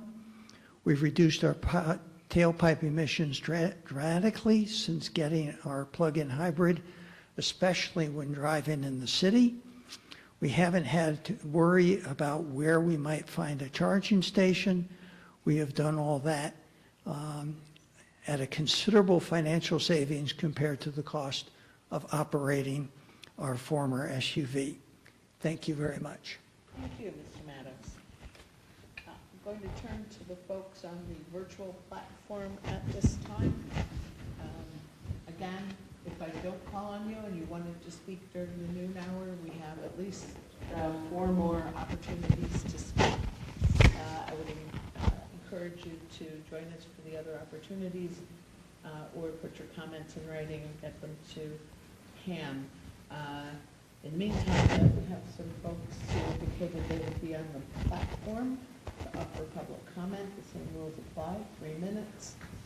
And I think because you have your back to that screen elsewhere. Sorry? Oh, where did it go? All right. I am really winning today. Okay. Sorry. All right. Permanent state of apology. Oh, okay. Let's see. Is Senator Carrie Hamblin? Hamblin, I'm sorry. Right. There was no L here. If you would raise your right hand, do you swear or affirm to tell the truth? I do. Thank you very much. Spell your last name if you would. Sure. H-A-M-B as in boy, L-E-N as in Nancy. Thank you. Please go ahead. Thank you so much. I appreciate your time and I appreciate how you're running these meetings. We all know how meetings can kind of go on, and so I'm very grateful for your efficiency. I am Senator Carrie Hamblin and I represent District 38, and I am also the CEO and President of the Las Cruces Green Chamber of Commerce. I stand in strong support of New Mexico adopting these clean car and truck standards. The climate crisis is real, and New Mexicans across the state are already suffering the consequences. Adopting these clean car standards is an essential step we must take in order to drive down greenhouse gas emissions. Tailpipe emissions from gas-powered vehicles are the second highest source of pollution, and these emissions disproportionately impact low-income communities of color who reside near high-traffic corridors. Just as an example, I-10, located between El Paso and Las Cruces, is traveled by 6,000 cars a day. And that is going through farming communities of Vado, Mesquite, La Union, La Mesa, and other small communities where there's a high amount of communities of color that live there. As a result, these communities experience significantly higher rates of respiratory illness, and adopting these clean car and truck standards is not just a matter of electrifying transportation. This is an issue of equity and environmental discrimination. In my work as a legislator, I make it a point to prioritize low-income, rural, and communities of color because it's these folks who make up the most vulnerable communities in our state. But as a leader of the Las Cruces Green Chamber of Commerce, I also recognize the incredible economic benefits of adopting these standards, including driving down the cost of electric vehicles and creating hundreds of high-paying jobs in sustainable fields. Now, although the cost of electrical vehicles may still be out of reach for those experiencing poverty, we must take the steps to begin reducing the costs for all New Mexicans. And this is one of those first steps. There are constant discussions that happen in the Capitol when EV legislation is presented, and the equity and financial accessibility is something that I always ask to be addressed because, as we've heard from many folks in this room who have EV vehicles, they recognize that there's certainly a degree of privilege and that they also recognize that there are folks who don't have that or this is not a priority for them rather than putting food on their table and keeping their house heated. However, we are not there yet, but we must take these steps to move forward. If we don't start moving forward, we will never reach the ideal of reducing our dependence on oil and gas, creating new jobs, and providing job training and sustainable jobs for New Mexicans. And I always encourage that we can actually state these jobs go to New Mexicans before they go to anybody else. The future of transportation is electric, and adopting these rules will ensure New Mexico proceeds with this transition in the most equitable and effective way possible. I do urge the board to approve these rules as soon as possible, and I am very grateful for the opportunity to speak to all of you today. Thank you very much, Senator, and thank you for hanging in there on the platform with us. Sure thing. All right. We go back to Mr. Barrio, Michael Barrio.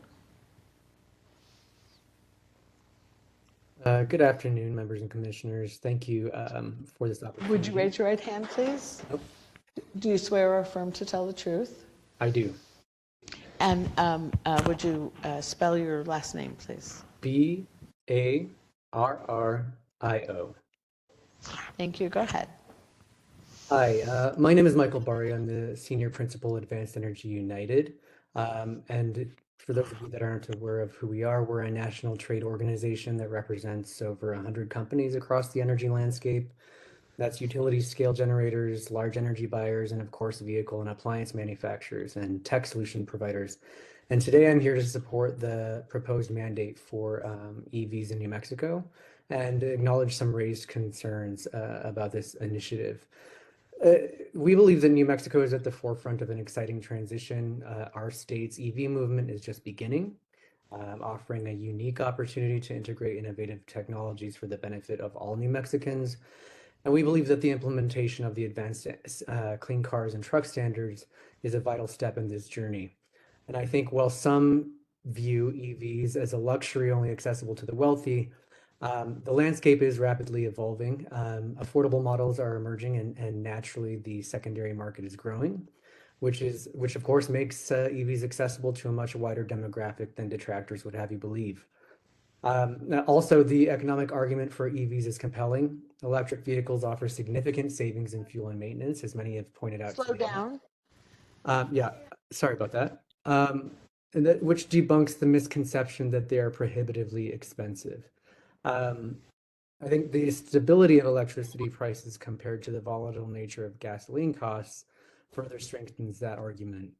Additionally, federal tax credits available for EVs make them an even more attractive option for New Mexicans.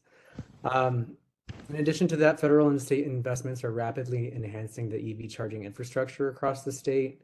Tech advancements in EVs are leading to longer ranges and faster charging times, increasing their practicality for everyday use. The wide-scale adoption of EVs also promises to reduce electricity rates for everyone by encouraging charging during off-peak hours and making more efficient use of the grid. The adoption of these vehicle standards will not only benefit the environment and public health, but it will also drive economic growth and job creation. And by setting a clear direction for the automotive industry, these standards can stimulate investments and innovation in the clean transportation sector. So in closing, the adoption of these standards is a crucial step towards a sustainable and equitable transportation future for our state. And while the transition to EVs presents challenges, we believe these are outweighed by the long-term benefits of sustainable transportation, economic resilience, public health, and environmental protection. Thoughtful policies and continued technological advancements can help ensure that the benefits of this transition are equitably distributed. So we strongly support ACC2 and ACT rule adoption in New Mexico. Thank you. Thank you. Mr. Barrio, it sounds as though you were reading from something. I've submitted this as well. You did. All right. Thank you very much. We'll make sure to get that to the court reporter. We are past the 1 o'clock hour, and I sincerely apologize to those who wanted to speak virtually on the 1 o'clock hour. I felt I needed to focus on the folks in the room. Please rejoin us at 5 p.m. tonight, and we'll make sure that we get to you. So we're going to be on a lunch break now until 2 o'clock, and when we come back, we will have the first petitioners panel here, and we'll begin questioning. Thank you all.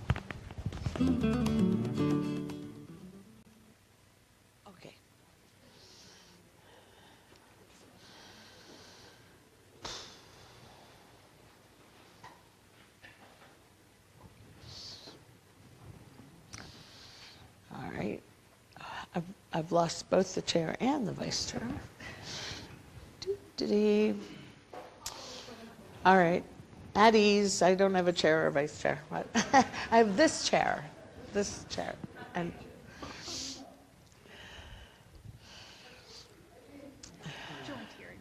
yeah.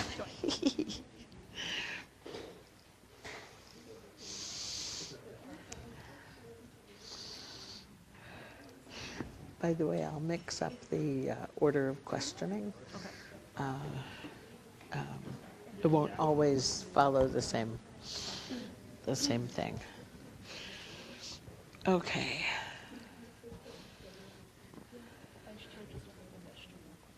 Okay. I should wait. Because we are going to start with the board. Oh, we're going to start with the board first? Yeah. Not cross exam? The board's questions. I used to do parties and then board, and then some board people said, no, we want to go first. So, okay. Do you want me to move that over? Okay. All right.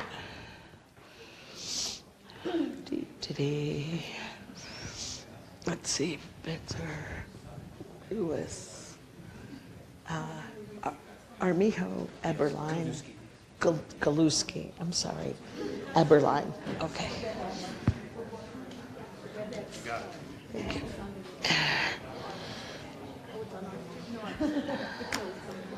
Why do I have 2 cups? Okay. Any minute now.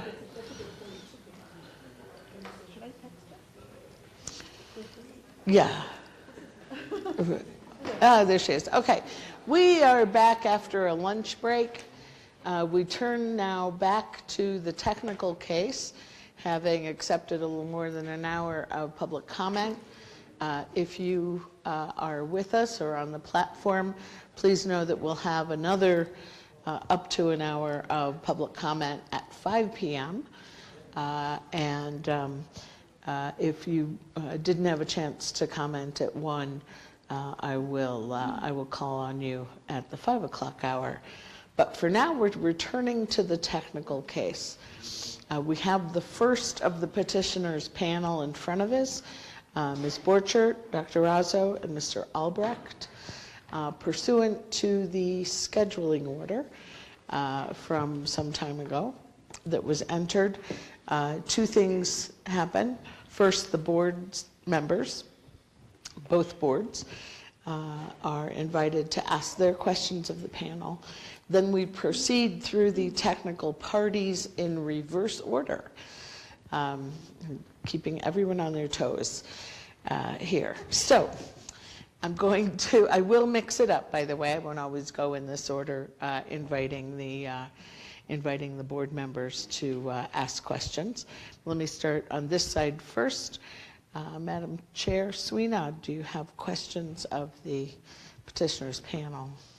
Not at this time, but I may have someone to go through this. You can change your mind. Thank you. Vice Chair Trujillo Davis, do you have questions of the petitioners first panel?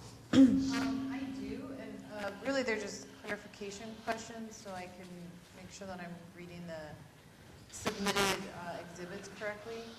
On, let's see, the PowerPoint presentation, there was a slide there for on-road vehicle contributions, and one of the labels is EGU, and I was just curious what's that an acronym for? Sorry, that sounded EGUs are. Is my mic working? I don't think so. Try it again. Is it? Oh. Yes. EGUs are electric generating units, so power plants. Okay, thank you. I don't know if that acronym is listed anywhere in there, but if it's not, it might be a good one to list. And then my other question was, if you could direct me anywhere in your testimony, which I went back through the exhibits that were submitted for both everybody's testimony here, but I didn't see, was there an in-depth economic analysis in any of those? I'd seen some like kind of glossed over ones, but That would be the report that the department commissioned from ERG, okay, which Mr. Coppell is going to speak to. Mr. Coppell?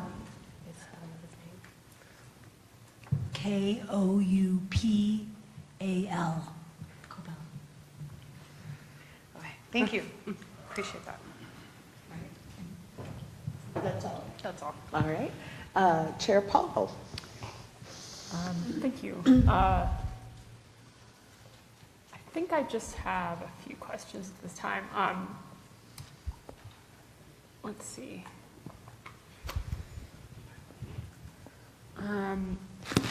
We talked a little bit about non-attainment and for ozone. And since we're Bernalillo County Air Quality Control Board, I'll use my time to direct questions at our staff at EHD.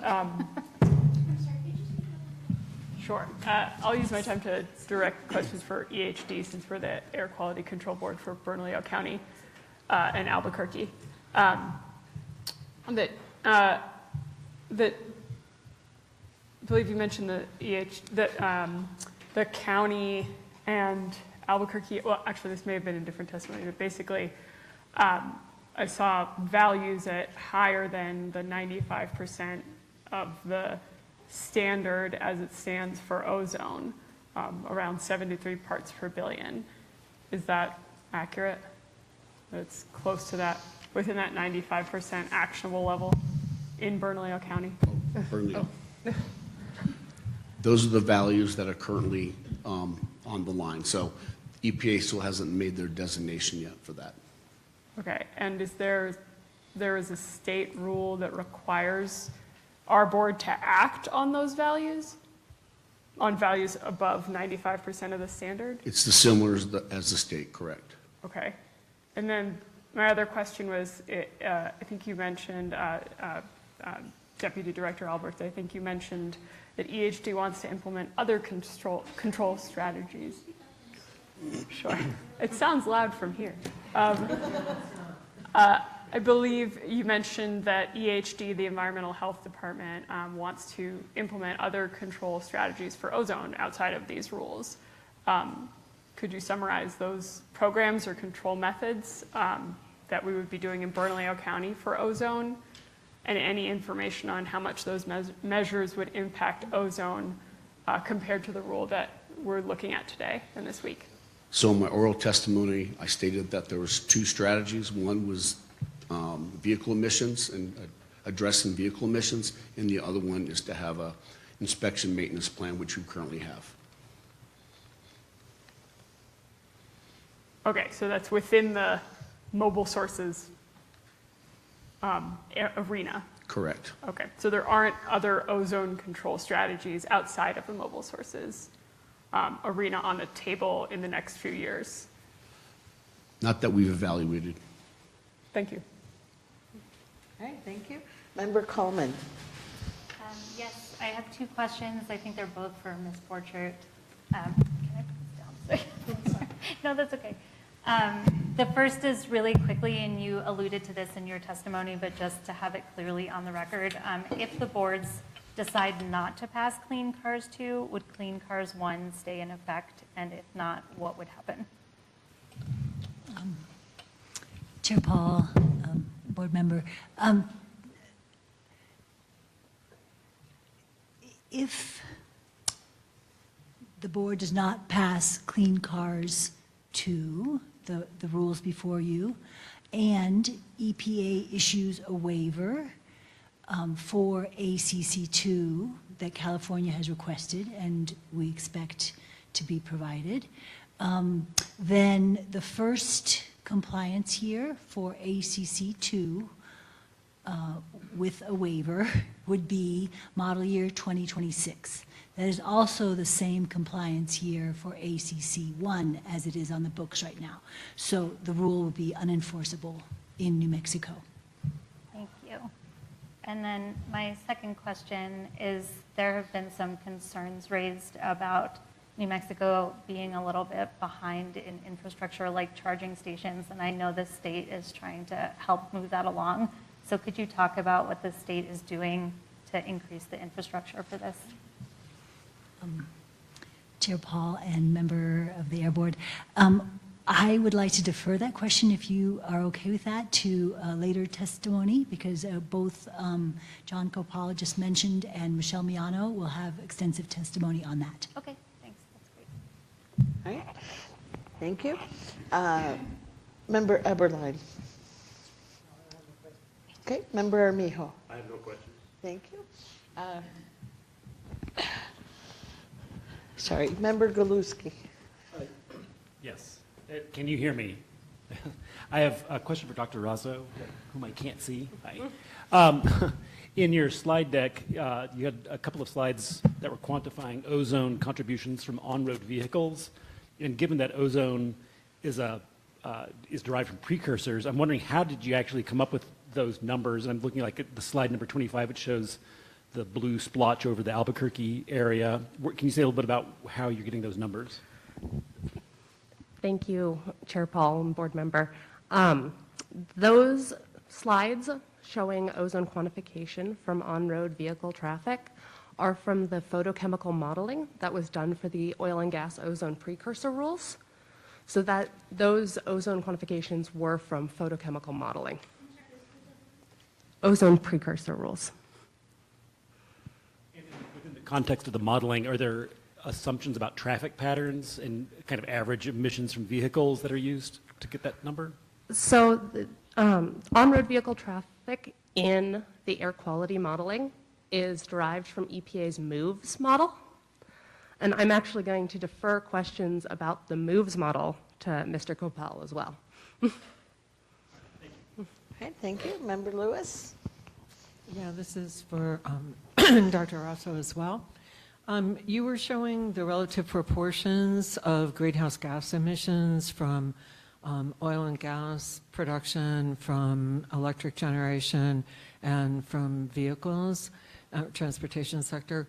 Have you looked at what the relative trade-offs would be if if these rules pass and we start looking at higher and higher percentages coming from electric? Because obviously those three are related. You would expect the oil and gas to go down a little bit and the electric maybe to go up a little bit. Have you done any modeling or estimates of how those three might interact? I'm actually going to defer that question to Mr. Copal as well. ERG did look at the net greenhouse gas emissions from this rule.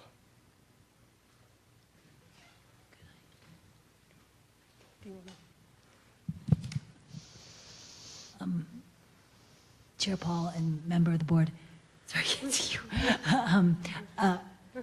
I would like to just talk about the greenhouse gas emission profile, the greenhouse gas emission profile question that you also asked.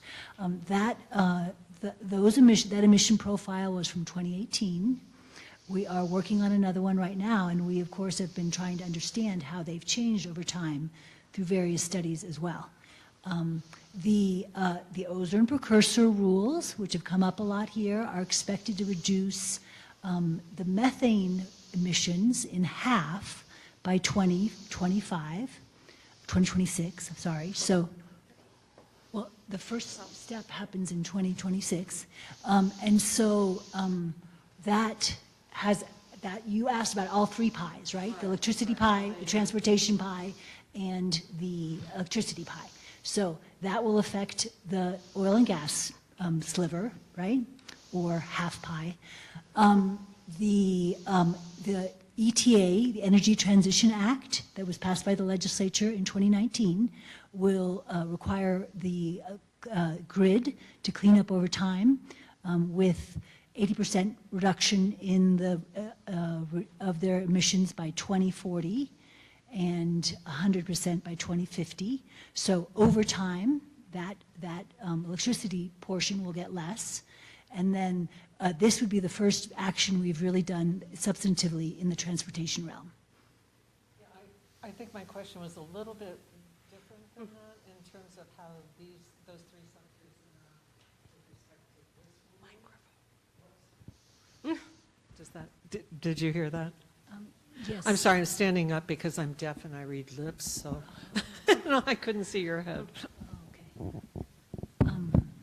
Member, Chair Paul, member of the board. So your question is, how do the three interact? So obviously, as we shift from gasoline-powered cars to electric cars, then there's a shift that would be the less amount of gasoline being used in the state, and then more electricity being used. So as that electricity sector cleans up, that should lower our emissions over time. Again, I would also refer back to Angela's, Dr. Rosso's answer, which is that John Kopal will have more on how those emissions change over time for the electric vehicles. The oil and gas production in our state, the emissions from the oil and gas sector are not necessarily going to change even if we use more electricity and less gas in our cars. Okay, thank you. Member Bitzer. Not really sure who to direct the questions to, but I did hear in public testimony somebody made reference to folks going out of state to buy their cars, go to maybe Texas or Arizona. Is there some mechanism to address or curtail that?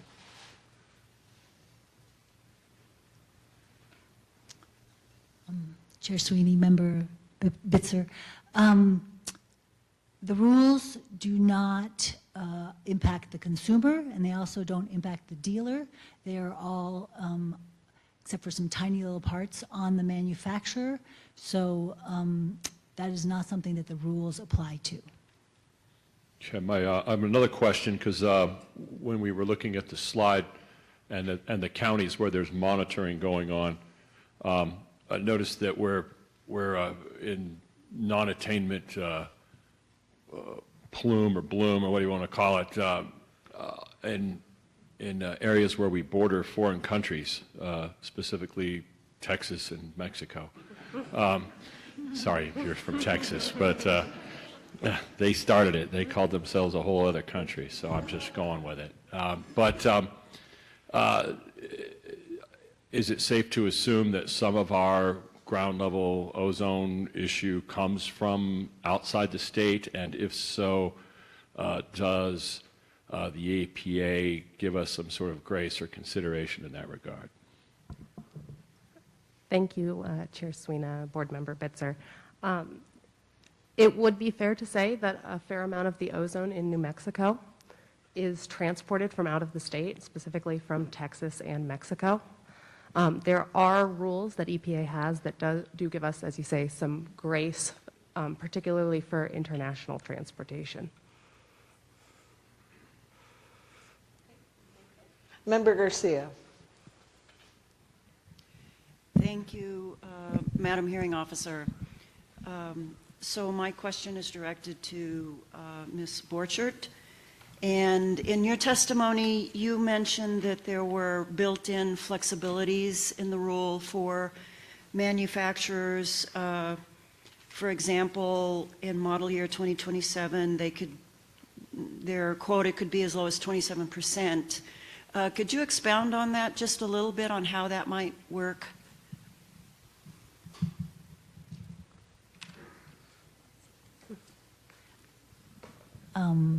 Chair Sweeney, Member Garcia, yes, just give me a moment to pull up that graph, please.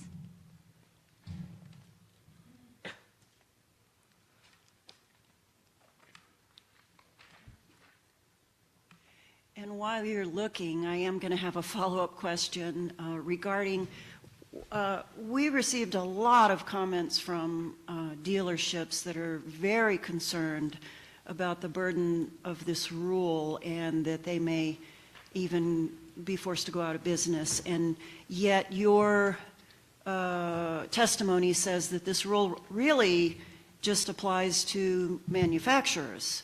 So I'm wondering if you could also explain a little bit about how this rule impacts the dealerships. I mean, it obviously does in some form, but and there's a lot of concern about it. But if you could sort of parse out the difference between how it impacts manufacturers and it will impact dealerships. Thank you. Chair Sweeney, Member Garcia. So to your first question about, perhaps I could just go into the first model year compliance of 2027 and describe the different components that would add up to 43% and mention which parts are then flexibilities that actually mean that the number of actual cars delivered to New Mexico could be less. And I just also need to emphasize that this is just one scenario, right? There are many ways any manufacturer might choose to meet the 2027 model year compliance. So in this example, the manufacturer takes advantage of the ZEV accessibility credits. Those are the ones that are, for example, by supporting a clean mobility project within the community, by selling cars at lower than a threshold of a manufacturer suggested retail price, or also by selling used ZEVs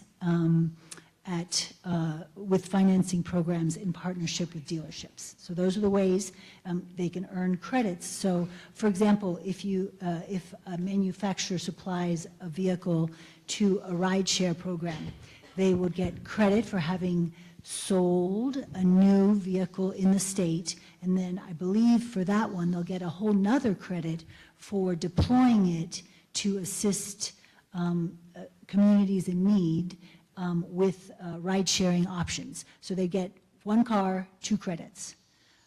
So those are the what we're calling the ZEV accessibility compliance credits. The early compliance vehicle would be any vehicles that are sold either in this case 2026 or 2025 model years. So if they're sold earlier than the compliance period, they can get credit for those in model year 2027. Then there's the pooled vehicle aspect, which is that if a manufacturer over-delivers cars in other states, they can take 15% of that over-delivery and assign them to any other state. Could be New Mexico. That really, in some ways, levels the playing field between some states where The EV sales are not only going strong right now, but they are projected to get even stronger against a state like New Mexico, where we're on the beginnings of the EV uptake. And then the last allowance or flexibility that is available is one that is specific to New Mexico only. It's one that we are the only ones that have this kind of one-time value, we're calling it, and early action credits. Early action credits are something that is part of ACC2, and that addresses cars sold right now in the ACC1 period. And the way it works in New Mexico is that we take the values of actual cars delivered between 2023 and 2025 model years, and then we double that if the manufacturer requests that. So again, it's a 2-for-1 for cars delivered to our state right now early, and those are allowances they can use then for their compliance years, for the first 3 compliance years, 27, 28, and 29. And so if you add up all those allowances, then that means that the actual amount of vehicles that need to get delivered would only be 17% of the total sales versus the first year annual ZEV requirement that's on the books of 43%. Great, thank you. You know, I'm sorry, would you mind repeating your second question? Sure, yeah, it was a lot. Yes, one of the things I noticed in a lot of the comments from dealerships is they seem to be very, very concerned about the burden this rule places upon them. And while your testimony said that this rule really only applies to manufacturers, I'm trying to understand what is the relationship with the manufacturers and the dealerships to where the dealerships feel they also have a burden under this rule. Can you parse that out a bit?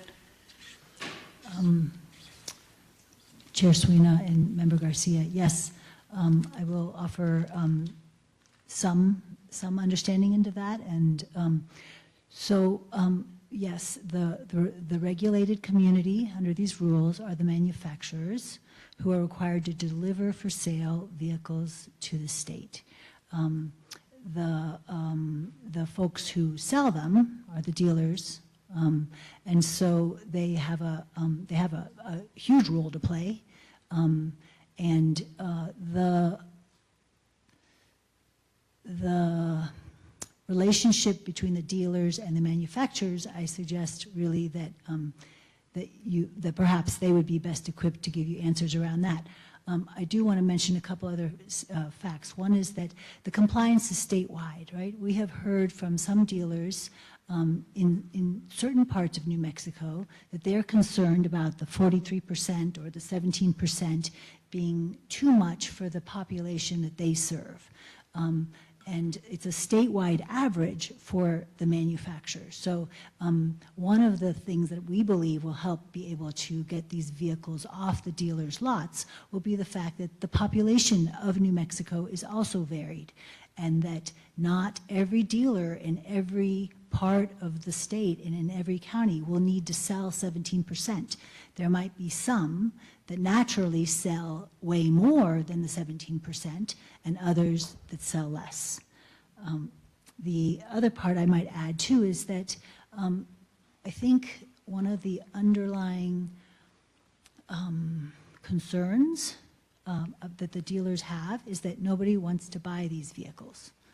And that's their concern. They would only be going out of business if nobody buys cars anymore.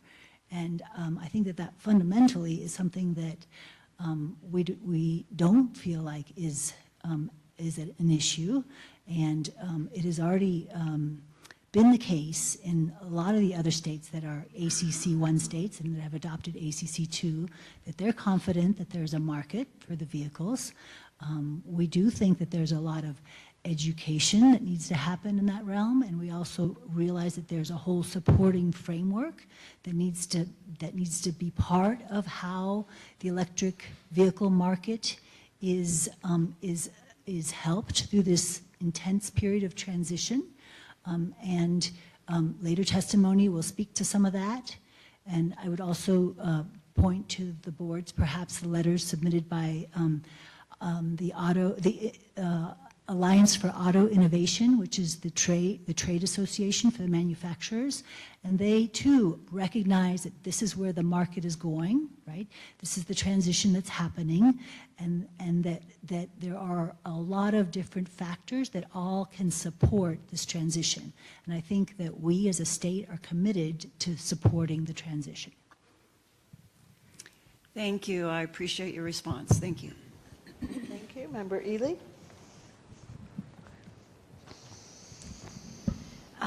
Ms. Borchert, I could not pull up the comments by the Alliance of Auto Innovators. I'm wondering if there's,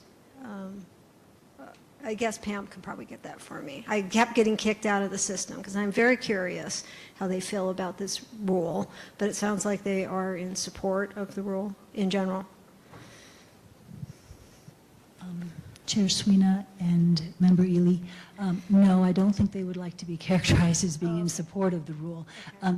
They support the EV transformation that is occurring, and they recognize that their manufacturers, their members, are all moving in this direction, and they have ambitious goals themselves, and that there are other components that are equally important, that are put in place, that is beyond their control, that they think are important to put in place to help with the transformation.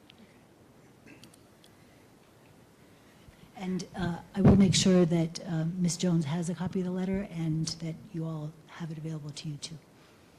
Thank you for that. I want to follow up a little bit on Member Bitzer's question about out-of-state purchases coming into New Mexico. Specifically, can a New Mexican purchase a vehicle out of state that's non-compliant with the emission standards and have it registered in the state? I'm not talking about ZEVs, I'm talking about LEVs. Chair Sweeney and Member Ely, no. Yes, I appreciate the opportunity to clarify that. The LEV standards, the California LEV standards, would not allow a New Mexican to buy a vehicle that is non-California compliant in a state outside of New Mexico, except for under certain circumstances, they're not allowed to buy it and register it in New Mexico. Right now, the California certified cars also match the federal standard. So my understanding is right now that if somebody bought a car in a neighboring state, an internal combustion engine car, and registered it in New Mexico, it would still be California certified, and therefore they would be able to register. So the key point is you can only register a California certified car in New Mexico. So there's no such prohibition on ZEVs, of course, because it's only what is being delivered for sale by the manufacturers. Right, so there's, yeah, okay. Yeah, and to that point, I mean, I think that we heard earlier that many New Mexicans have over the past couple of years, because they haven't found the vehicles in the state that they were looking for, have gone out of state and then have been able to register a new ZEV in the state that was purchased out of state. And that can happen in both directions. Of course, perhaps somebody in another state is looking for a ZEV, and with a robust ZEV market, maybe they will be buying vehicles in New Mexico, and then will be registering them in their own state. Okay.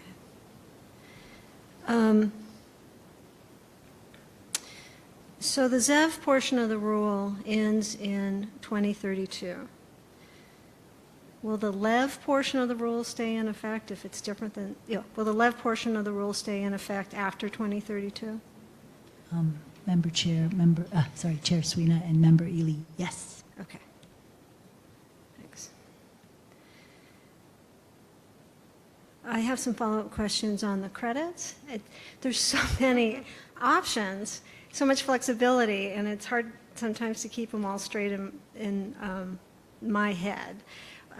One very straightforward question is a PHEV, or how do you pronounce that? PHEV? PHEV is what I've heard. PHEV is a plug-in hybrid. Is that the credit for that equal to a ZEV? Is it 1-to-1?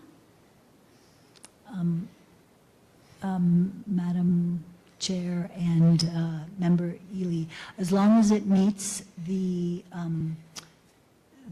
threshold of, I believe, driving over 70 miles of range, then yes. And they're only limited to being able to be 20% of your total delivery requirement. Right. Okay, well, that's good. And then on the issue of pooled credits, are there a number of other 177 states that have extra credits where those manufacturers have oversupplied and overly met their requirements so that those pooled credits could be transferred to New Mexico to meet their obligation here? Madam Chair and Member Ely, what we have to remember is that the first compliance year for ACC2 is model year 2026, so it's in the future. We don't know exactly what the market will do between now and then in those other states. I did, however, pull up a table of how credits stand today for model year 2021. Remember, we're in this spot where a model year is behind us, we get the reporting done, we understand how things are working, and yet we're in the middle of a period, and then we're also making rules for the future. And every single manufacturer for model year 2021 has credits on their books because they have way over-delivered based on what is the model year 2021 ACC1 requirements.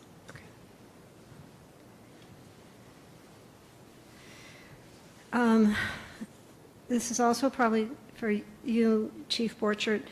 We're not going with proportional credits in this proposed rule. Instead, it seems like we're looking at one-time value.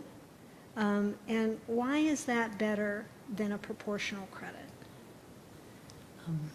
Chair Swina and Member Ely, the reason that we are proposing the one-time values is because the proportional credits gave manufacturers credits or values based on what that bank was like in California, the status of the bank in California, the one I just mentioned that is chocked full of credits, and based on deliveries of cars in California. We feel like it's much more important and much more, it's better for New Mexico to have a system of credits that is based on cars delivered to New Mexico, where we will benefit from the sales at the dealerships as well as from the clean air, and the consumer will get the price benefits by having those cars in New Mexico. Thank you for that. I'm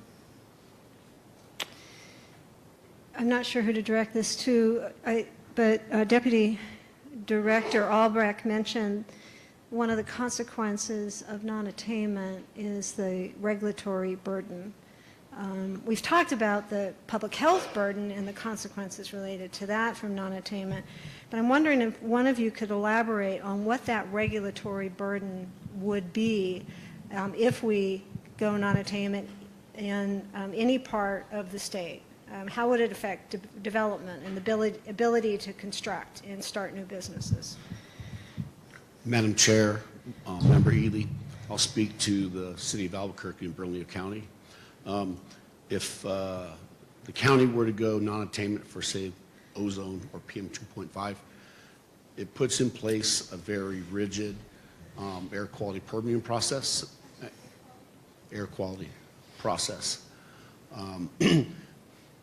where new construction for new sources, like an Intel or any kind of DoD or DOE installation, those regulatory requirements for obtaining a permit become very stringent. And are there added emission control requirements for those facilities that might cost more, added modeling requirements that might cost more? Yes, that is correct. Those control technologies would be best available control technologies or LAIR, which is lowest achievable emission rate. So you got two different classifications where they only apply to major sources, but still it's part of the program. The program could face potentially looking at our minor source permitting. We could possibly look at reviewing our minor source permitting program, construction permit program, to see if we need to beef up that as well, since the county has minor sources. We've got 8 major sources in the county. And I'll add on behalf of the state that the air quality permitting process in an ozone non-attainment area would require that major sources of precursors demonstrate emission reductions before they would be allowed to obtain a permit. So is it fair to say that these rules not only affect dealers, the general public health, but it could affect a lot of businesses in the state if these areas actually do go non-attainment? Yeah. Yes, that is correct. The stationary sources, which are they are the non-mobile.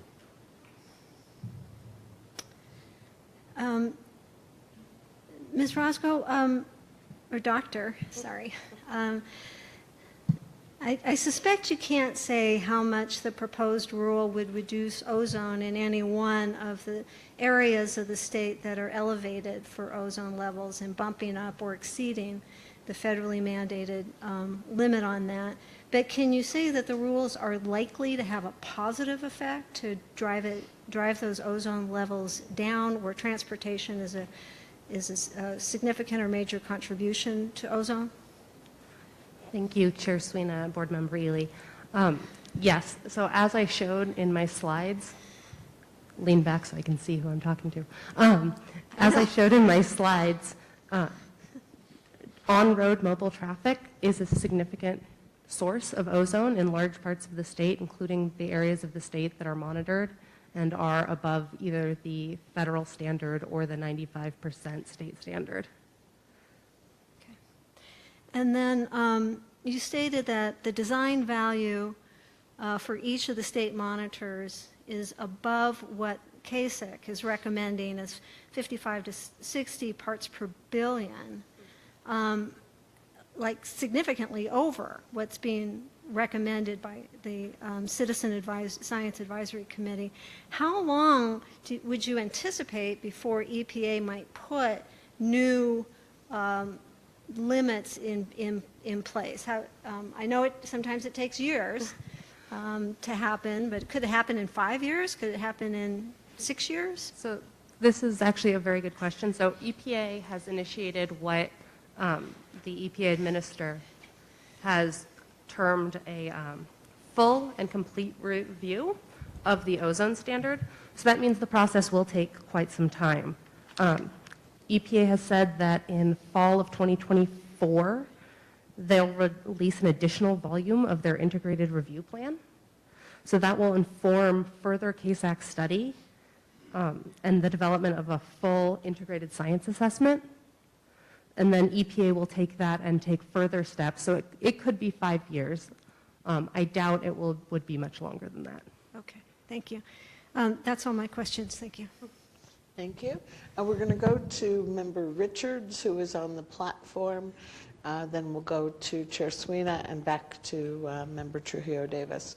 Member Richards, do you have questions? Yes, I just had one, and this was for the NMED. I was wondering if you could tell me, I know that when you kind of introduced this, you mentioned that the state would be responsible at the local level, for example, Albuquerque and Bernalillo County, for the implementation and enforcement responsibility. And I'm just wondering what specifically is under the implementation. That's a broad word. So I'm wondering if any of that implementation would include making sure that we have the infrastructure as well as assisting dealers in terms of some of the concerns they have with a reduction in sales of the ZEVs, as well as maybe some of the mechanics, because apparently what I've heard through public comment is that some of them may go out of business because of the less need for the maintenance of these vehicles.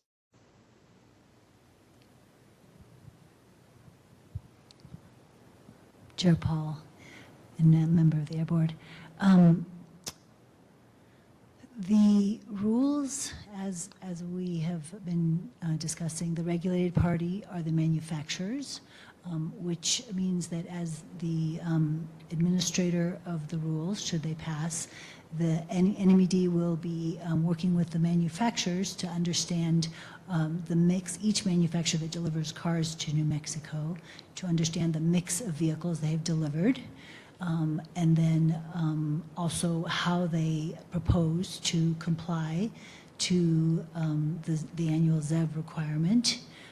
We will then cross-check those numbers with registered vehicles to see if there is general agreement between the vehicles that have been delivered to the state and the vehicles that have been registered in the state. So that is the administrative role that NMED will play under the rules. Just to follow up, is there any other branch of the state government that would assist some of these other concerns, or is that being left for private industry to figure out? Member Paul and member of the Air Board, I would like that will be addressed in future testimony about the other roles that other agencies and the state as a whole play in setting up the entire structure and framework that helps transform the transportation system towards electrification, and including roles that the utilities can and are playing. Great. Thank you very much. That's all I have. All right, thank you. Chair Sweeney. Yes. Thank you, Madam Hearing Officer. This is, I wanted to see if, I don't know who this may be, Chief Borchardt, that, can you share the types of outreach to and response from communities and industry and environmental groups that the NMED endeavored in during this rulemaking process? Chair Sweeney, I would like to ask that we perhaps hold that question as well. We do have both a witness from NMED and a witness from EHD that will talk about our outreach program, if that's okay with you. Yes, that's fine. And maybe just from a technical standpoint, has there been any outreach to tribal nations and pueblos on technical aspects with the rulemaking in terms of education or collaboration or input? Chair Sweeney, I don't want to steal their thunder, but I can answer that. Yes, we have reached out twice to the Technical Environmental Directors Group. Once at a presentation at IRAC, and I would be remiss in not remembering Intertribal Resource Council, Advisory Council. I have emailed them through our tribal liaison. We also sent each tribal leader a letter, an individual letter, both electronic and snail mail, to let them know about what we were doing and also to provide some framework about it and to help to see if they wanted to engage with us on any questions they might have or interest they would have. And of course, we also when we talk about that entire kind of framework that needs to support electrification, we also recognize that there's economic opportunities for tribal governments to have charging infrastructure in their tribal communities, not just for, for their own members, but also for visitors. And so we've also been trying to support connecting the dots around that, the funding that's available with communities that might want them.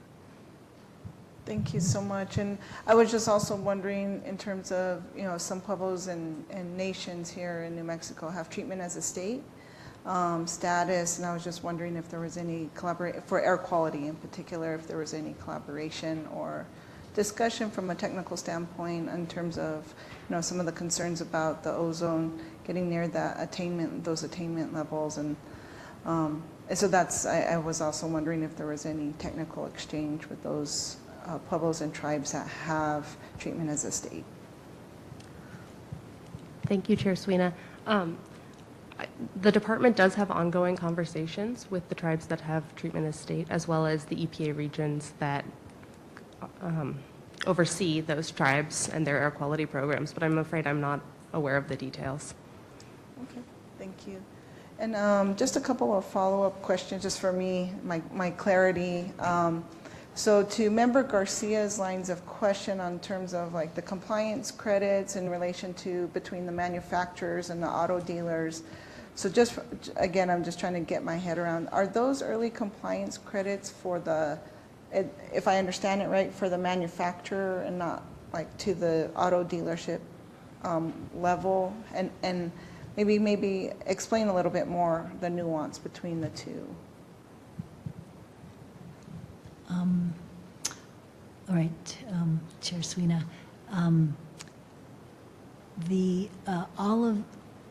All of the flexibilities and allowances that exist are how a manufacturer can use these allowances and flexibilities to meet their annual ZEB requirement. So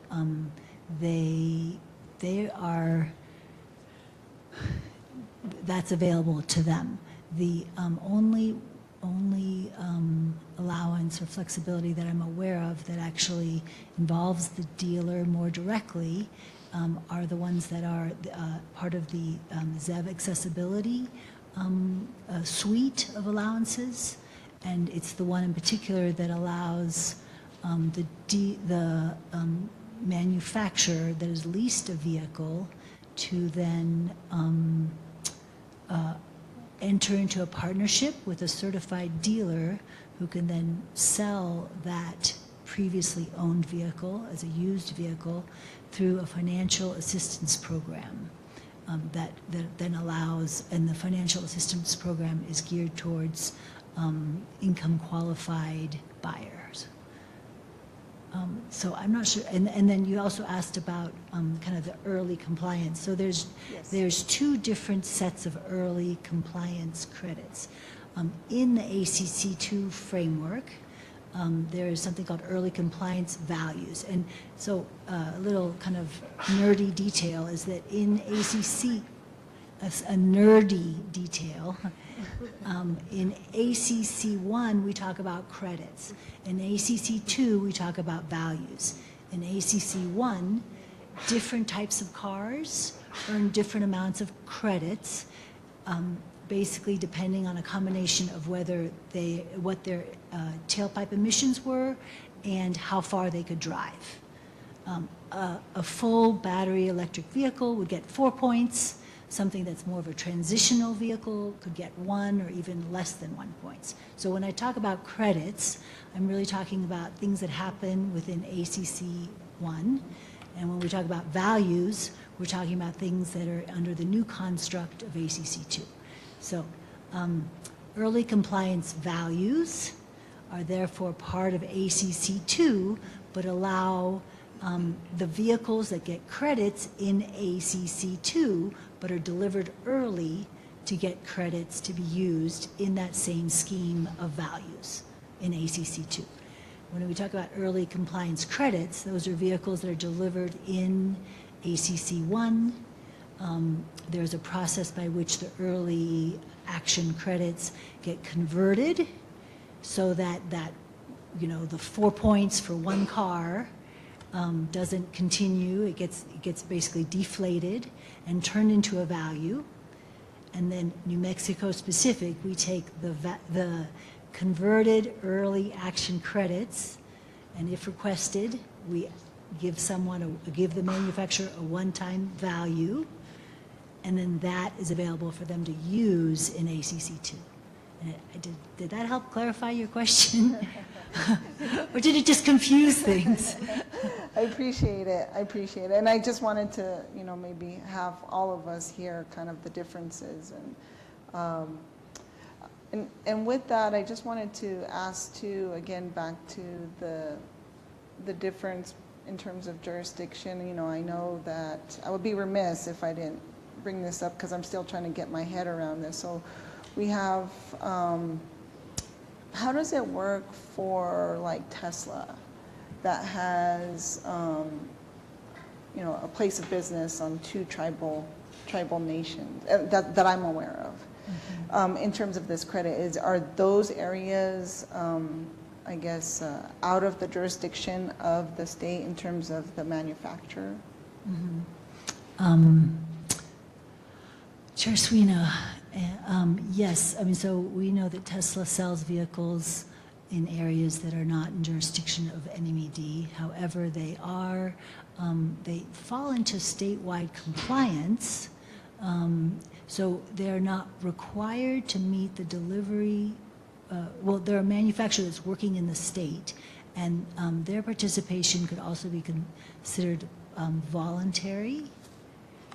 Actually, I feel like I should probably bone up on that before I answer. I know in other markets, like in California, where they they're 100% ZEV auto manufacturer, right? So they obviously meet the compliance requirements every year. They want to participate in the market because they have extra vehicle values to sell. And they are permitted to do so in New Mexico. Thank you so much. And just one more question. Sorry, I'm all over the place here. I think in some of the testimony and some of what we read in public comment, there were questions about the power grid and the ability of the power grid to support this move to electric vehicles. And I know you're more on the air background. Well, can you field the question about, has there been a look at or a review or analysis regarding what New Mexico would need in order to accommodate this move toward more electric vehicles? Chair Sweeney, the answer is yes, and there will be more testimony to that effect from later petitioners' witnesses. Thank you so much. Appreciate it. All right, thank you. Vice Chair. Yes, thank you. I don't know if that's on or not.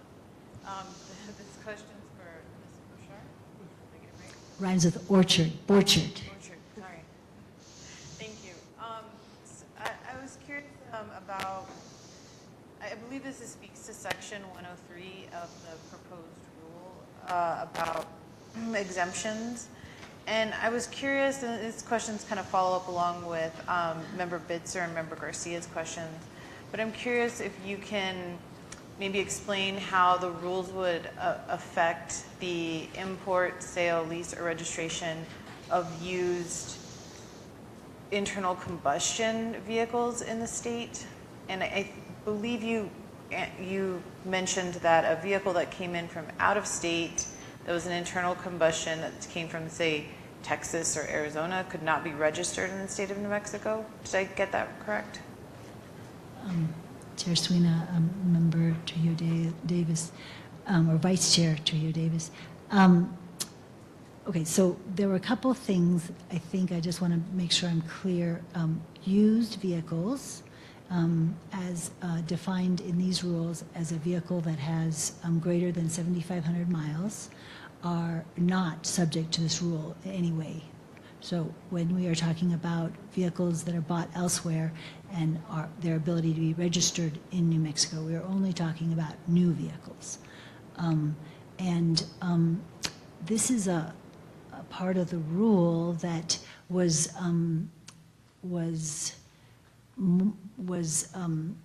important when the California standards and the federal standards were different. Sometimes people describe kind of California rules and the federal rules as kind of like a rubber band, right? California goes ahead and then the federal rules catch up, and then California goes ahead and they catch up again. We're at a point right now where on the LEV standards, the low emission vehicle standards, the California and the federal rules are so closely aligned that most manufacturers decide only to make one car that meets both standards.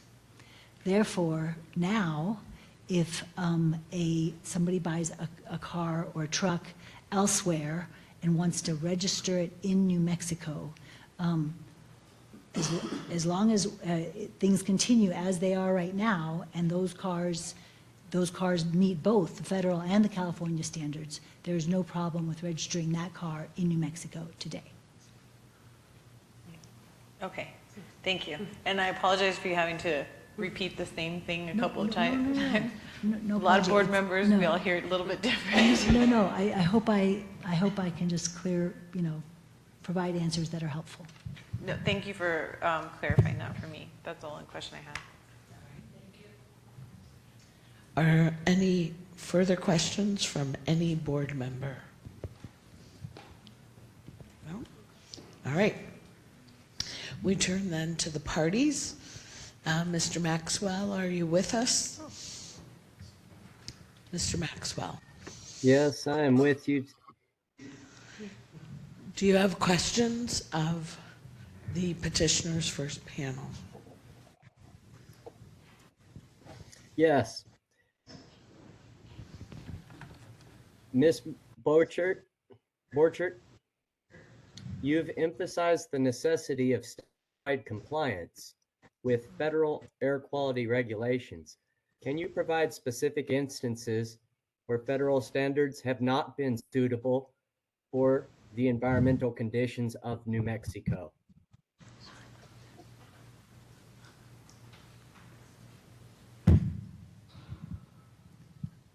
Could you please repeat that? I couldn't quite hear all of your question, please. Can you provide specific instances where federal standards have not been suitable for the environmental conditions of New Mexico?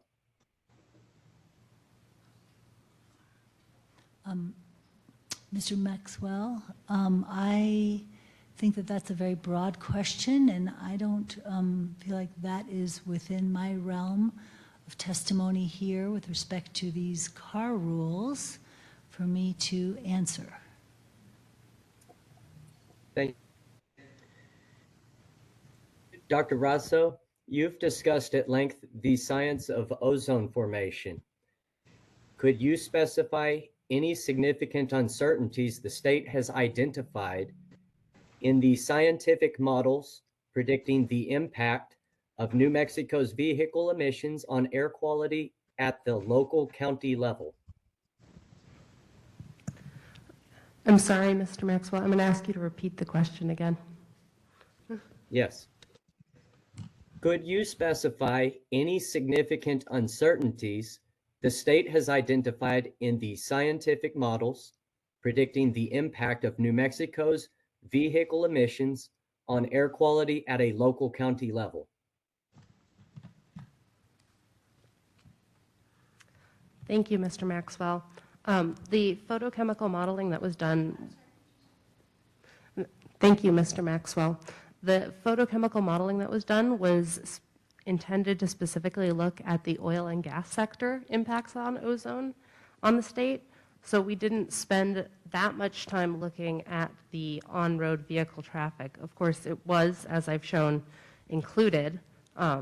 As I said to another board member question, the on-road vehicle emissions that are used in the photochemical modeling come from the EPA MOVES model, which considers New Mexico specific what are called vehicle miles traveled in the state. I'm not sure I entirely answered your question there. Thank you. That's all the questions I have for the panel.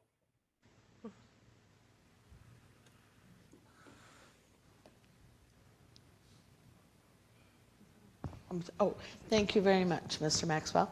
Mr. Domenici?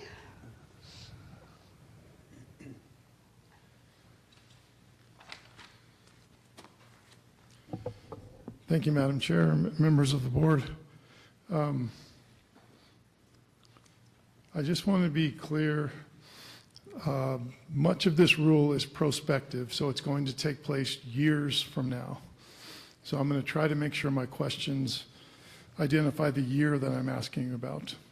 So I'm sitting at an auto dealer facility in 2027 in Gallup.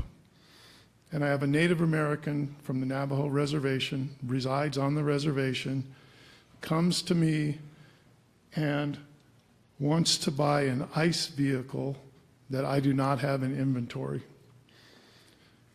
My understanding is that person can drive across the border to Arizona, buy that vehicle, and return to New Mexico and use that vehicle in New Mexico, correct?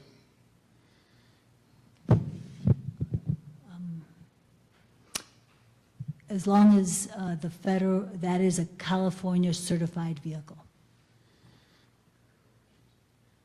Okay, when you say California certified, what California certification standard are you referring to? I am referring to ACC2 LEV standards. Okay, well, let's assume Arizona does not adopt ACC2 standards. So that dealership in Arizona in 2027 is operating under federal regulations, not California. And the same question applies. That member of the Navajo Nation cannot find the vehicle they want at the Gallup dealer, so they drive into Arizona and buy the vehicle they want there, and they drive it home. Are they able to drive that vehicle legally in New Mexico?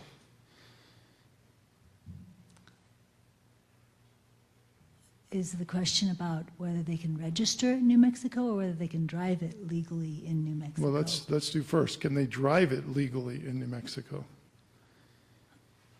Yes, these rules don't have any implication on who can drive what cars in New Mexico.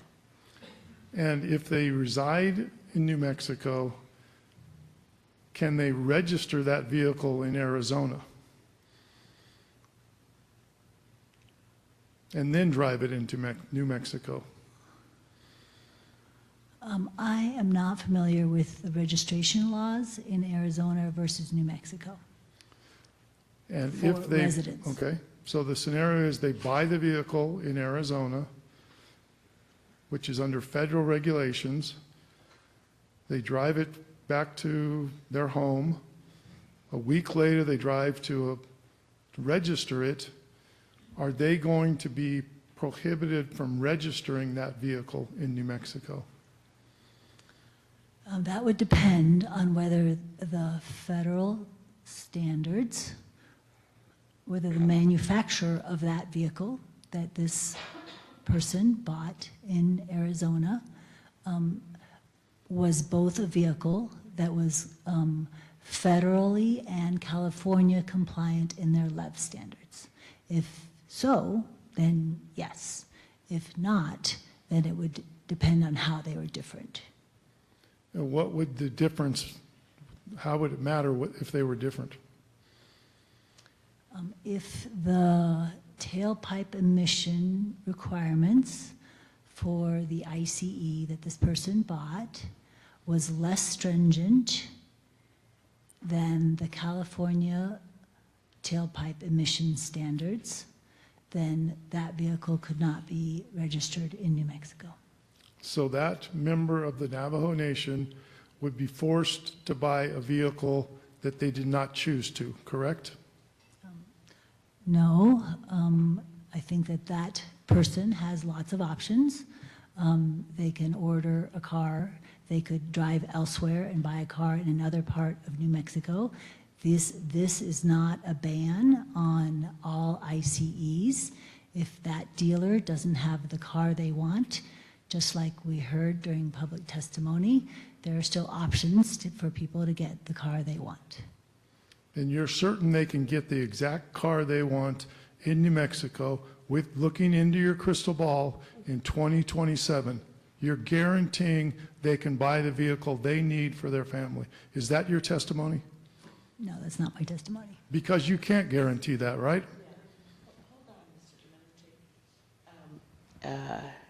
As you know, we don't insist that witnesses guarantee anything because they don't have crystal balls. And I think right there you were asking Ms. Borchert to speculate.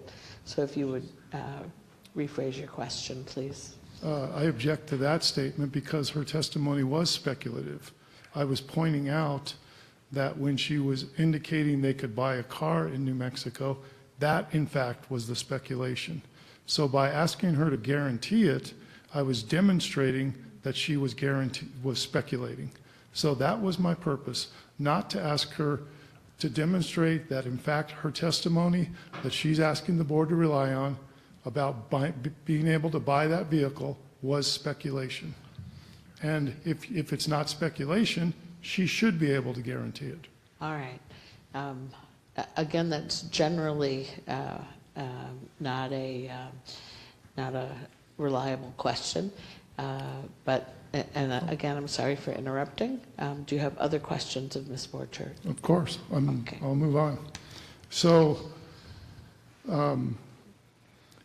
I didn't see any analysis anywhere in anything provided by the New Mexico Environment Department regarding charging infrastructure on the Navajo Reservation, correct? That's not in a single exhibit or a shred of testimony, correct?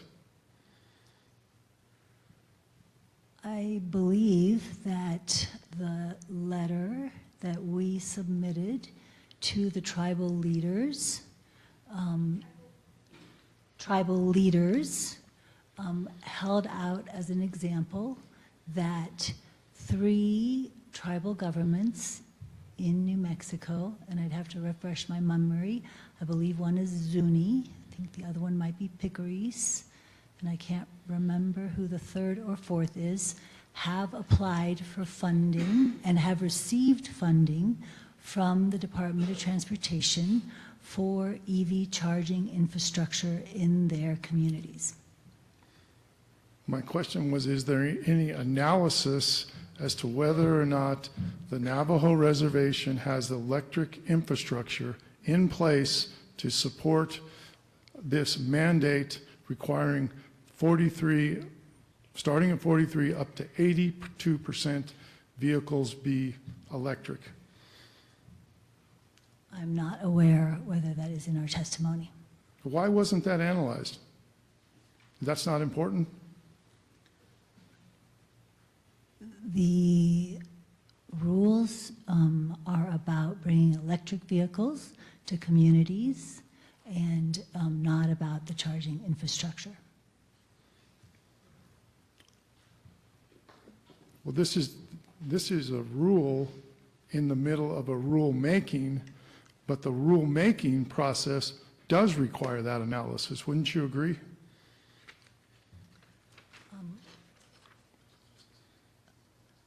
I know that we're in the middle of a transformation in the EV industry, and that there are technologies that are already being developed that may have other solutions that maybe are not necessarily dependent on the question you are asking.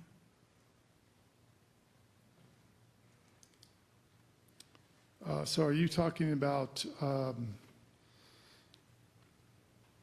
people that don't have electric infrastructure at their house capable of supporting an electric vehicle might be able to, say, put solar cells on that house if they don't have electric power? Is that the kind of speculation you're asking us to engage in? I think that given that I'm being cautious about speculating, I'm not going to speculate. Well, you just speculated. You just talked about all the technologies that are not available that might become available. Are you telling me that's not speculating? I withdraw that testimony. Well, then if you withdraw that testimony, we go back to where I started, which is there's many parts of the state that the New Mexico Environment Department has not evaluated whether they have the electric charging capability for home charging of these vehicles, correct? Objection. This states prior testimony. The question was only about the application, not whether the... I'm sorry. I'll rephrase the question. It misstates the prior testimony. The prior question was whether the analysis of specifics of the Navajo... Right. So the objection was that this stated her prior testimony, and I'll agree with that because your earlier question was about the Navajo And Nation. I'll agree with you and counsel. All right. You agree that as part of this rulemaking and presenting this case and presenting the department's evidence to this board, the Navajo Nation has not been evaluated as to whether or not it has electricity or electric charging capacity at individual residences to support the mandated level of electric vehicles, correct? There's a couple things there. One is that NMED does not do analyses of sovereign nations, right? These are exercises that sovereign nations do for themselves.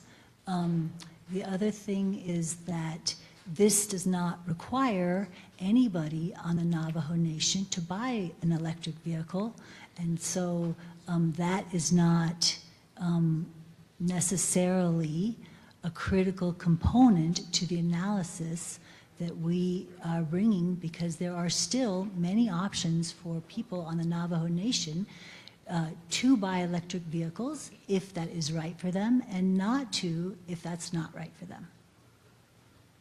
You still didn't answer my question. So, well, maybe you did. So, just to be clear, because they're sovereign nations, you haven't, and you don't have available a shred of evidence that they have electric charging capacity, correct? That is really something that I think I want to defer to those people who will be talking about electric charging networks of our witnesses. Now, you realize in your rule there's an exception for certain Native American circumstances. Are you familiar with that exception? No. Would you mind pointing that out to me? Could you put up NMED Exhibit 3?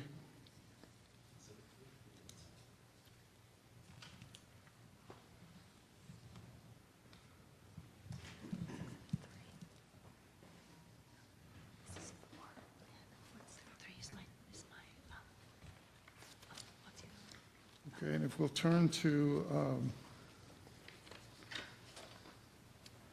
page 7 of that. So this is not the rebuttal. This is, well, I'll let you get to it, Ken. You said exhibit, right? NMED. Exhibit 3.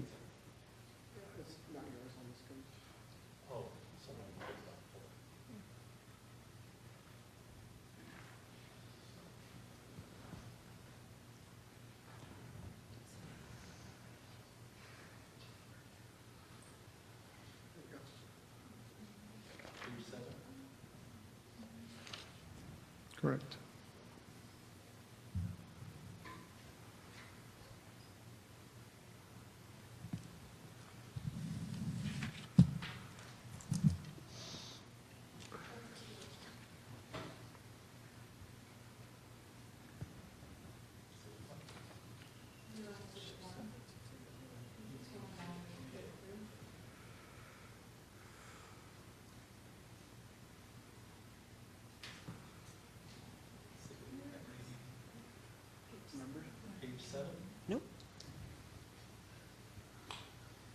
It's under the exemption section. You got it. Under exemptions 103? Yeah. Okay, that's right there. So first of all, let me have you look at 103B. And let's make sure we understand what that exception means. You are familiar with these regulations, is that correct? Yes. And you are the witness designated to explain these regulations, if I understand correctly. Yes. But you don't have a legal degree or a legal background, correct? Right. So, motor vehicles sold for registration in a state that is not New Mexico are not covered by this regulation, correct? Right.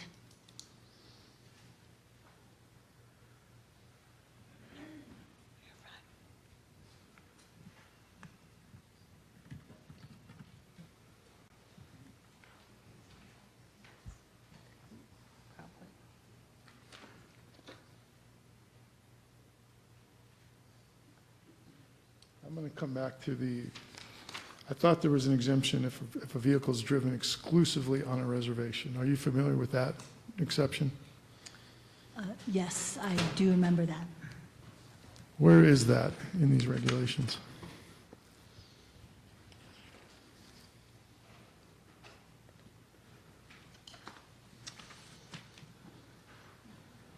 If we can find it quickly.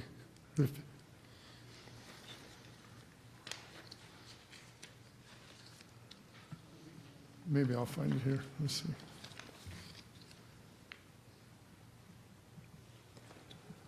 So let me just ask, there is a regulation that the intent is if a vehicle is driven exclusively on a reservation, it's not subject to these regulations. Is that your understanding? I would feel more comfortable if we could find it before I answer that, because I would be more comfortable if we could find it before I speak to it. I do remember that part. I don't remember where it is. If somebody could search for... So maybe in the definition. I don't see it. My legal attorneys are telling me they don't see it either.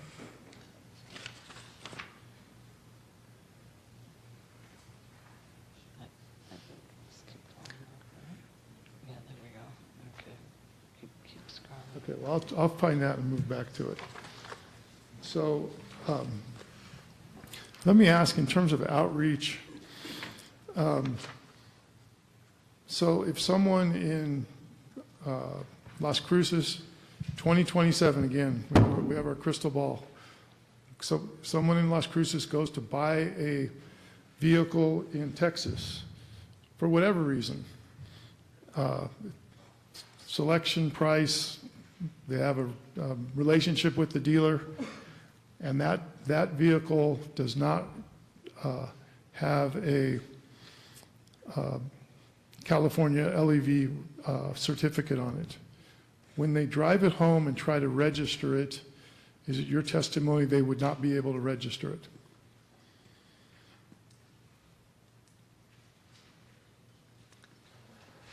The car would need to be California certified to be able to register it in New Mexico. And is there a plan to make sure that there's outreach so that set of circumstances does not occur? So people don't buy vehicles that are non-certified and then not find out for the first time when they try to register them? Yes. Okay, what's that plan? We have talked about working together with MVD. There is not only the outreach to the public to make sure they know that, we would also be working with dealers to let all the dealers in New Mexico know, and dealers in neighboring states, and also signs up at the MVD that would alert the users of the MVD registration system, and also on the website. So you would agree that unless manufacturers are able to take significant benefit of the credits and values that there will not be a market for 43% electric vehicles in 2027 in New Mexico, correct? I do not agree. Well, then why have you calculated in all of your demonstrations that the actual percentage of electric vehicles would be down about 17% because of all these credits and values would actually reduce the manufacturer's requirement from 43% to 17%? I don't have a crystal ball. I was demonstrating the fact that there are many different ways that a manufacturer could meet the compliance requirements. They could, of course, fully provide 43% of vehicles in New Mexico.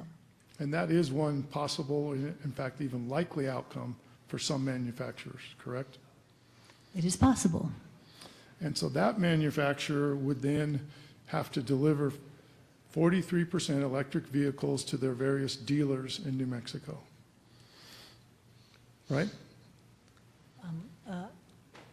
If a manufacturer wanted to use the on its face 43% number in New Mexico, then they would need to have statewide 43% of the total sales that they have delivered to, or the total cars they've delivered to the state, be electric vehicles or PHEVs. And you would agree that, or are you, let me ask you this way, are you aware that in states that have been discussed, like California and Colorado, if that circumstance you described occurred and a buyer went on to one of those dealers' lots to purchase an electric vehicle, the combination of incentives under either California or Colorado would likely be significantly in excess of $20,000 per vehicle under current law in both those states. Objection, compound.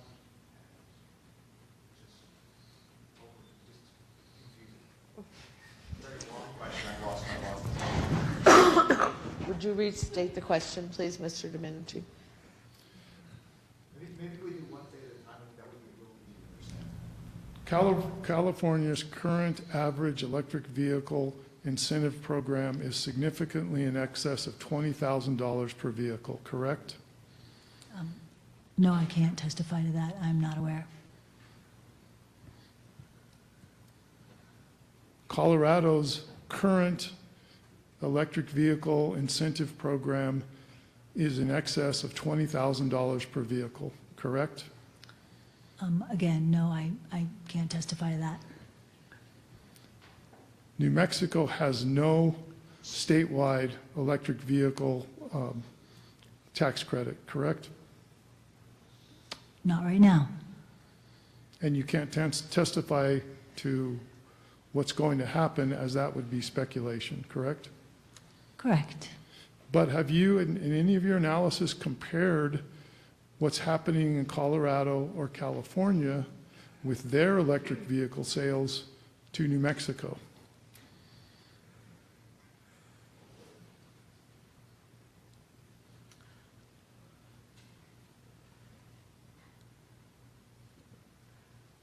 Could you repeat the question, please? Let me limit it to one state. That was a good suggestion. So, first of all, we have CARS 1, which was passed in May of 2022. You were you in, I don't know if you were the chief, but were you in working for NMED for that rulemaking? Yes, I was. And are you aware that there were concerns at that time that if New Mexico adopted California CARS 1 and put it in place and it had an effective date in 2026, that what has occurred might take place? There might be a CARS 2 rule come into effect in California before CARS 2 took effect before CARS 1 took effect in New Mexico. Were you aware that was a concern last year? Yes, I was. And were you aware that the New Mexico Environment Department indicated to this board, these combined boards, that I think exactly opposite what you've testified today, that even if CARS 2 came into effect in California, CARS 1 would stay in effect in New Mexico. Objection. I think that we need to see a transcript of that testimony before we have any assertions about what was testified to at that last hearing. Do you have the transcript, Mr. That's, Domenici? Yes, we do. That's,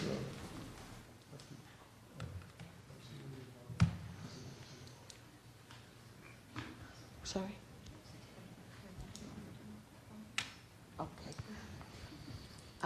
Hold on one second, Mr. Domenici. Folks, would you reach for your phones, please, and either silence them or set them on stun? We keep hearing miscellaneous ringing. Thank you. Go ahead, Mr. Domenici. okay, well, you turn to, I think it's the second page of that exhibit. Let's see. So the underlined section, which is page 179.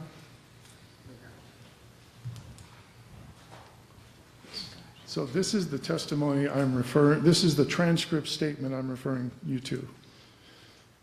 The short answer to your question is, if California changes their regulations, that will have no effect because we are adopting current California regulation. If they adopt ACC 2 or some other change to the regulations, this clean car rule and the standards in it will remain in effect.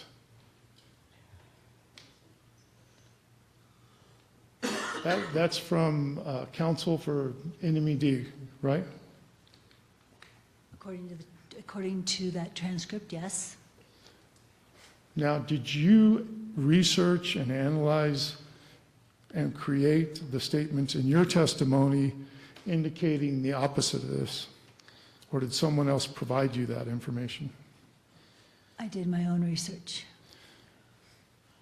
Did you review the transcript from the last hearing to see if this exact issue that you've testified on in writing, in your original testimony, your rebuttal, and now today, was consistent with the position of NMED at the last hearing? I don't think it's right to say that's the position of NMED. If you look at the same transcript, and I can't seem to pull it up right now, and the testimony I gave, that's also part of this transcript, it actually clarifies the point a little bit more.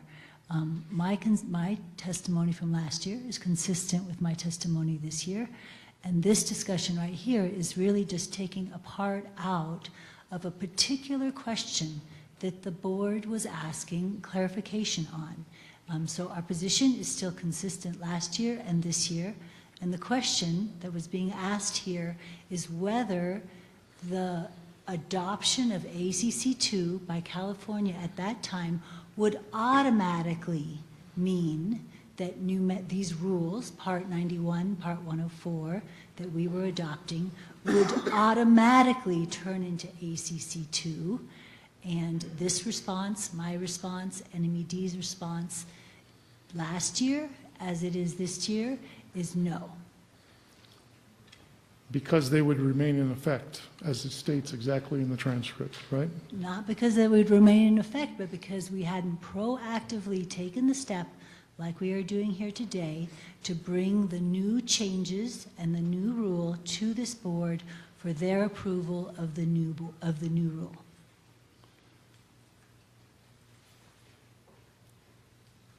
Well, let me just say, I guess it's your testimony that regardless of the context, that statement that says if California adopts Clean Air 2, Clean Air 1 will remain in effect. That's not your position. Clean Air ACC 1 only remains in effect if EPA does not grant the new waiver for ACC 2. At this very moment, even though ACC 2 has passed, ACC 1 is in effect. Right, but everything we're here for today is assuming the waiver's granted, right? If we didn't think a waiver would be granted, none of this would make any sense. Correct. And so, Mr. Domenici, this might not be helpful. but I'm going to offer it. Yeah.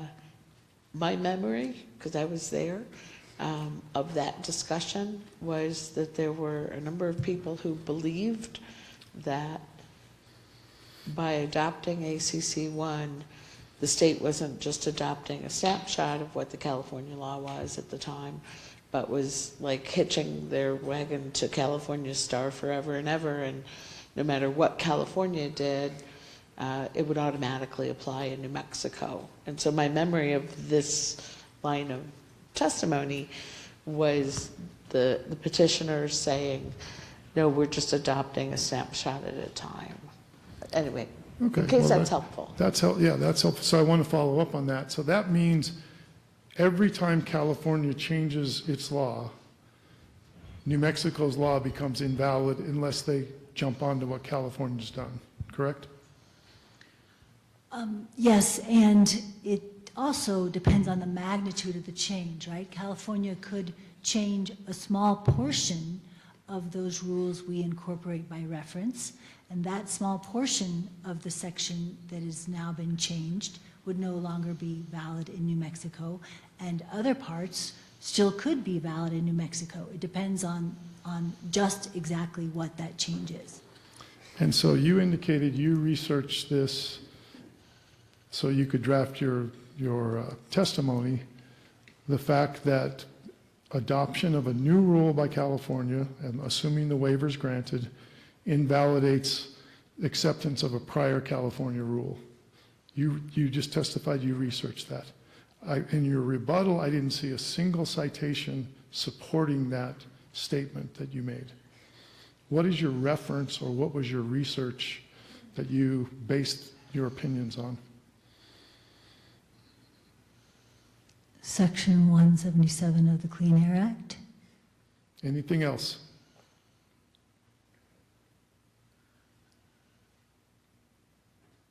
We are part of a cohort of states that are adopting Section 177, and we meet regularly and have discussions amongst ourselves. Other than discussions and the statute itself, you have nothing else in writing that you could point us to, correct? No analysis by general counsel or counsel for that group, correct? Could you restate the question? You're asking, do I have citations for what I'm basing my understanding on? Well, I asked you what you based it on, and you said it was the statute and discussions at a meeting.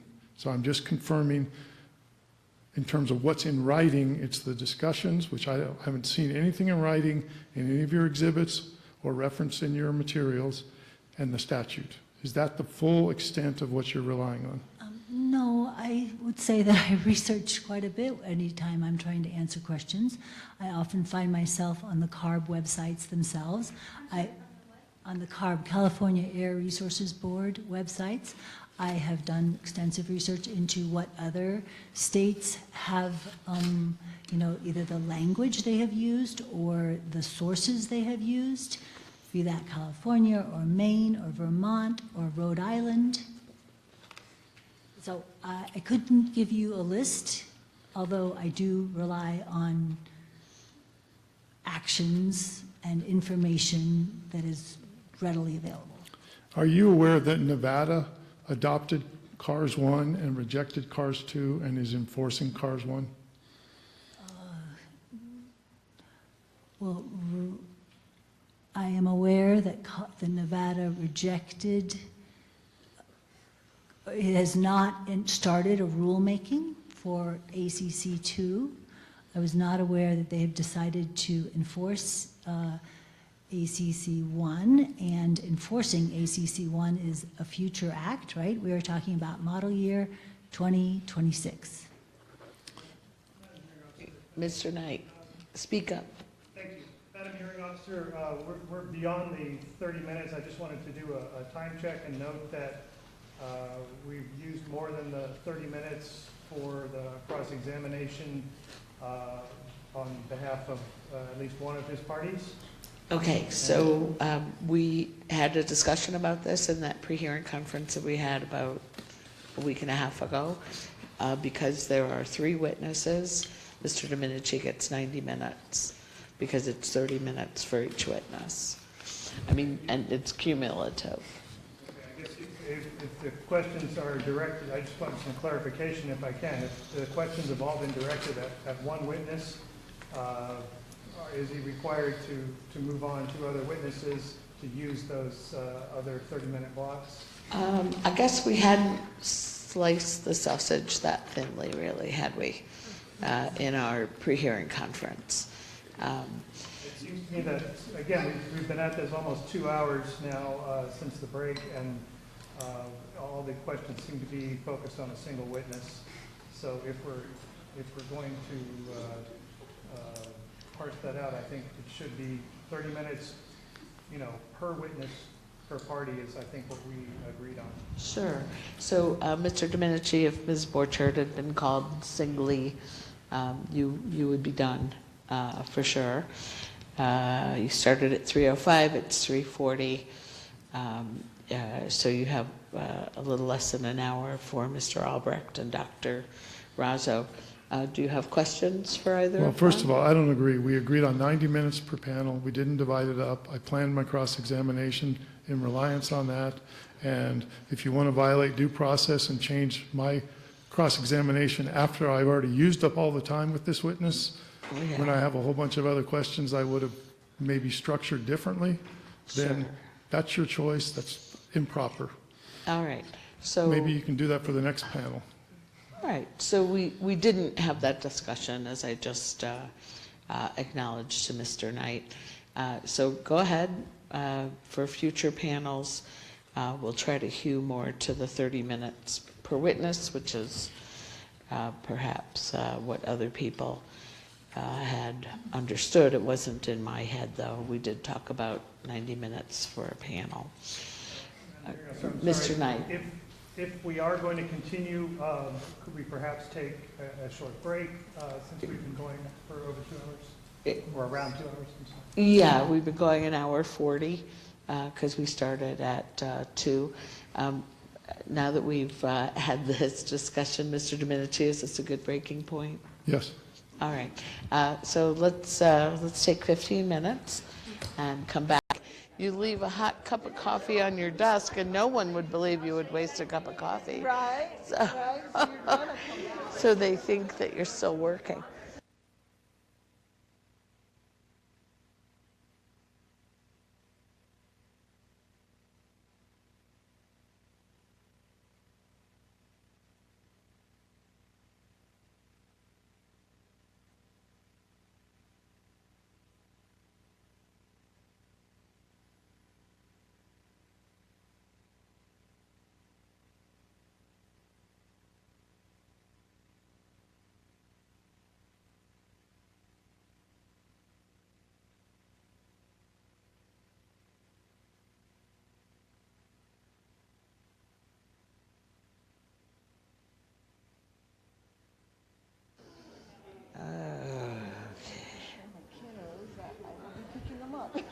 Yeah.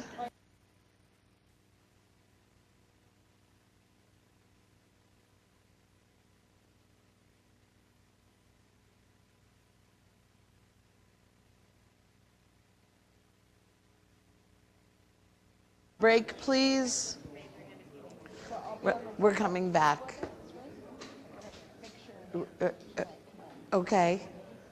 All right. Doing something.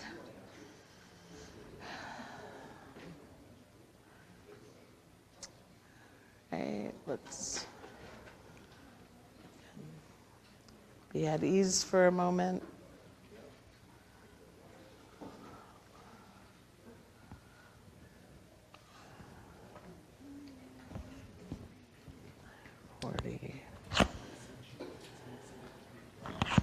And then this is, all right.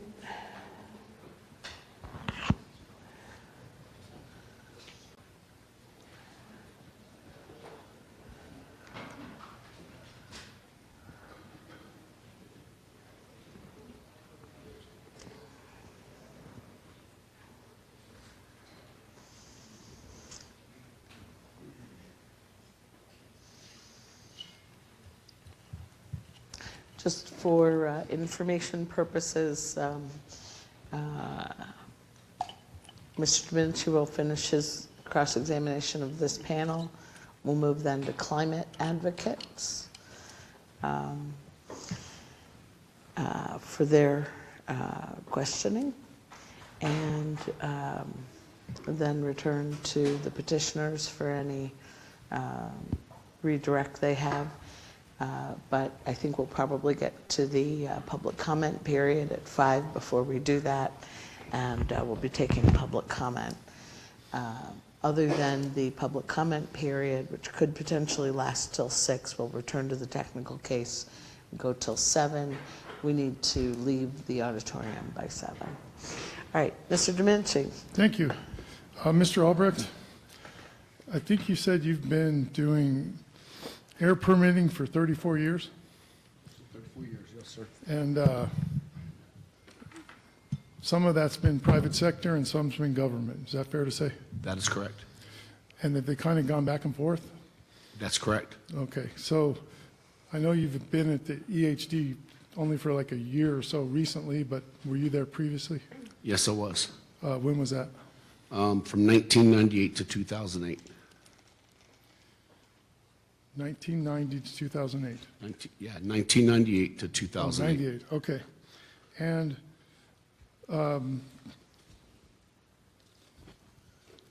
for all of that 34 years, except for maybe the last 2 years, the Air Board and the Environment Improvement Board have both been under a mandate that they could not make regulations stricter than the federal rules, correct? That's my understanding, yes. And on both the private side and the government side, did you view that 32-year period as setting up a system that was protective of public health? That is correct. And if you know, was EHD involved in changing the statute that allows the Air Board and the Environment Improvement Board to consider regulations stricter than the federal requirements? I was not part of EHD at that time, as I was at the airport for 14 years. Okay. Do you know one way or another if the city of Albuquerque was a supporter of that change to the statute? I probably can't answer that question. I can't answer that question. Okay. Now, since that amendment to the statute, the Air Quality Act, came into place, what examples do you have of where, and I know you've only been there whatever time you've been there, what examples do you have of where EHD or this Air Board has regulated stricter than the federal standards? Since my arrival back in THD in August of last year, 2022, there has been none. So for 32 years before the statute changed, and then in the last year plus, there hasn't been a need for that change? Not during that time, no.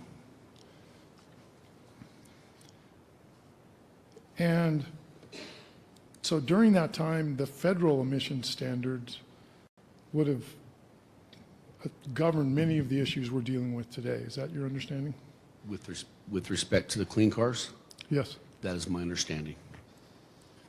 And do you know if there's been an analysis done by EHD as to how the pending or proposed federal regulations would benefit the ozone issues that you've been discussing?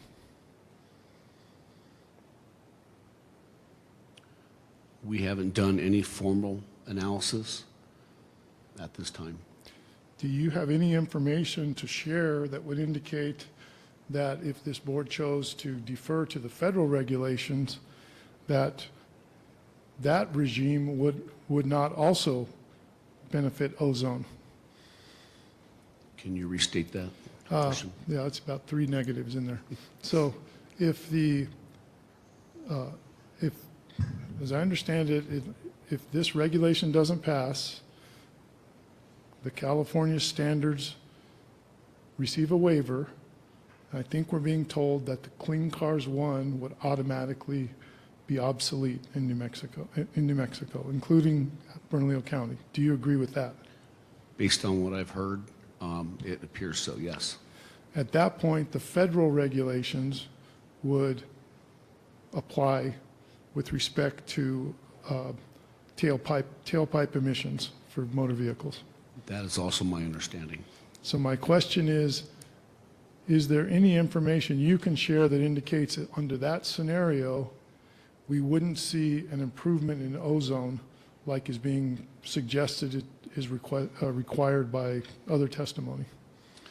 As I stated in my oral testimony, the uncertainty is right now with the attainment status of PM 2.5 in ozone, and with very limited control strategies to address those two pollutants, it seems very forward-thinking that adopting this would be a good, not necessarily a silver bullet, like I said, but it is a good strategy to address both those pollutants.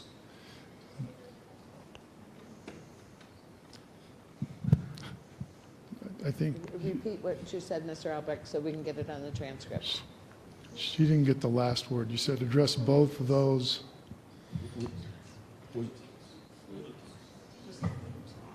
Yes, it's a good forward-thinking strategy for both of those air pollutants, PM 2.5 and ozone. Right, but my question is it better than the federal protocol that is being considered? I don't know if I could really answer that definitively.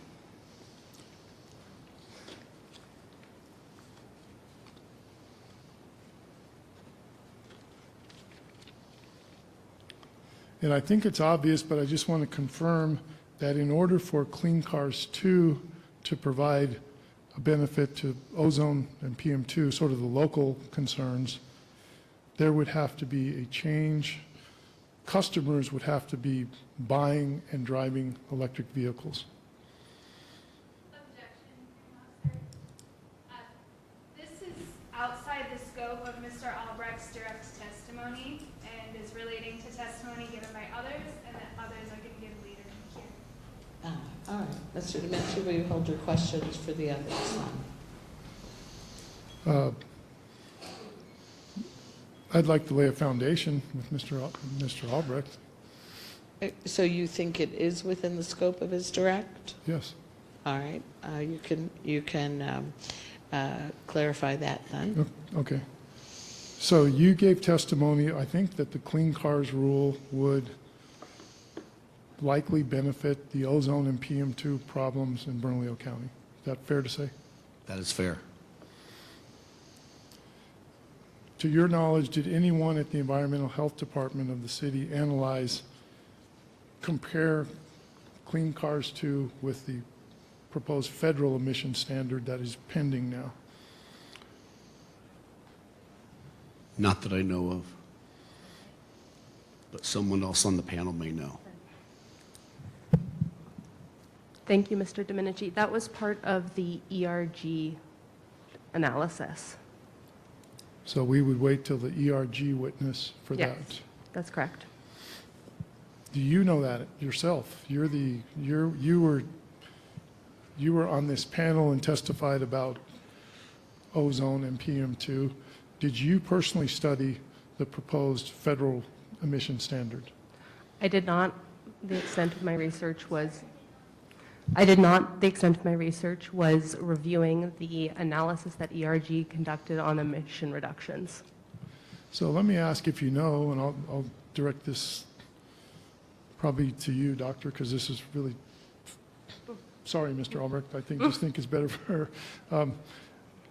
Did the New Mexico Environment Department decide to pursue Clean Cars 2 before they had analyzed the relative merits and benefits of the federal rule and Clean Cars 2?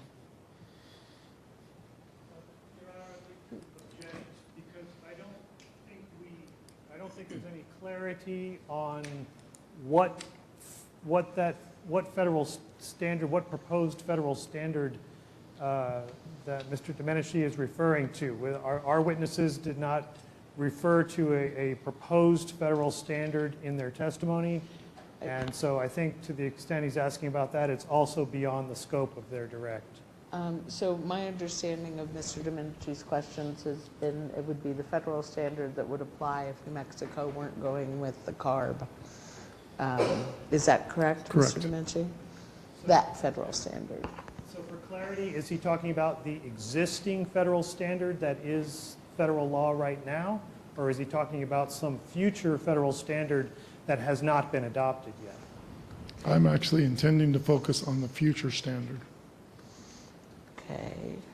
And again, my witnesses have not testified about that future Right. standard, and I don't think that they necessarily know what that standard entails and could not therefore compare it to Clean Cars 2.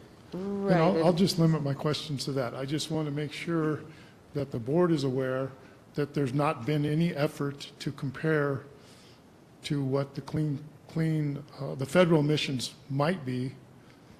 We're simply going down one path, clean cars. So, That was Mr. Knight just testified. yeah, we're just trying to close the door on a line of questioning that is outside the scope. So thank you. Please move on. So you're not here to, neither of you are here to testify that you've done any meaningful analysis of what federal emission standards might be at the time Clean Cars 2 comes into effect. That's correct. Same for EHD. So you're not able to testify that Clean Cars 2 is better or worse than what the federal emission standards will be, correct? That's correct. Yes.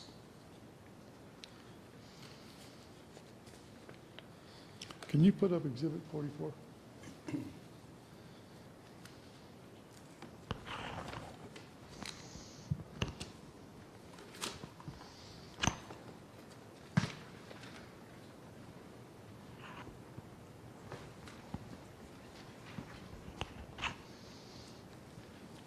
So for the record, Madam Hearing Officer, on the screen is Exhibit 44, and this is a document within Exhibit 44, which is NMED Exhibit 44. This is pages 11 and 12.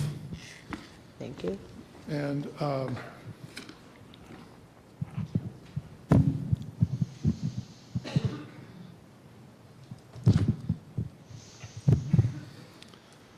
I'm focusing particularly on I know there's a huge list of names that were copied, but then there is an email starting, Dear Tribal Environmental Directors.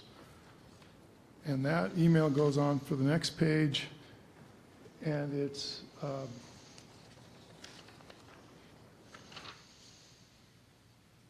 signed, if I read this correctly, by Donna Bahar. Donna Bahar. Which is spelled B-A-H-A-R. First name D-A-N-A. And Ms. Borchert, are you familiar with this email? Yes, I am. And isn't it correct that the tribal recipients of this were instructed to contact you if this topic was of interest? Yes. Did you review this email? Yes. Do you consider this email to be accurate? Yes. Were you or the division or the Climate Bureau attempting to accurately describe what this Clean Cars 2 what the effect would be on residents of pueblos and tribal nations?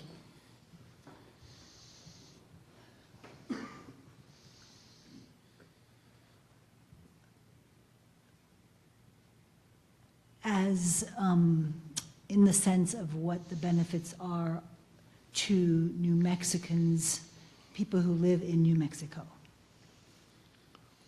Let me be a little more precise. Were you intending to express the benefits to people who live in rural New Mexico?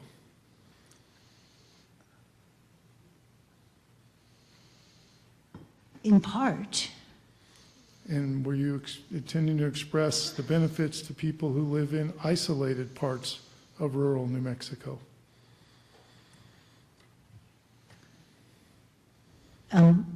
The letter was written to all of the tribal environmental directors, so it is meant to be encompassing of the variety of places in which tribal communities exist throughout the state.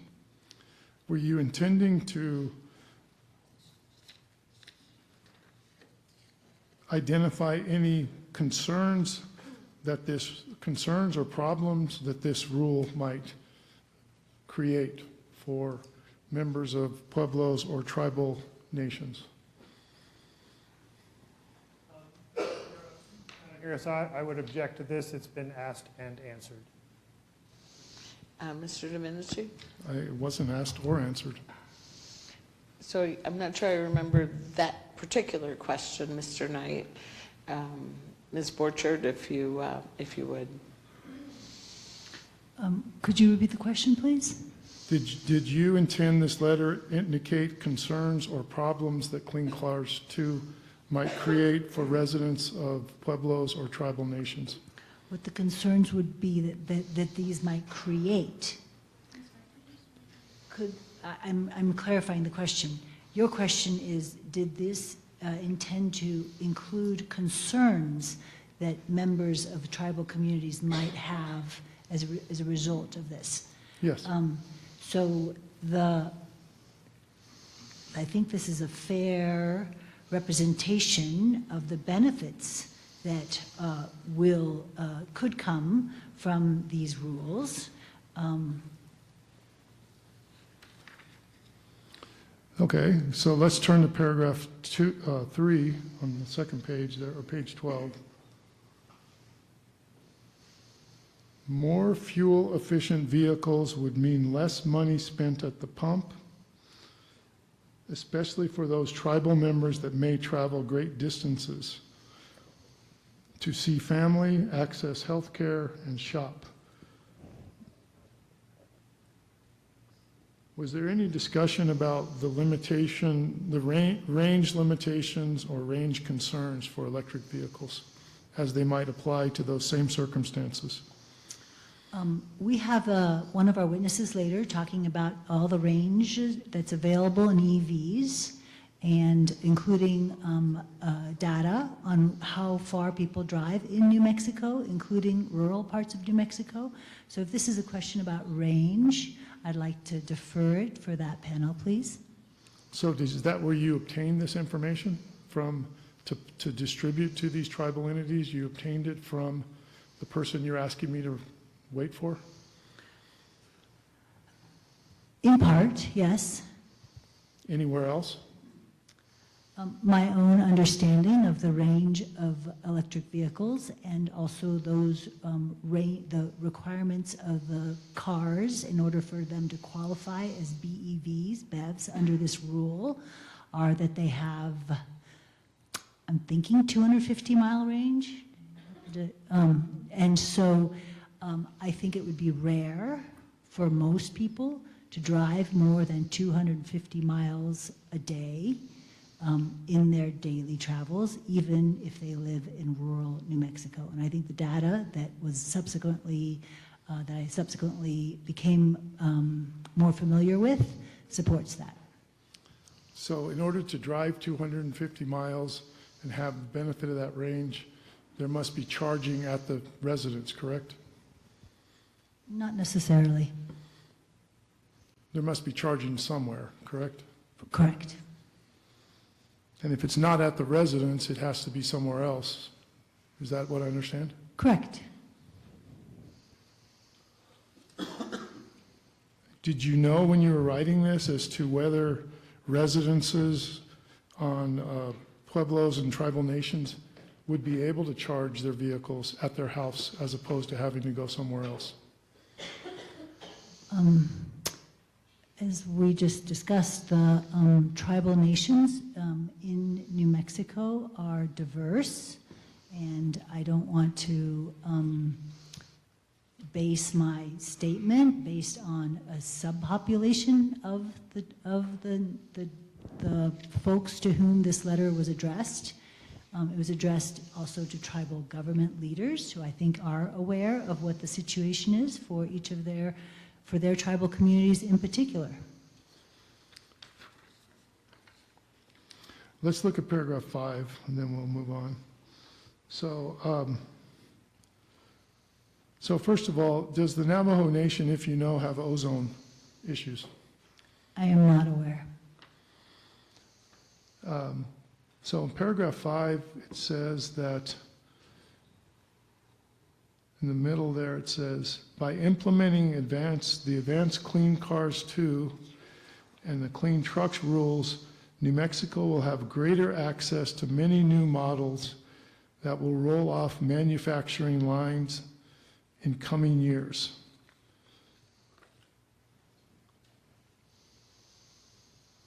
Are you talking about new electric models there, when it says new models? Yes. But in fact, there would likely be many reduced models of ICE vehicles. Well, could you restate that? The question is, Well, let me be more precise. In new models. You said new models. In 2032, under this rule, 83% of the cars or trucks rolling off from manufacturers and making their way to New Mexico, 83% would have to be electric, right? Yes. So you're not indicating... And PHEVs. Okay, and you're not indicating there would be new ICE models when the percentage of sales goes from maybe 4.5 now, or 95 now, down to 17. You weren't meaning to imply there'd be more ICE models, correct? Correct. In fact, there's likely to be many less ICE models. I can't speak to what the manufacturers will do in they might have new ICE models as well. They just won't be, they still have a part of the market to fulfill. So early on in your testimony, you indicated that these, and then you may have changed it, so I want to be sure. You indicated that these regulations apply only to manufacturers. Is that still your testimony? I believe I testified that the majority of these rules apply to manufacturers. If you're speaking to the ZEV portion, the ZEV annual requirement certainly applies to manufacturers.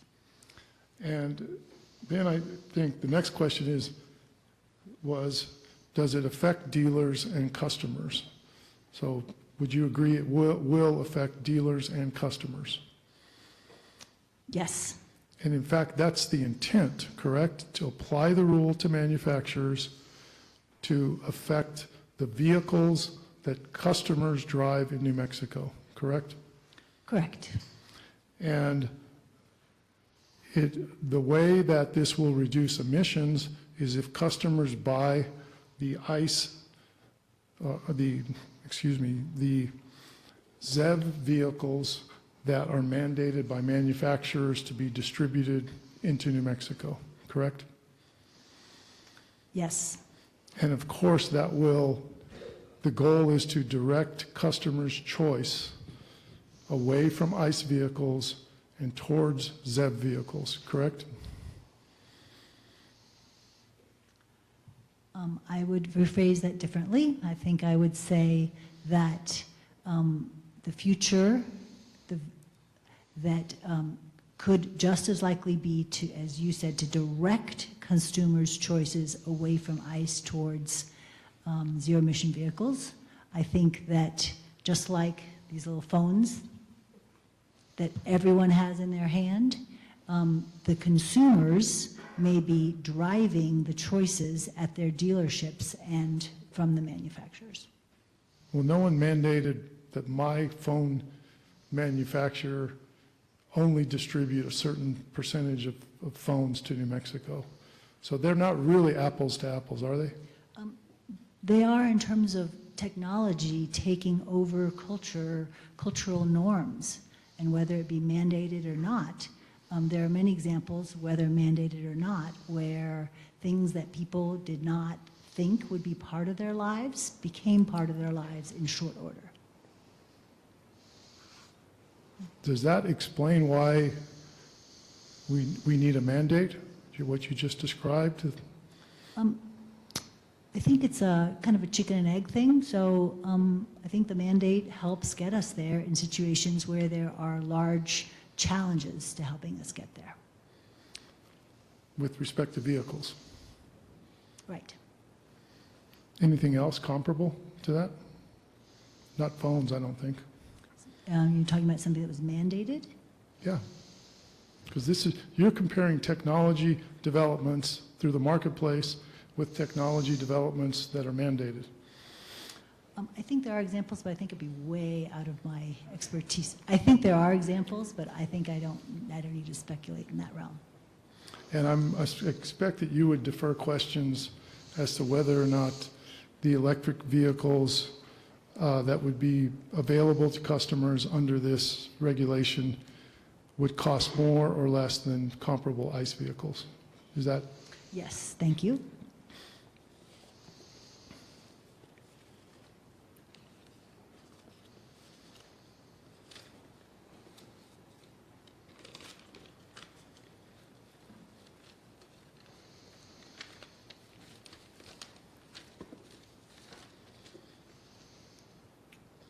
Now, in looking at your resume, you don't really have a background in air permitting or air regulation. Is that fair to say? That is fair to say. And so your involvement with the Clean Air Act is pretty much Section 177. Is that accurate? I've read the other sections of the Clean Air Act that are related to Section 177. I think it's 208, which gives California the authority to adopt these rules. Section 208, which gives California the authority to adopt their separate air emissions, and then also the other section of the Clean Air Act that actually expressly prohibits states from enacting their own clean air, their own motor vehicle emission standards, with the exception of those exceptions allowed in Section 177. And I've delved in it enough to understand things like Title V, major source, minor source. I live among people who work in air, so I have slowly become a little familiar with the Clean Air Act.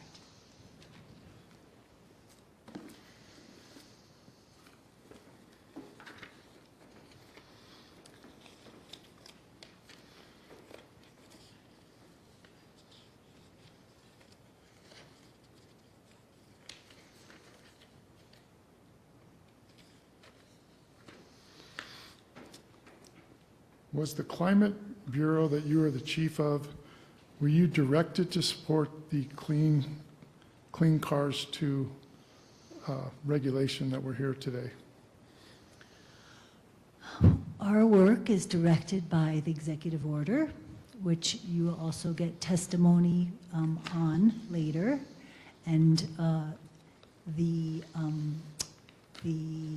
people who are whose responsibility it is to achieve the targets under the executive order are doing the all-above approach as to which programs, policies, projects collectively can help us reduce our greenhouse gas emissions for the state. And the adoption of ACC2 has been on the list of policies that we recognize will help us reach the emission reduction goals for our state. So your bureau was not involved in evaluating whether this rule satisfied the requirements of the New Mexico Air Quality Act.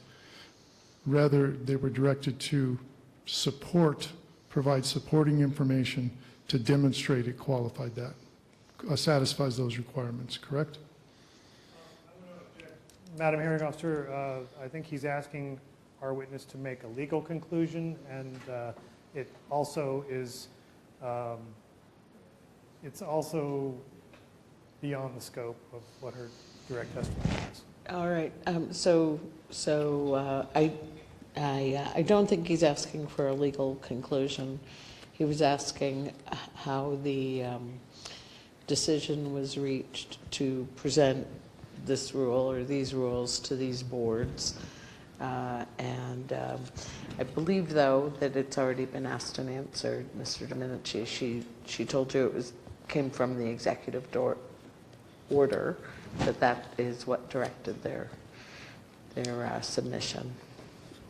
In the course of pursuing this submission, did your bureau compare the circumstances in California that are the baseline for the California CARS 2 with circumstances in New Mexico that are the existing baseline here for the identical rule?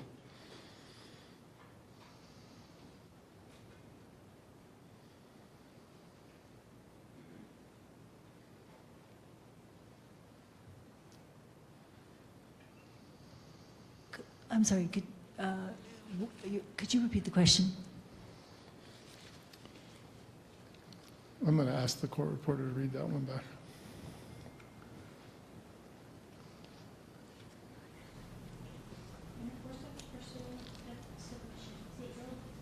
Did your bureau compare the circumstances in California that are baseline for California CARS 2, the circumstances in New Mexico that are the existing baseline here, the identical California? Yes. And did you compare annual income? Yes. Did you compare per capita income? Yes. Did you compare, and how does New Mexico income compare to California? I think that data is in, I don't have that data in front of me. Is it less? I know that in California, they have over 5 million people under in the low-income threshold, and that is, I think, easily 5 to 6 times more than the number of people we have in New Mexico that qualify as low income. Well, our population's a fraction of California's. You would expect a proportional reduction, wouldn't you? Sure, but that still means number of people living in poverty in one state versus another. Okay. Is that your only answer when I went to the question of, is California per capita income and per household income higher or lower than New Mexico? Is that your complete answer? I'm going to defer that to some of the baseline information that went into our analysis that John Copel will address. And why would that be baseline information? Because if we are looking at what the total cost of ownership is for a vehicle, understanding the used car market and understanding how much folks will benefit by having a lower cost car at their disposal, that's important information. Did you compare the incentives between California and New Mexico? The incentives matter in the year of compliance, right? So we took that into consideration, yes. Okay, I think you said they matter in the year of compliance. That's your testimony? So. That's what I said. Okay, so you're asking the board to speculate on the incentives that would be available here compared to what's actually in the books in California? Is that what you're saying?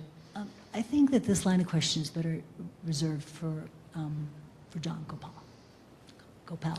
He's the hired expert for NMED? That's right, ERG.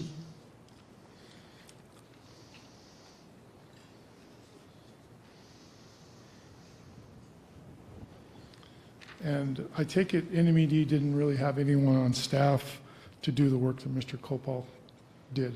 Is that correct? That's right. And I also note that there's no witness from the New Mexico Department of Transportation here today. Did NMED consider bringing, if you know, a DOT witness who could explain infrastructure, road tax, and the impact of this regulation on transportation? Yes, and there will be a public comment from somebody from DOT tomorrow. It was just really difficult to get them to participate as part of our witness panel. Yeah, but yes, we certainly did, and we did include some of the testimony from Jerry Valdez as exhibits for Michelle Miano. And Michelle Miano can speak to things related to charging infrastructure, and the plans for New Mexico to build that out, the reception of funding, et cetera. As part of developing the supporting information for this rule, did you or your bureau study the people who currently have electric vehicles in New Mexico? Try to develop any profile of who's buying those vehicles, where they live, what they do? No, I did not. I did not. Is there anyone you would defer that to that you think did do that? Not that I'm aware. May I have 1 minute and see if I may have think further? Yes.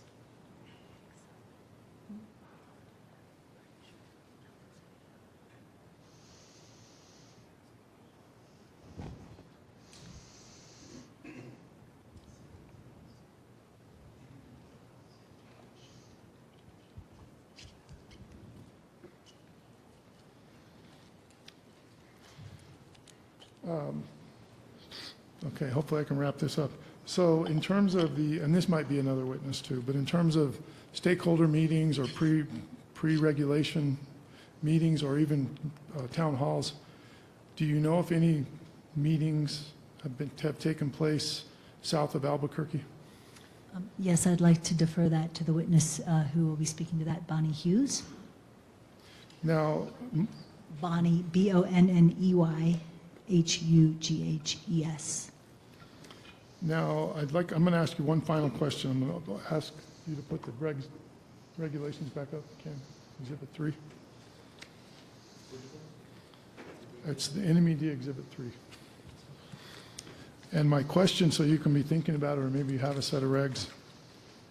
What language in this regulation do you point to that prohibits registration of a non-Cal 2 vehicle? Again, we're out in the future, 2027, 2028, that is purchased in an adjacent state and brought to New Mexico with the intent to be used in New Mexico?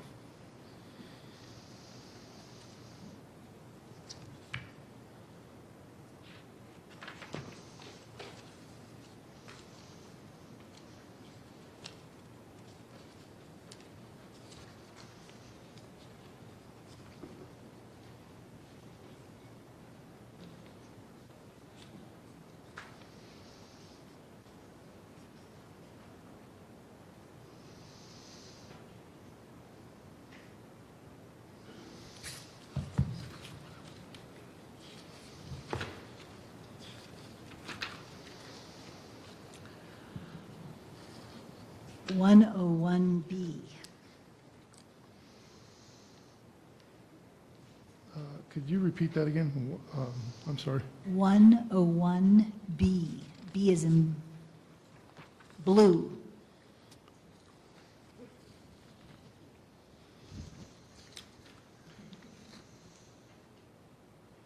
So it says a manufacturer, dealer,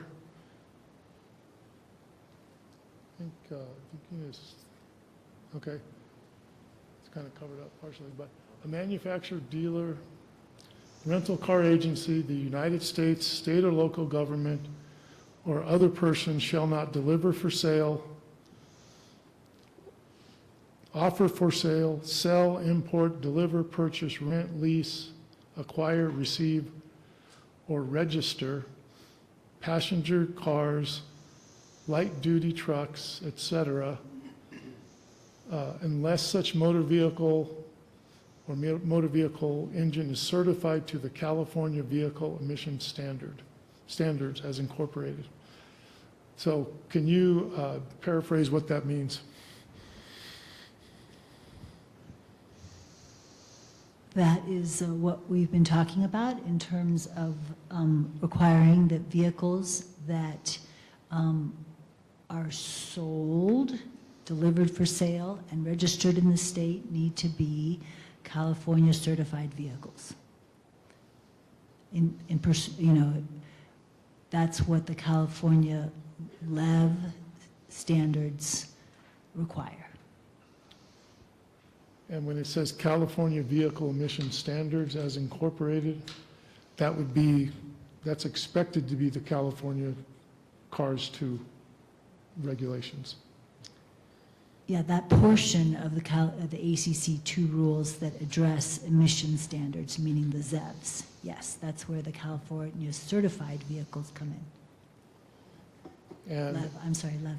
And how does this apply to an individual who drives or who goes to Phoenix to buy a vehicle?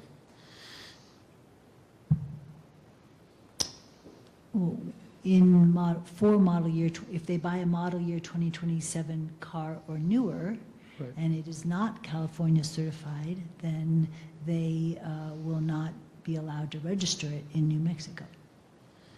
And is that, an average person would fall under that definition or that phrase, other person? Yes. Okay, thank you, that's all I have. Thank you, Mr. Demenci. Mr. Bach or Mr. DeSalen?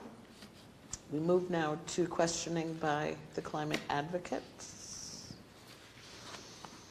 Madam Hearing Officer, we don't have any questions for this panel. We thank them for their time.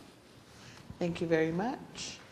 Let's move then to Mr. Knight and or Ms. Sona to ask if there is redirect. Madam Hearing Officer, no redirect from the Environment Department for these witnesses. Thank you. Ms. Sona? Hearing Officer Worth, members of the board, no redirect for the Environmental Department. All right. Thank you very much. Anything else by way of questions from anyone else? See a hand. All right. What this means then is we could start the public comment a little early. Let me excuse the panel. I'm sorry. You're looking at me like, why aren't you excusing us? Okay. Thank you very much, panel. Mr. Albrecht, Dr. Razzo, and Ms. Borchert.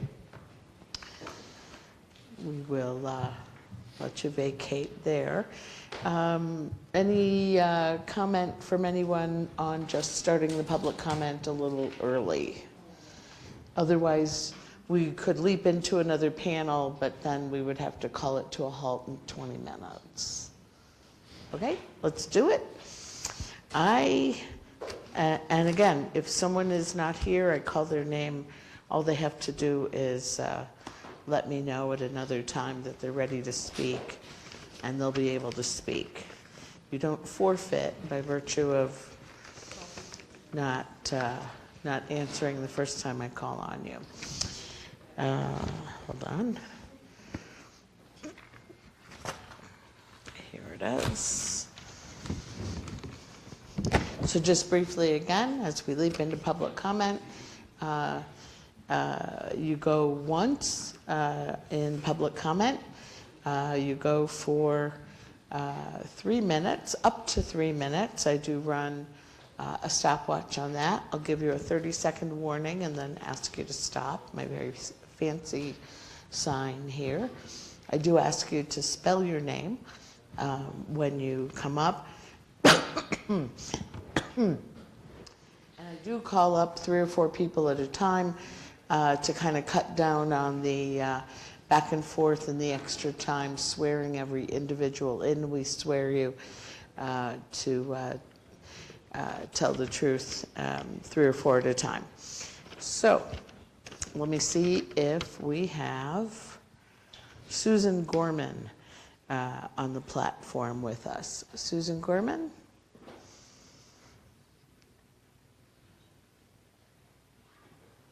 Okay, I'm not hearing anything.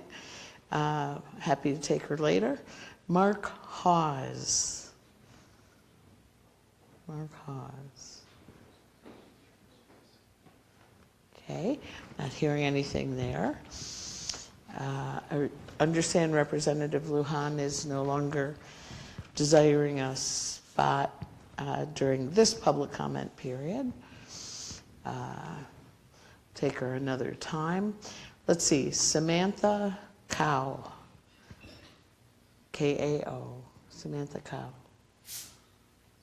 You're on the platform? No? All right. Elia McIvers. I-L-E-A-G-H. Elia McIvers. No? Annie Hanna? Is Annie A-N-N-I, Hanna, H-A-N-N-A? No? Derek Roth? Okay. I'm just going to read these before I get to the ones that you're texting me, Pam. Let's see. Tana Beverwick Abuda, T-A-N-A Beverwyk -ABOUDA.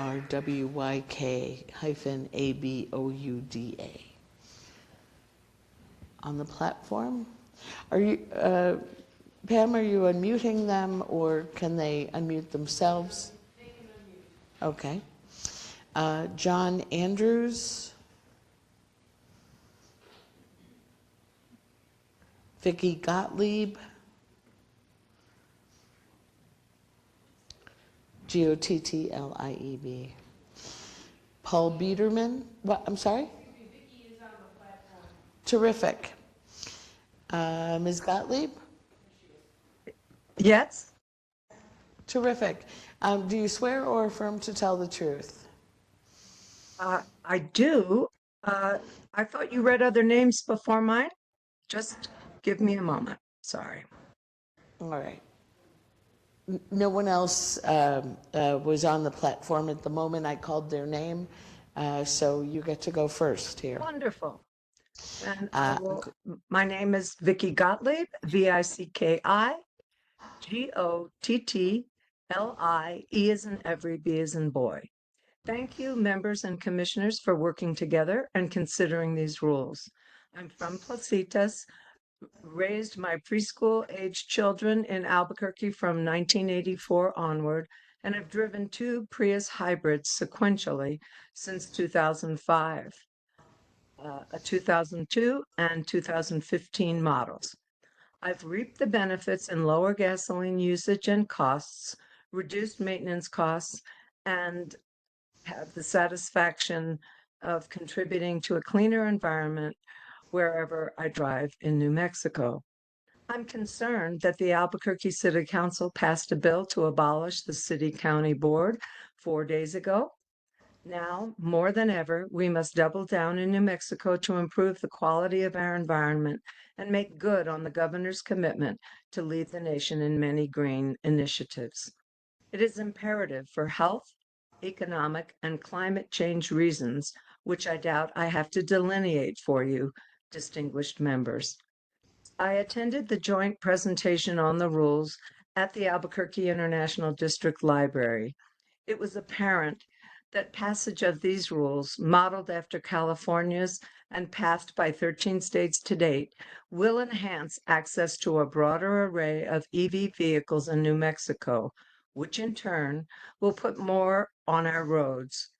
New Mexicans have more choice when considering a purchase, whether individual or fleet, cars or trucks of all sizes.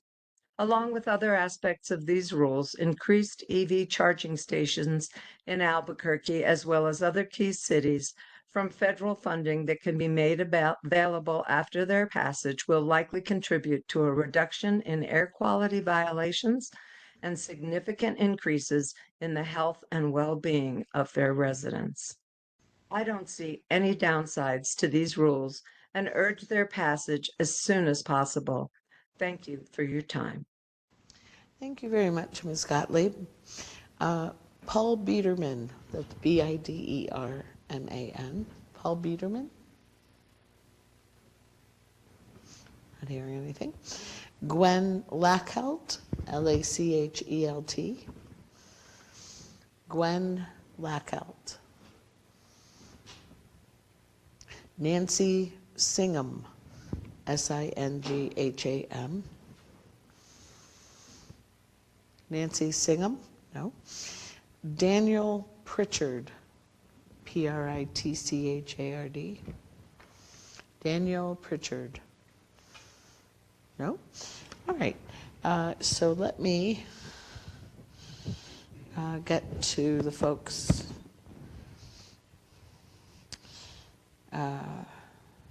Raphael Obando. Might be a young person. Is Raphael Obando here?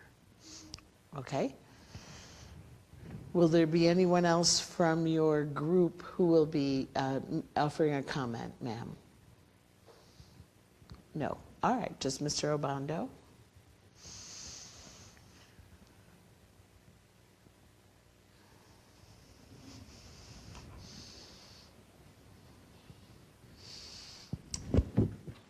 Young man, if you would raise your right hand. Do you swear or affirm to tell the truth? Yes. All right, please go ahead. Hello, my name is Rafa, and I am worried about climate change, and I would like to help bring more EVs to this country, and I would like to make more of them to bring them to this country, so this country could be fully electric with no fossil fuels or gas. Thank you. Thank you very much. One more thing, would you spell your name for the transcript, please? R A F A E L. Thank you. Thank you very much. Commissioner Hank Hughes apparently is on the platform. Commissioner Thank you. Hughes? I'm here. All right. If you do you swear or affirm to tell the truth? I do. Thank you. Go ahead.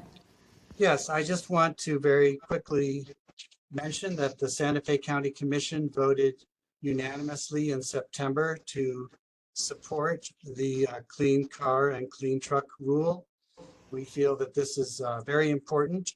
Santa Fe County is, like many places we've talked about, on the front lines of climate change. We saw what happened to the communities to the east of us when there was a very big fire, and my constituents are concerned about what's going to happen with fire in Santa Fe.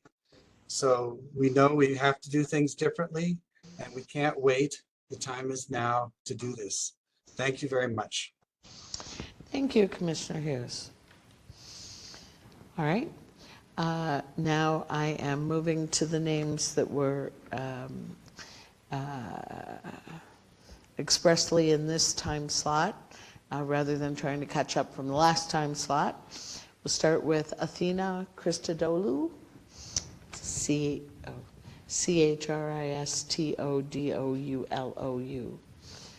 There you go.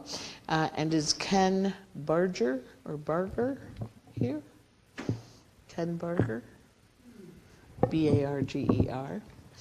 What about Katya Lauterstein? Katya Lauterstein, Lauterstin, I believe. No? Okay. So, do you swear or affirm to tell the truth? Yes, I do. All right, please go ahead. Members and commissioners, as a teenager, I never rebelled. So why have I become a rebel as a grandmother? Trained as an engineer to find solutions for problems, I'm well acquainted with the math and science of the current climate crisis, well acquainted with the need to build in safety factors and strict project timelines to meet the deadlines within a budget, well acquainted with Murphy's and Moore's Law. I'm sorry, what? Oh, with Murphy's and Moore's laws. If you would speak more slowly. Oh, okay, all right. Outright lies, roadblocks, and feet dragging baffle me, though. Make no mistake, Exxon and other oil companies knew, our politicians knew, as did car manufacturers. Former Vice President Al Gore recently stated that the fossil fuel industry was better at capturing politicians than emissions, and we all know who killed the electric car in the 1990s. In short, the establishment and authorities desperately want us to continue to travel while spewing poison gas and eventually kill my grandchildren's and yours chance for a livable planet. In addition, I was born in the LA area. I have a very personal relationship to air pollution. We left Southern California in the 70s because of the horrible smog. We were breathing poison. Studies in the region confirmed that it was primarily from vehicles and not local industry. Thus, the first vehicle emission restrictions were enacted in California. In fact, burning fossil fuels emits 90% of the air pollution, causing 6 to 9 million premature deaths annually and 80% of greenhouse gases, causing the current climate crisis. And a good chunk of it is from transportation. In rebellion, I exclusively drive EVs and don't fly. In 2014, I leased a Leaf, and range anxiety became my normal. I faced stiff opposition when I tried to fuel outside my garage. As a Christian, though, I kept telling myself persecution only makes me stronger. And by the way, we still plug our EVs into regular 110 wall outlets. Each new EV had a longer range, and in 2019, I finally moved into Teslas with their well-maintained supercharger infrastructure. My fourth EV has a 330-mile range and seats 7. I haven't pumped gas for a car I owned in almost 10 years. Now, I love visiting my family across the country knowing I'm not contributing to air pollution or climate change. I love that my first EV is now serving as the first car for a new driver. I love that I took my latest Tesla car camping and even bumped along unimproved roads. If we're going to have a fighting chance to address climate change, maintain a livable planet, and save the human species, we need everyone and everything to reduce their fossil fuel emissions. These new clean car and truck requirements will help tremendously. But hurry, please. Our planetary systems seem to be spiraling downward rapidly. In conclusion, don't drill for me, ExxonMobil. I'm a rebel with a cause. I'm against human extinction. Thank you very much. If you're willing to offer your written comment to the court reporter, she'll double check the transcript. Won't go any further than that. I understand that Ms. Lauterstein is on the platform. Ms. Lauterstein, can you hear me? Yeah. Hi. All right. Do you swear or affirm to tell the truth? I do. Thank you. Please go ahead. Hi. I'm a teacher with Albuquerque Public Schools, and we are doing a sustainability environmental unit through global warming emergency and the Sierra Club. And my students wrote letters that some of them are there physically and some of them might be online that they would like to read. And I will read a few for some who requested it as well. So I think Emma and Elena are there in person. So are they able to read theirs in person?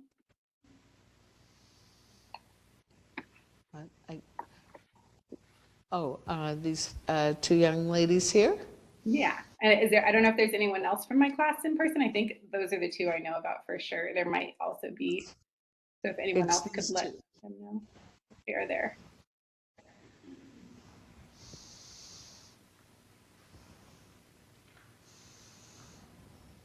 Oh, you'd like to make a comment as well? Yeah, Okay. Both have our written letters. Okay, just a couple things, if you would each raise your right hand. Do you swear or affirm to tell the truth? We swear to All right, affirm to tell and now we need each of you to spell your name for the transcript. My name is Emma, E-M-M-A. Emma, what? My last name, yes. She's going to put the microphone closer to you. What is your last name? Davidson, D-I-V-E-S-O-N.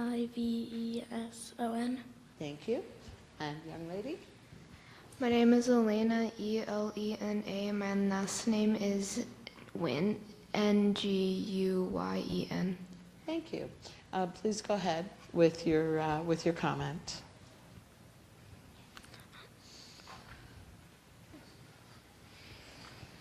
I do think that the electric cars are a good idea for the climate change, but I think if we do that, then we would need to make them more affordable for the people that can't spend as much money on electric cars. I think if they were a more affordable source of vehicle, more people would do them, but some people can't afford that really well, so I think it's a great idea, but we do need to make them a little cheaper if we do that for the families that can't afford all of that.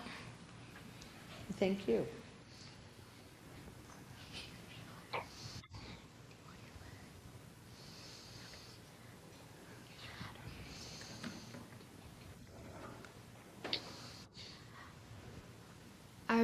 I do agree with my friend.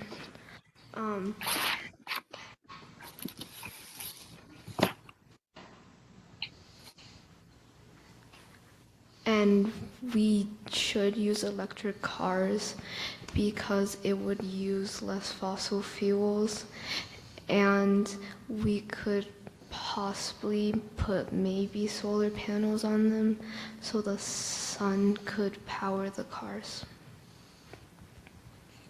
Thank you very much, all of you. Thank you. All right. Bravo, Elena and Emma. Good job, girls. Thank you. I have a couple more letters if we still have time. Do we have a little bit more time? So you have a comment yourself? Letters from other students who asked me to read their letters. Oh, I see. All right, go ahead. And I don't know if it's possible, if Addie or Ember are online, if they're, or Violet. They said they would try to get online, but I'm not sure. They would need to unmute themselves for us to know that they're there. Okay, if you guys are online, if you could unmute yourselves.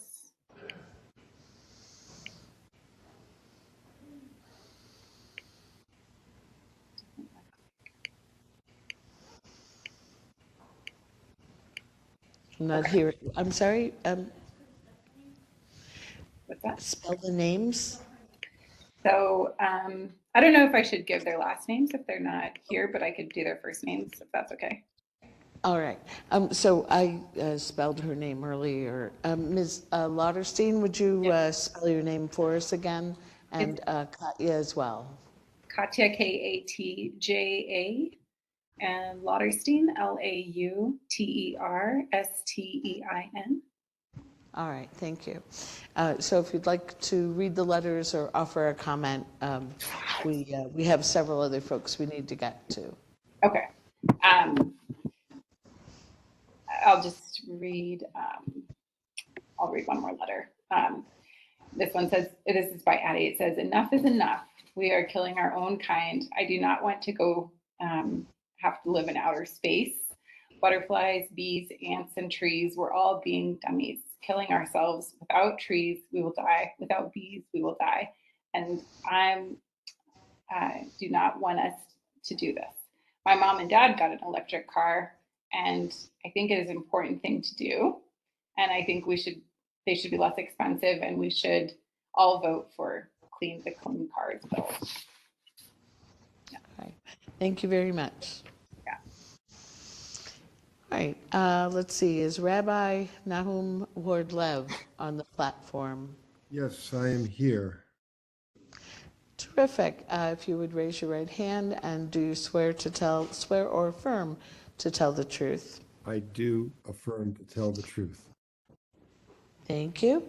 And if you would spell your name, please, for the transcript, and then begin your comment. Yes, N as in now, A-H-U-M as in mom, Ward, W-A-R-D hyphen Lev, L-E-V as in Victor. Thank you. Go ahead. Yes, I'm Rabbi Nahum Ward-Lev, and I live here in Santa Fe, and I stand in strong support of these rules. In the Jewish tradition, people are obligated to join God in caring for the earth and caring for all living beings on earth. Many Jews and Christians are familiar with the passage in Genesis in which God places a human in the garden and calls upon the human to tend to the garden and to protect it. I think that we are particularly obligated to protect this beautiful part of God's creation in New Mexico that we live in. I believe we have a strong responsibility to be good stewards of our home. To do this, we're required to take every measure to reduce carbon emissions and to protect our air from dangerous pollutants. I know when I'm walking along the streets and cars go by and the exhaust comes out and noxious fumes come out, I think, oh my God, what about people with asthma that are suffering from this? The Clean Cars and Trucks rules under consideration at this hearing are an important step towards the goal of mitigating climate change and caring for our Earth. I look forward to the day in our state when it's easy to purchase an electric vehicle. I bought my first EV, my wife and me, in 2018. We had to have it transported from Colorado to Santa Fe because there were so few choices here in New Mexico. After selling that car to our daughter, who shares our commitment to be part of the solution to climate change, I went looking for a similar car to purchase in 2022. 3 months later, after many, many frustrating visits to car dealerships who had so few or no EVs, I purchased a used Nissan Leaf from Louisiana and then had to transport 1,000 miles to get here. I hope through this rules, we can make it easy for people to do the right thing for our health and for our planet. Please approve these rules as soon as possible. Thank you very much. Thank you very much, Rabbi. Cheryl Foote. Cheryl Foote, are you on the platform? Oh. Linda Birchfield. Burchfiel. Linda Birchfield. Okay. Oh, I'm sorry. I have to print out my testimony. Can you go on to somebody else right now? Certainly, I'll come back to you. Sorry. Jesse Barnes, are you on the platform? Yes, I am. Great. Jesse Barnes. There you are. Dr. Barnes, thank you for raising your right hand. Do you swear or affirm to tell the truth? I do. Okay. If you would go ahead, please. Thank you so much.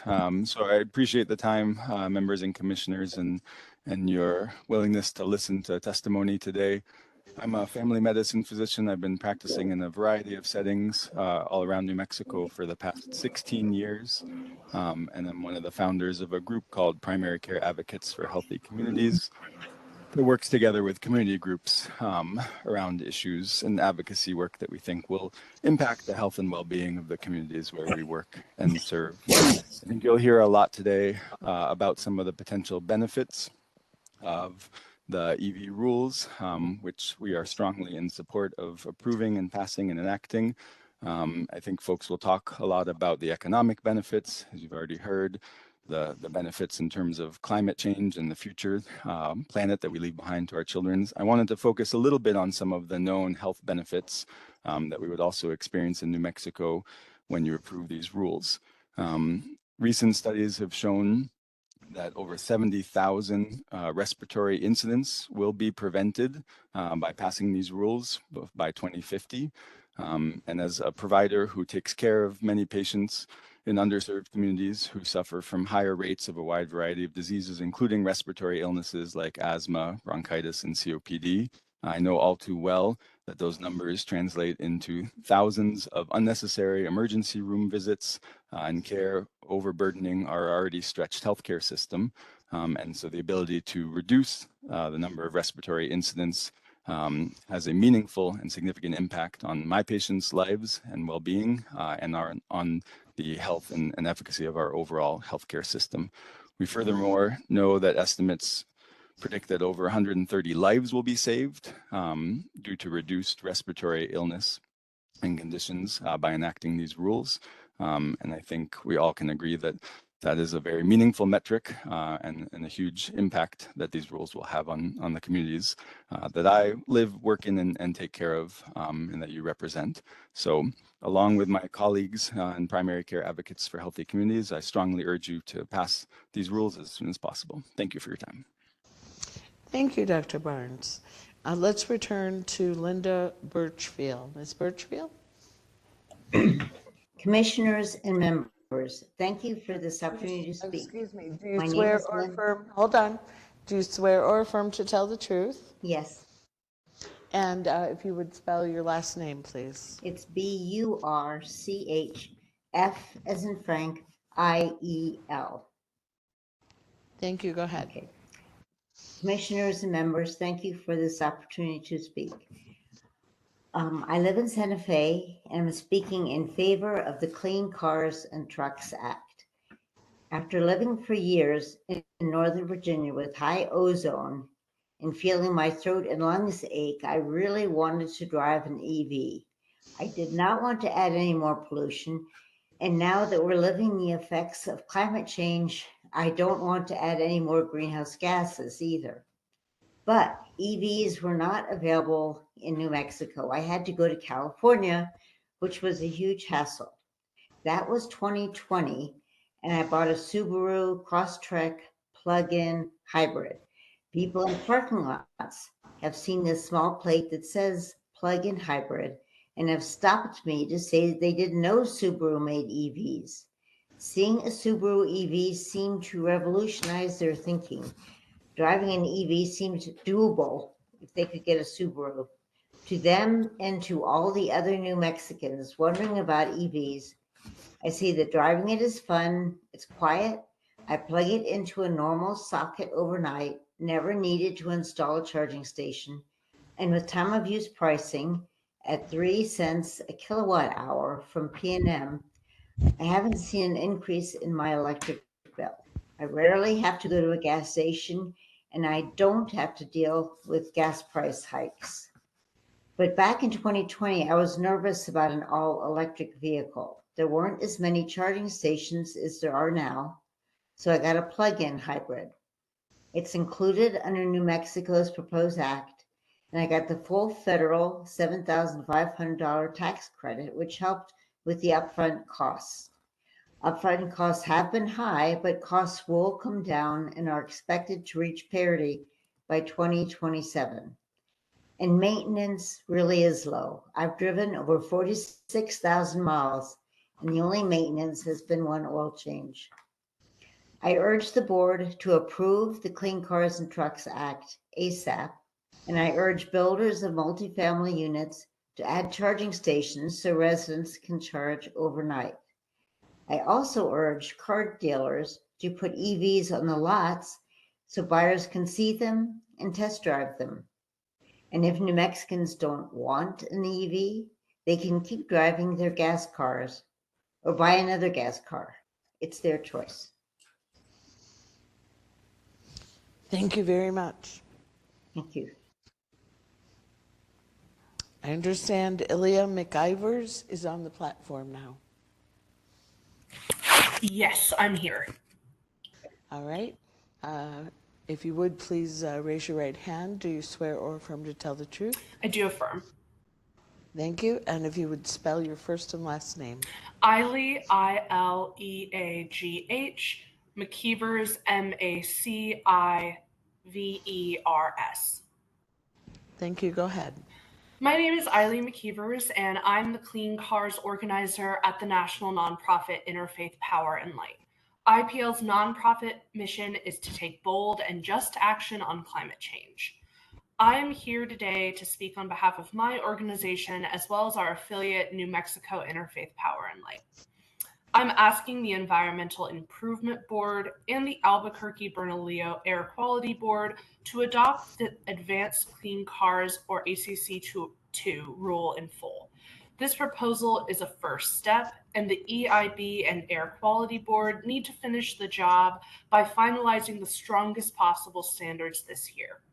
As a Quaker myself, I know that people of faith and conscience are ready for bold new transportation solutions, and clean cars and light trucks are an integral step forward towards addressing climate change for our communities, future generations, and our sacred earth. We must keep in mind that these rules target air pollution that disproportionately harms marginalized communities, of color and low wealth communities. In New Mexico, low-income Black, Brown, and Indigenous communities live closest to transportation routes and bear the largest burden of transportation pollution. This is especially concerning for people of faith, as all religions call on us to treat our neighbors with respect, dignity, and compassion. Implementing the strongest standards is a matter of environmental justice, and these standards would deliver massive emission reductions and life-saving relief to frontline communities. Concerns surrounding mining are real, and as communities of faith and conscience, we must work simultaneously on mining and supply chain reform to ensure that extractive harms are not reproduced. At the same time, mining concerns are most often raised by the very industries like oil and gas, continuing to bring extractive harms to our communities that are ongoing. We must move forward with responsibility and integrity in our conversations and choices, working so that our energy sources are truly more equitable, just, and climate responsible for all communities. Again, electrifying passenger vehicles will be key to improving air quality and saving lives in New Mexico and across the nation. More than 119 million American residents currently live in areas with unhealthy levels of air pollution. So again, on behalf of millions of people of faith and conscience around the country and in New Mexico, I urge you to move quickly and adopt ACC 2 in order to reap the benefits of vehicle electrification and accelerate the transition to ZEVs. Thank you for the opportunity to testify. Thank you very much, Ms. McIvers. I understand Cheryl Foote is on the platform. Cheryl Foote. Can you unmute yourself? I'm not hearing anything.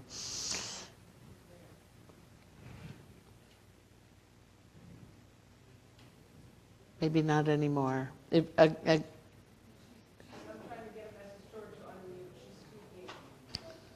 Okay.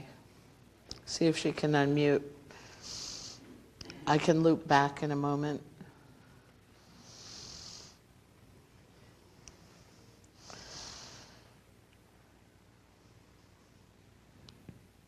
All right, Karen Bowler or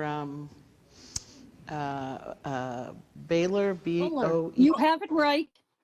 Do you have to see me?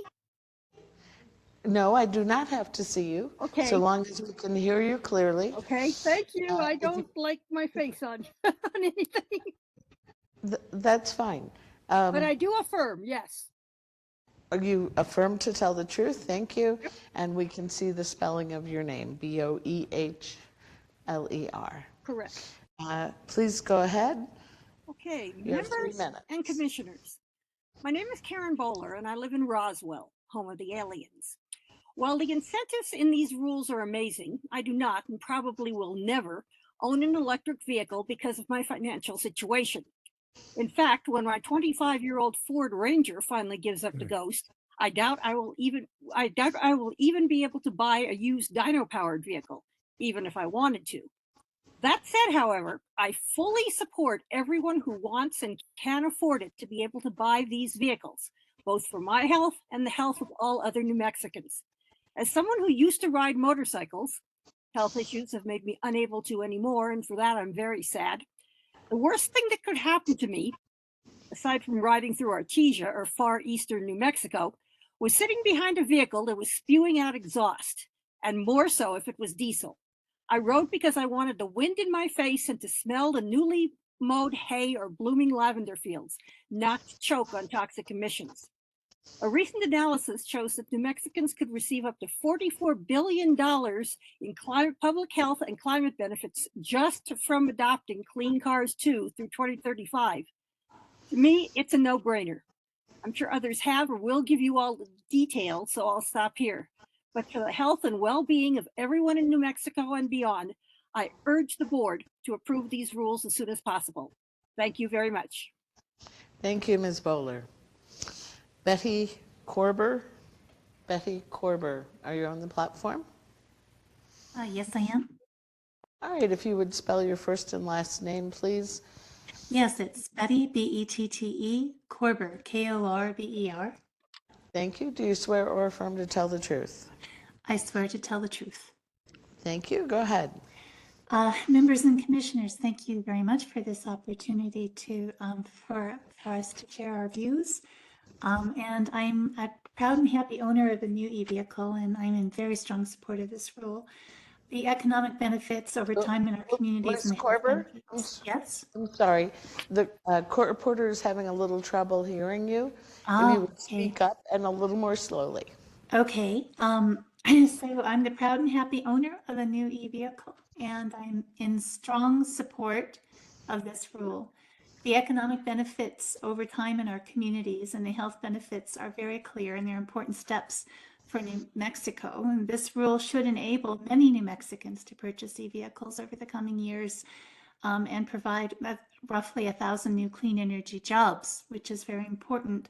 But the single most important thing to me is that these rules will reduce climate pollution by hundreds of millions of metric tons by 2050. And we're running out of time with climate change. We have to take what actions we can. And this rule will enable my neighbors, New Mexicans, citizens of our state, to act directly and to stand up to climate change themselves. For us, we had to wait to get an electric vehicle until we could get all-wheel drive because of where we live and we could afford it. We had to have more miles on a charge so we could get to visit our family throughout northern New Mexico on a charge.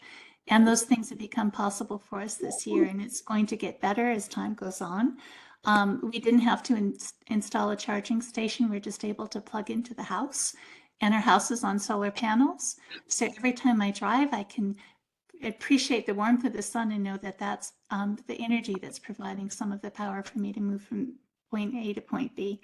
I want to conclude by just asking the board to approve these rules as soon as possible. They are wonderful. Thank you. Thank you very much. Laura Lucero, are you on the platform?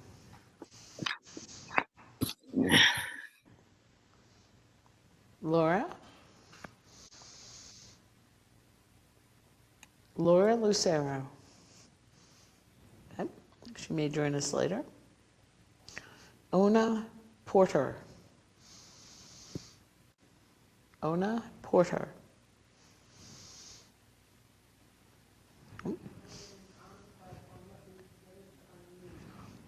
Okay. Good evening, and thank you for the opportunity to speak with you today. Hold on. Do you swear or affirm to tell the truth? I do. And if you would spell your first name, please. Ona, O-N-A, Porter. Thank you. P-O-R-T-E-R. Thank you. Go ahead. Sure. I am the clean energy leader for Prosperity Works, and our work at Prosperity Works is to close the wealth gap. And so people may think, well, what's that got to do with those high-priced electric vehicles? Well, I want to address several myths about electric vehicles now. The first one is the cost. So my granddaughter, who makes $15 an hour, was in a 3-year lease, was able to get into a 3-year lease. And in that 3 years, she spent $4.24 on that car. She bought windshield wiper fluid. So the cost for her overall was very, very, very low. But in addition to that, I did some recent research for a legislator who was interested in providing a discount for limited income people. And I had to stop. She asked for those that cost $40,000 or less. And so I had to stop at 10. I thought that was plenty to share with her. And they are becoming more affordable now, even than that cost, with the capital stacking that we can do, which includes $7,500, up to $7,500 for the federal rebate, $4,000 for the P&M rebate if you're in P&M territory, and another $4,000 that we expect to pass in the legislative session. So this is better than parity. But in addition to that, I want to talk about charging for a moment, because there is a myth that we don't have a charging infrastructure in New Mexico. In fact, there are over 550 public chargers, but most people charge at home. 80% of people charge at home. And the cost of doing that is, on average, about $30 a month. So about half a tank of gas is what it costs to charge a car. In addition to that, there's no need for special equipment. You can plug into a 110. A charging station will increase the speed of that charging, but it's not something that is essential. So in addition to that, I want to mention that the people that I represent are most vulnerable to tailpipe emissions because of their location next to major traffic corridors.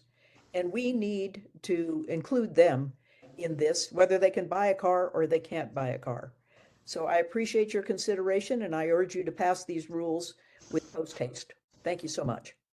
Thank you very much.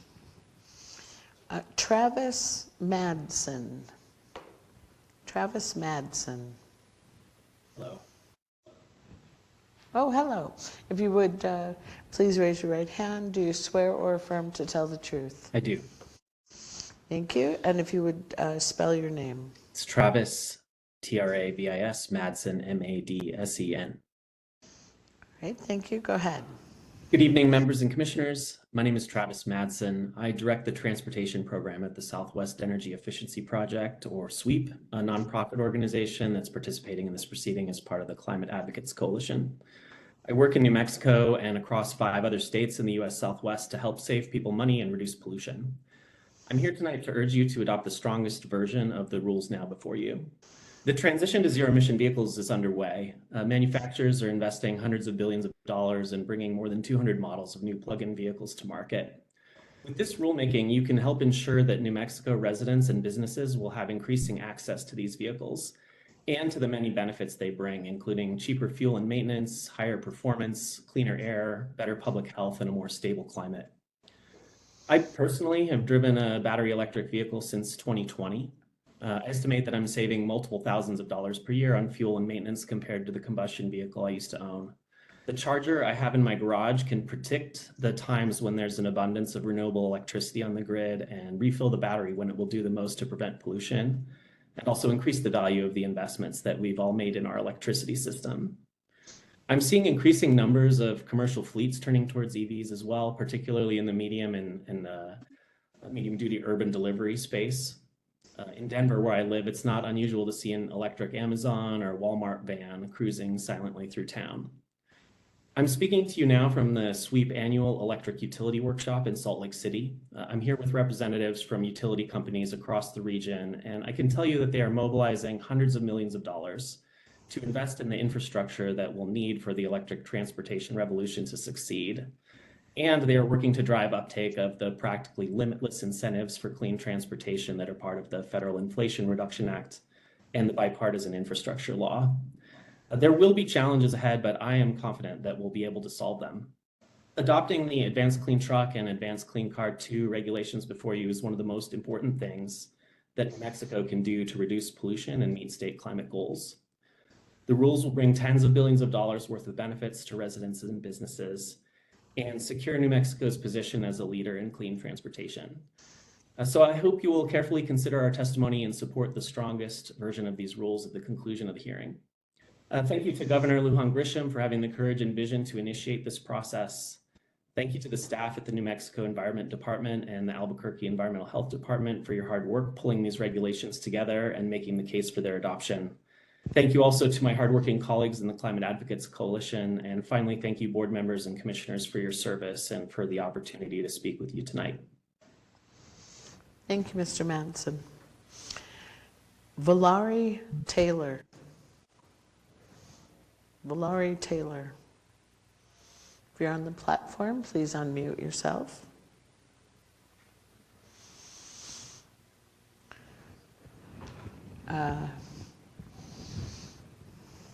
Heather Carlson. Heather Hi, Carlson.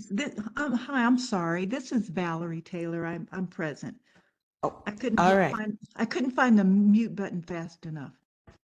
All right. So I'm sorry I mispronounced your first name there, Valerie. It's quite all right. Yes, my name is Valerie, Valari. Last name is Taylor, Taylor. Do you swear or affirm to tell the truth? I do. Thank you. Please go ahead. Okay. Thank you for allowing me to make my public comments. I am strongly supporting the clean car and truck and the heavy duty omnibus standards to be applied and take effect with the 2007 cars and truck model year.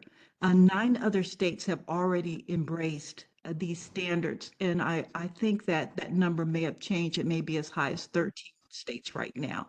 But there's been some analysis done specifically for New Mexico, and they found out that clean cars and trucks would slash climate pollution by up to 139 million metric tons by 2050, making these standards among the most efficient climate policies ever adopted here in New Mexico.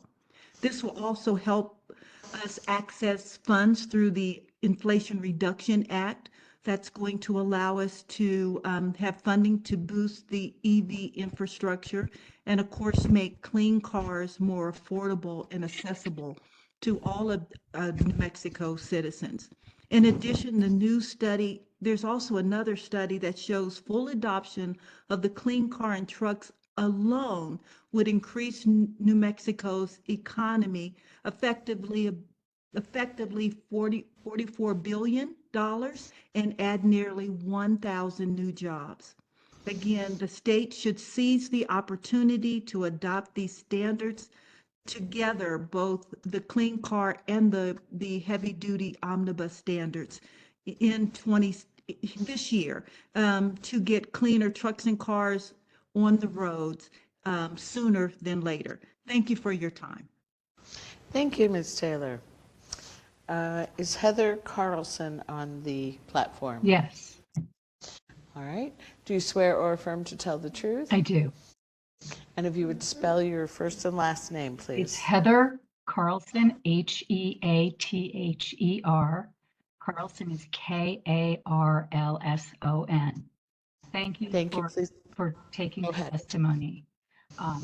I strongly support the advanced clean cars and advanced clean truck rules for New Mexico.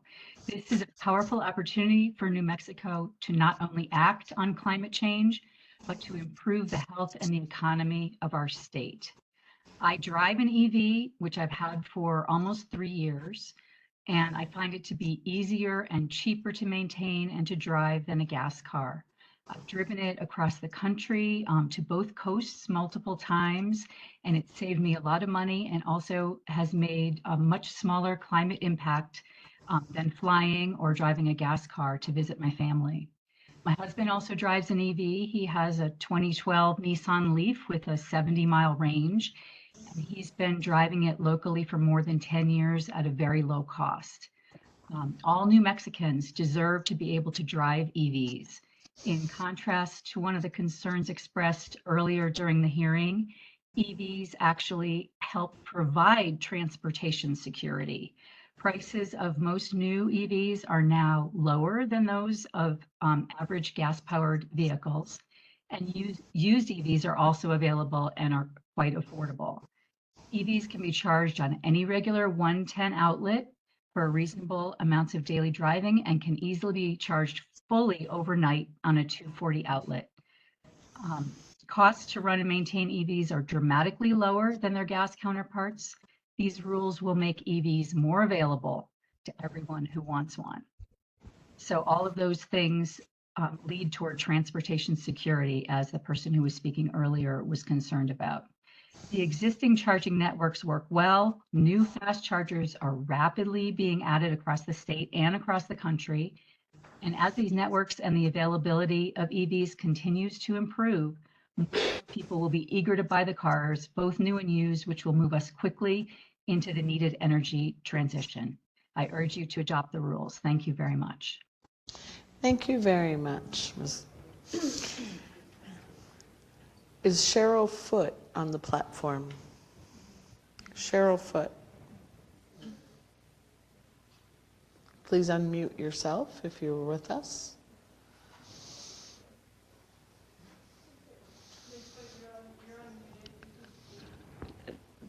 Pam, did you say something?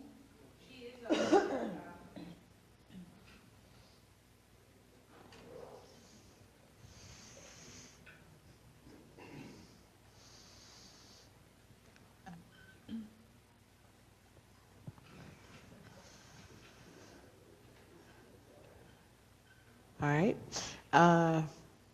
Alyssa Kenny Geyer. Is Alyssa Kenny Geyer on the platform? I am here. All right.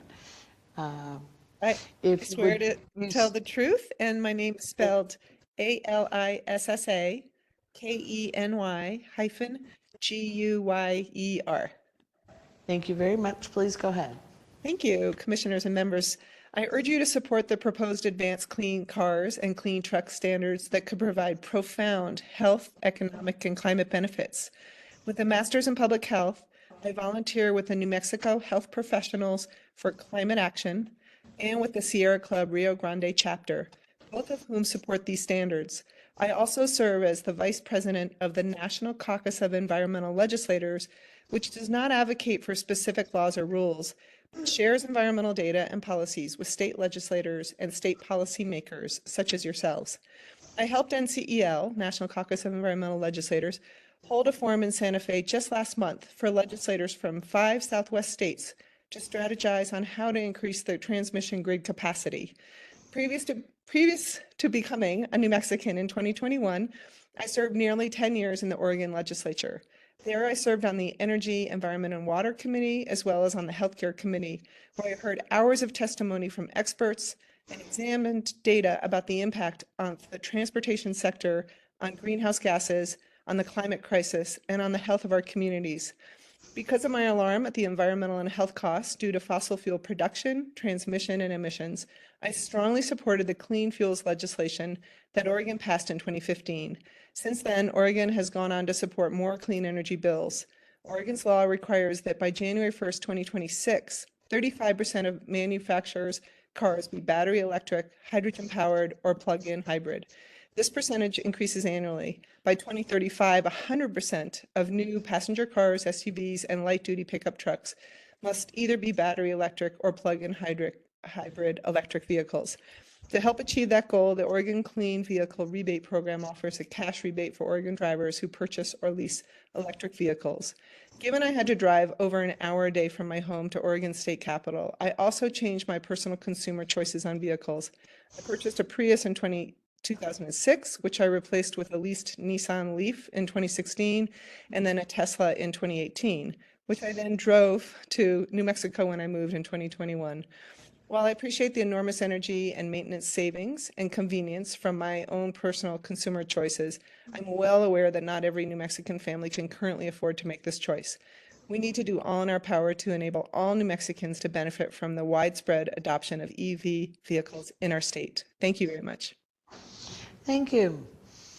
Okay, I'm going to return to Cheryl Foote. Apparently, Ms. Foote unmuted, but may need to turn up her volume. So let's try this again.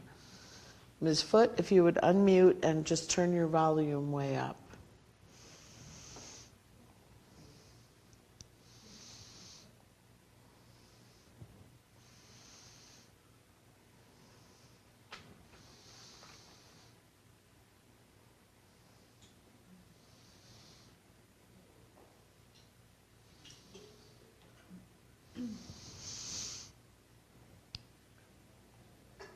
see, that was AK, that wasn't foot. Madam Hearing Officer, she is unmuted, but we still can't hear her. All right, so I'm going to suggest that she either leave the platform and re-enter, or perhaps call in using the phone numbers. I'm going to move on. Dylan Jaff, J-A-F-F, Dylan Jaff. Yes, I'm here. All right. If you would please, do you swear or affirm to tell the truth? I do. Thank you. And if you would, I think I've just spelled your last name, but you can confirm it. Yeah, it's Dylan, D-Y-L-A-N, last name Jaff, J-A-F-F. All right, thank you. Go ahead. Okay. Good afternoon, Chair and members of the board and commissioners. My name is Dylan Jaff, and I'm a sustainability policy analyst at Consumer Reports, or CR. CR is in strong support of the adoption of the full Advanced Clean Cars 2 rules in New Mexico. We thank you for the opportunity to comment. Hold on, Mr. Jaff, hold on. Yeah. The court reporter can't hear you clearly, so if you would both speak up and speak more slowly. Okay, sorry about that. CR is in strong support of the adoption of the full Advanced Clean Cars 2 rules in New Mexico. We thank you for the opportunity to comment on the proposed ACC 2 rule and thank staff for their work in putting together this proposal. CR is a national, independent, nonprofit, nonpartisan organization. We have 6 million members across the country, and typically known for our product testing and ratings, we also advocate for laws and corporate practices that benefit consumers. We also survey millions of Americans every year, and we accept no advertising revenue, which means that we are able to provide unbiased data without corporate influence to American consumers. The ACC 2 rules being proposed today have the opportunity to encourage the development and adoption of more clean, cost-saving vehicle technologies for more consumers in New Mexico, and CR urges the swift passage of this important rule. Our analysis finds that based on today's average gas and electricity rates, battery electric vehicle owners can see the vehicle cost savings due to lower total cost of ownership. Owning an EV can help save the typical driver between $6,000 to $10,000 over the life of the vehicle compared to the comparable gasoline-powered vehicle. Under ACC 2, we also expect to see a rapid yet sustainable increase in the deployment of new ZEV and plug-in hybrid electric vehicles. The program will provide consumers with a wide-ranging choices from a broad mix of ZEV and PHEV technologies across passenger vehicle categories, leading to significant emissions reductions. Additionally, this rule establishes strong consumer protections that will help set the standard for vehicle durability in the ZEV market, which is critical for vehicles entering the secondary market. The equity provisions in ACC 2 rule also provide an opportunity to increase clean vehicle accessibility in communities that need these technologies the most.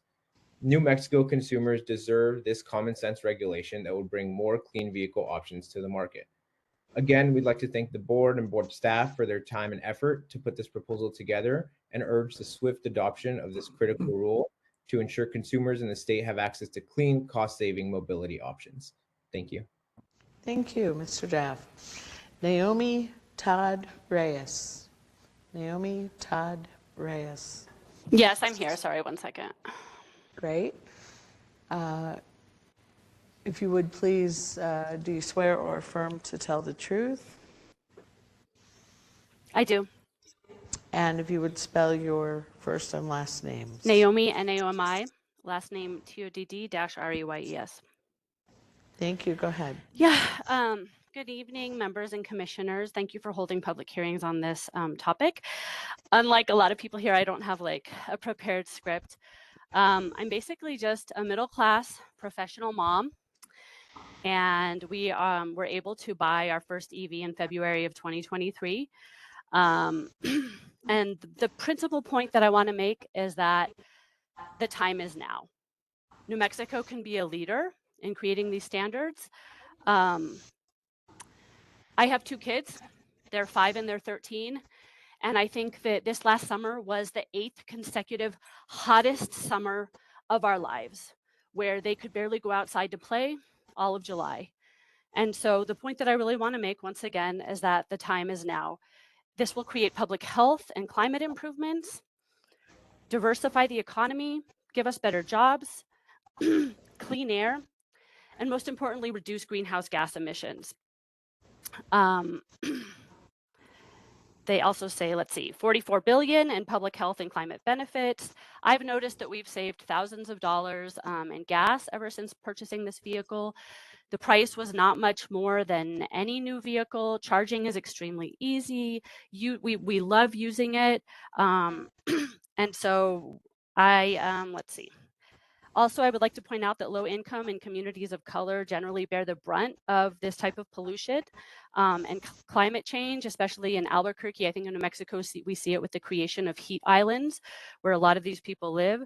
So that's basically my point. I would just very much encourage you to adopt the full ACC2 at 100% to 2035. Thank you very much. Thank you. Karen Bonim, or Bonimai? Karen Bonim? Are you on the platform? Okay. Judith Beckendorf. Oh, wait. Did I hear someone? Yes, this is Karen Bonim.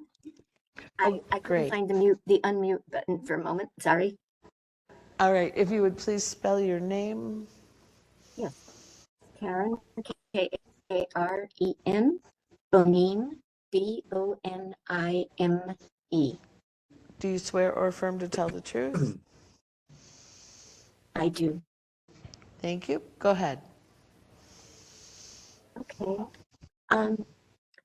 During the 70s and 80s, I lived in California, and I had a chance while I was there to see what the consequences of widespread gas car use can do. Oh, Ms. Bonin?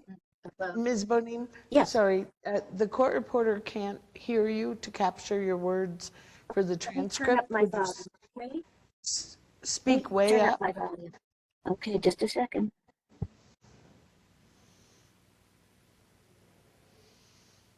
Can you hear me now? That's better, thank you. Okay. During the 70s and 80s, I lived in California, and while I was there, I experienced extreme smog in several instances. One was in Southern California, and that happened because the smog from Los Angeles, the winds blew it out to sea and then blew it back inland to the valley where I lived, Ojai. Then I moved north to the Los Altos Hills above the San Francisco Bay Area. And from the hill that I lived on, I could see all across the San Francisco Bay, except I couldn't see the bay because it was just a sea of smog most of the time, hiding the bay itself. Sometimes all I could see was Mount Diablo Peak sticking up above this brown soup that I just pitied everyone who lived down in that soup. And when I had to drive into Palo Alto or Los Altos to shop, I experienced extreme headaches afterwards and during my time in the soup. So I just, fast forwarding to, I've lived in New Mexico for 30 years now, more than 30. And I just forgot to mention that in the 80s, I saw an article, a front page article in the San Francisco Chronicle. And you know what the headline was? Clean air, visibility. You could see the entire bay, and that was news making. They had a photograph of the bay that took up half of the front page of the newspaper. It was that big a deal to be able to just see the bay. Ms. Bonin, would you wrap up, please? Yes, certainly.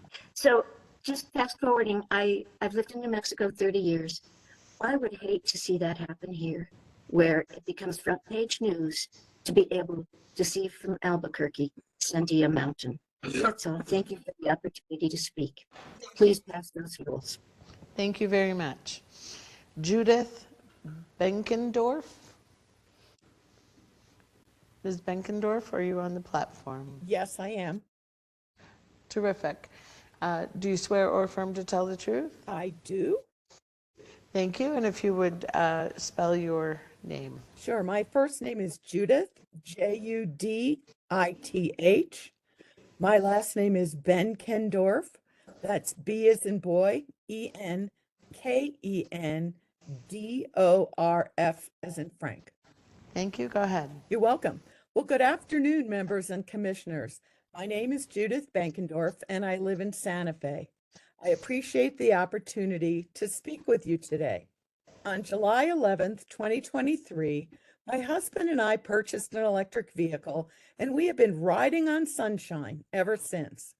Living under the clear turquoise skies in sunny New Mexico, we already had solar panels installed on our roof. This summer, we simply upped our power, added a level 2 charger, and we've not looked back. For us, this was an easy decision and simply the right thing to do.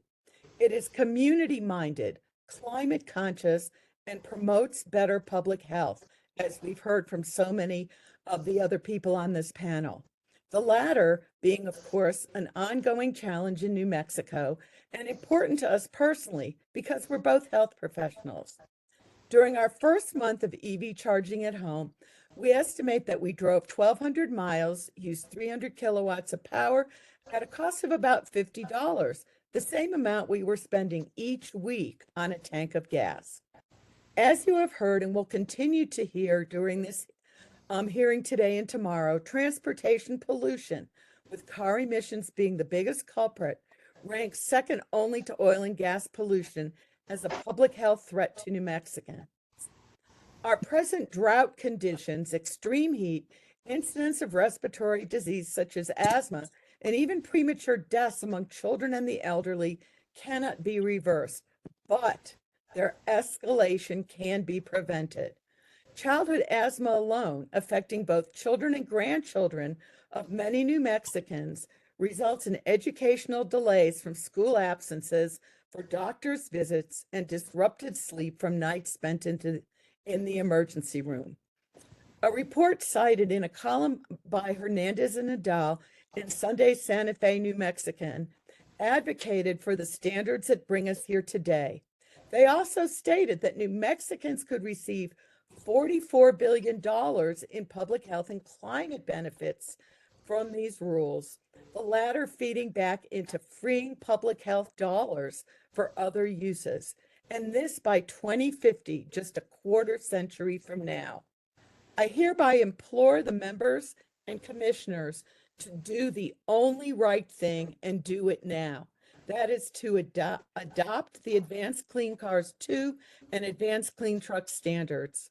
These standards will preempt the loss of our clear skies, intervene in escalating the public health consequences of doing nothing, facilitate better school attendance by children with respiratory conditions, empower energy independence, and bring important benefits economically to the New Mexican people, their families, their communities, and the state. May we all be riding on sunshine with the critical standards we so badly need and are discussing today as they move us forward as the wind at our backs. Thank you. Thank you very much. Glenn Schiffbauer. Glenn Schiffbauer, can you hear me? Are you on the platform? I am on the platform. Terrific.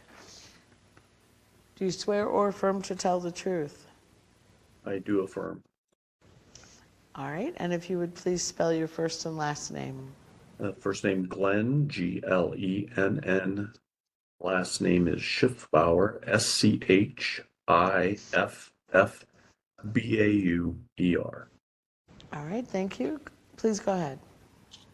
Thank you, and good evening, members and commissioners. My name, as I said, is Glenn Schiffbauer. I'm the Executive Director of the Santa Fe Green Chamber of Commerce and also New Mexico Sustainable Business. Both organizations believe in the triple bottom line of people, planet, and profit, and hope to use the power of business to make changes environmentally and socially. We've heard about all of the health benefits that ACCE2 would bring, as well as the economic benefits, new jobs, savings in operating EVs, etc. One aspect of business that I'd like to touch on that I don't believe has been talked about is that this is an opportunity for businesses to do just what I said and use the power of business to affect change. The automotive industry is one that has been filled with innovation and creativity and the ability to react to many different things. It's their hallmark. Businesses don't tend to like to hear the word mandate, but let's look at an industry that has been able to thrive in many situations that have been mandated to them. They've been promoting mandated changes to consumers has been a really common practice for the automotive industry when new regulations have been introduced. Here are a few examples: airbags, anti-lock brakes, electronic stability control, higher pressure monitoring system, backup cameras, and these have all been in the last 10 years or so. In each case, communication strategies focusing on the emphasizing the safety benefits of the new technologies to consumers were employed. Auto manufacturers have used various strategies to promote mandated changes to consumers in the past. And here are some common approaches. And who has done a better job than the automotive industry? They use advertising campaigns. You cannot watch anything on TV without a car ad. Brochures, manuals, press releases, dealership trainings, demonstrations and test drives. And for those of you that have EVs and those of us who have driven EVs, you know there isn't a bigger selling point than getting in an EV for the first time and seeing how they are so quick. There's all kinds of public relations initiatives, social media that the car manufacturers know how to use. So I think by employing a combination of these strategies, automotive manufacturers have raised awareness in the past and reassured consumers about the positive impact of their vehicles. The car industry has used its ingenuity to make its way through all kinds of changes. I'm confident they can, and I implore the board to pass this rule as soon as possible. Thank you very much. Catherine Bueller. Catherine Bueller? Yes, good evening. Hello. Do you swear or affirm to tell the truth? I do. And if you would please spell your name. Catherine, Katherine, Bueller, Bueler. All right, please go ahead. Thank you. I am a rural landowner, a New Mexico Farm and Livestock Bureau member, a commercial vegetable farmer, an acequia parciante, a retired bilingual middle school teacher, a resident of San Miguel County, and I'm active in my local community. I teach volunteer career and technical. Ms. Bueller, excuse me, I'm sorry, we're having trouble hearing you for the transcript. If you would speak up, please. Thank you. Sorry, what? Thank you. She didn't hear the words after the words middle school.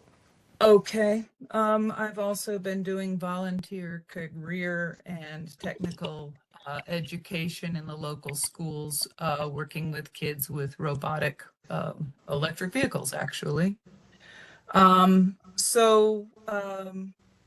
I became a mechanical engineer because as a small child in 1973 during the oil embargo, I thought to myself, isn't this a big deal? And doesn't this affect all sorts of things? And shouldn't we be working for something else? I'm glad these hearings are happening and I hope that the rule is passed. As a Farm and Livestock Bureau member, unfortunately, the organization is not representing my best interests, I don't feel. In living in a rural area, there's talk about how far people in rural areas need to go to buy food and doctor's appointments and things.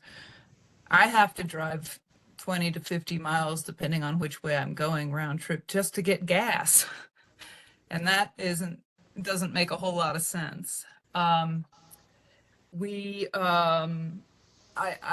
hear things periodically about how somehow these rules being passed would deprive me of choice, but that's not how I see it. I see that I'm being deprived currently of a choice that I need and have wanted and people around me want. And we want these electric vehicles, and we want government by the people, for the people, and of the people to do what government does best, which is set a playing field where basic goals are set, and then I, like the previous speaker, have no doubt that the auto industry will find a way to get cars sold. If you would wrap up, please, Ms. Bueller. Okay. We live in a state with abundant solar and wind energy. We are making a lot of money right now off of oil and gas and selling it to people who need it. But we can easily run this state and its transportation needs with electrical vehicles. And I hope we get onto it just as soon as we can. Thank you. Thank you very much, Ms. Bueller. Right, having taken an hour and 20 minutes of public comment, we have reached 6 p.m. We do need to take a brief break, and then we'll return to the technical case for as long as we can. So you can certainly position your next panel as you wish on the break. Let's take 10 minutes. Okay, let's come back from the break, please.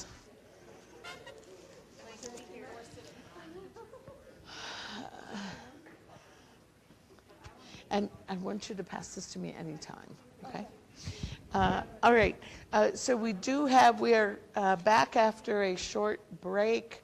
We can really just go about 48 more minutes before we have to leave.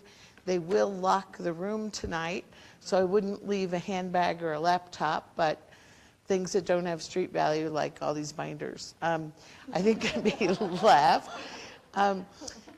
And we have special circumstances. As I've said, I have been unable to get to every single person who signed up for a particular time slot, even though I added time to that last public comment period. We have one public commenter from PNM who cannot join us. Is it you? Okay.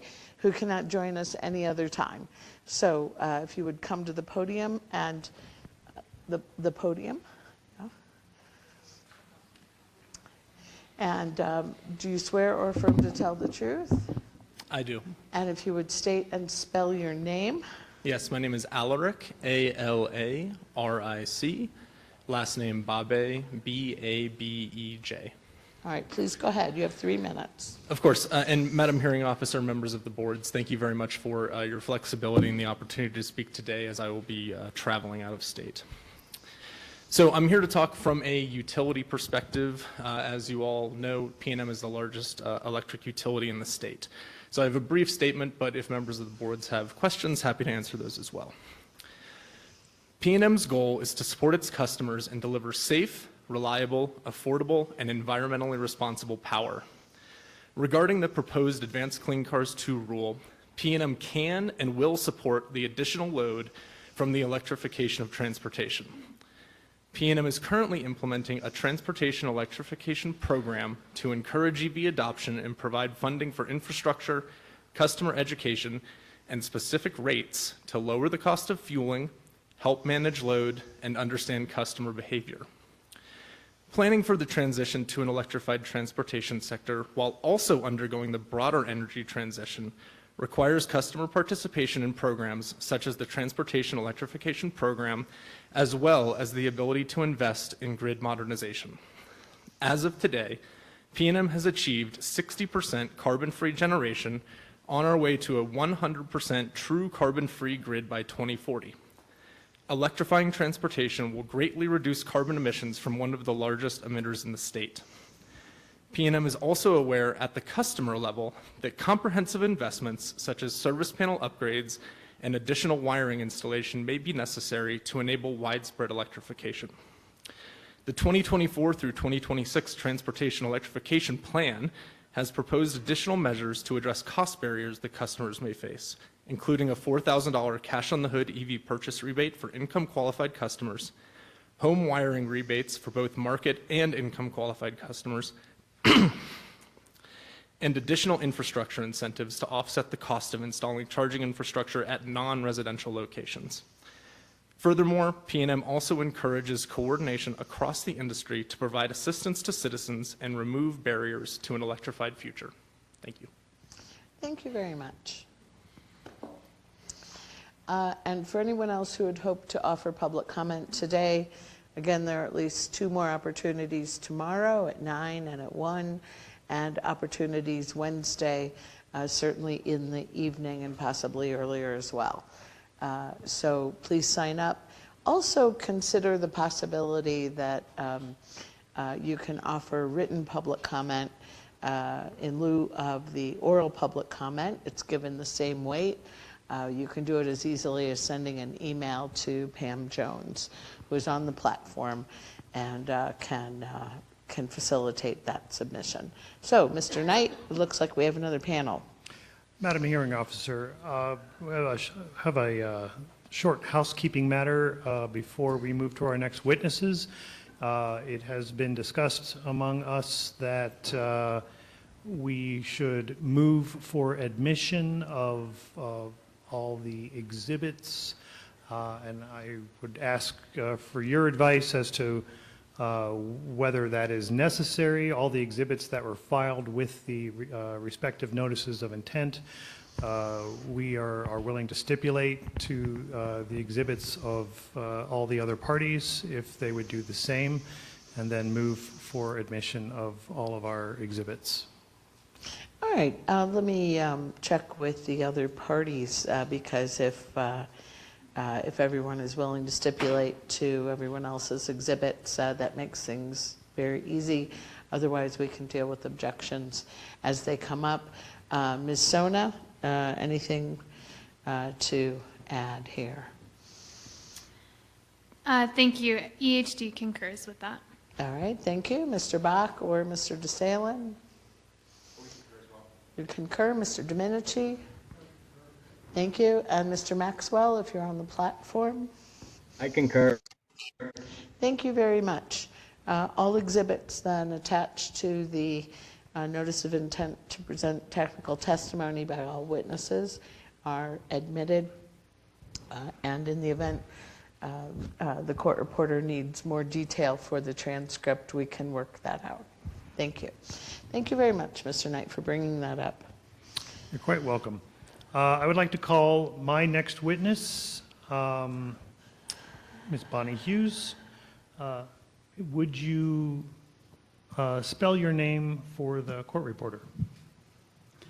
Bonnie, B-O-N-N-E-Y, Hughes, H-U-G-H-E-S. And where are you?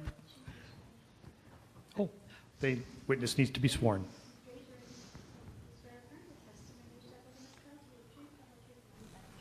I do.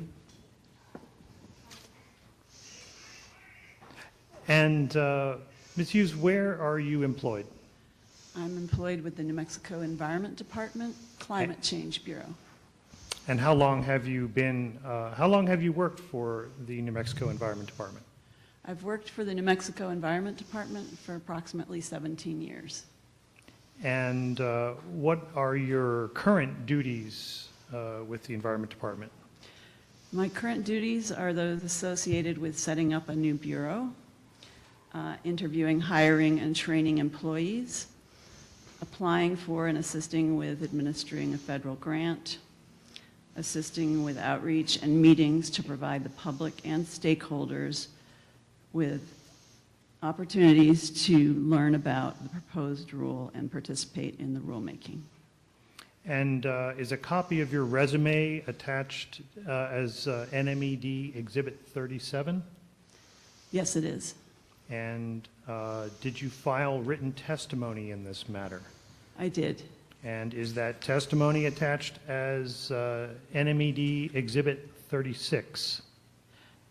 I think I have a confusion about the exhibit numbers. Okay. I thought my testimony was Exhibit 35 and my resume was Exhibit 36. Is that incorrect? No, I stand corrected. I think Okay. I think you are right. Okay. So thank you for correcting that. Speaking of corrections, do you have any corrections that you would like to make to your pre-filed written testimony at this time? Yes, I have one correction. In my submitted testimony, I stated that NMED was planning to present the proposed rule at the October 31st Indian Affairs Department Tribal Leaders Briefings. NMED actually presented the proposed rule at the November 7th Indian Affairs Department Tribal Leaders Briefings. And with that correction in the record, do you adopt your pre-filed written testimony as your testimony here today? I do. And could you provide us with a short summary of your written testimony? Yes. My name is Bonnie Hughes. I am the Planning and Operations Program Manager for the Climate Change Bureau, Environmental Protection Division, New Mexico Environment Department, NMED. I'm summarizing the written testimony submitted as NMED Exhibit 35. My testimony will cover the actions NMED undertook to provide public notice of this hearing, NMED's public outreach and stakeholder engagement activities, often conducted in conjunction with the City of Albuquerque Environmental Health Department, EHD, and tribal engagement. My relevant background and qualifications are set forth in my resume, which is NMED Exhibit 36. Actions undertaken to provide notice of hearing.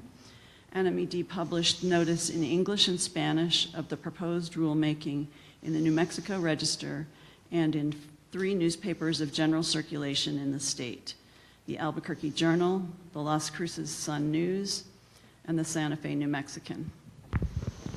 I'm going to apologize in advance. My reading glasses have broken, so I may stumble a little bit.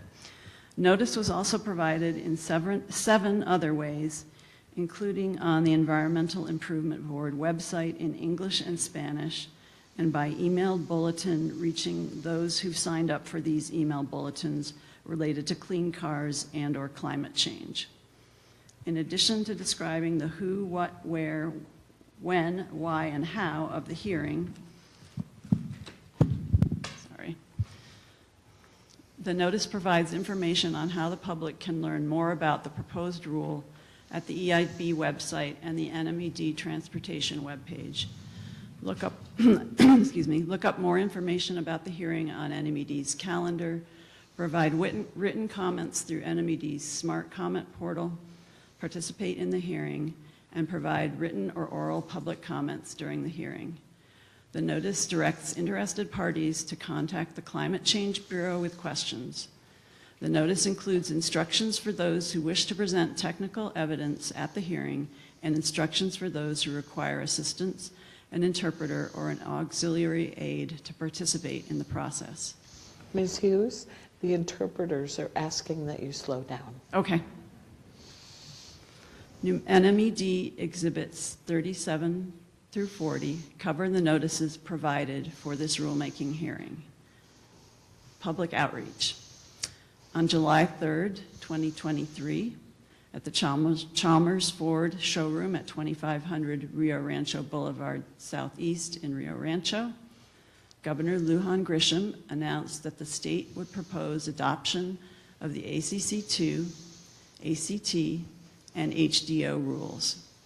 NMED and EHD have been working on this proposed rule adoption since the governor's announcement and have conducted public and stakeholder outreach and engagement, including the public comment period, which has been open since July 10th.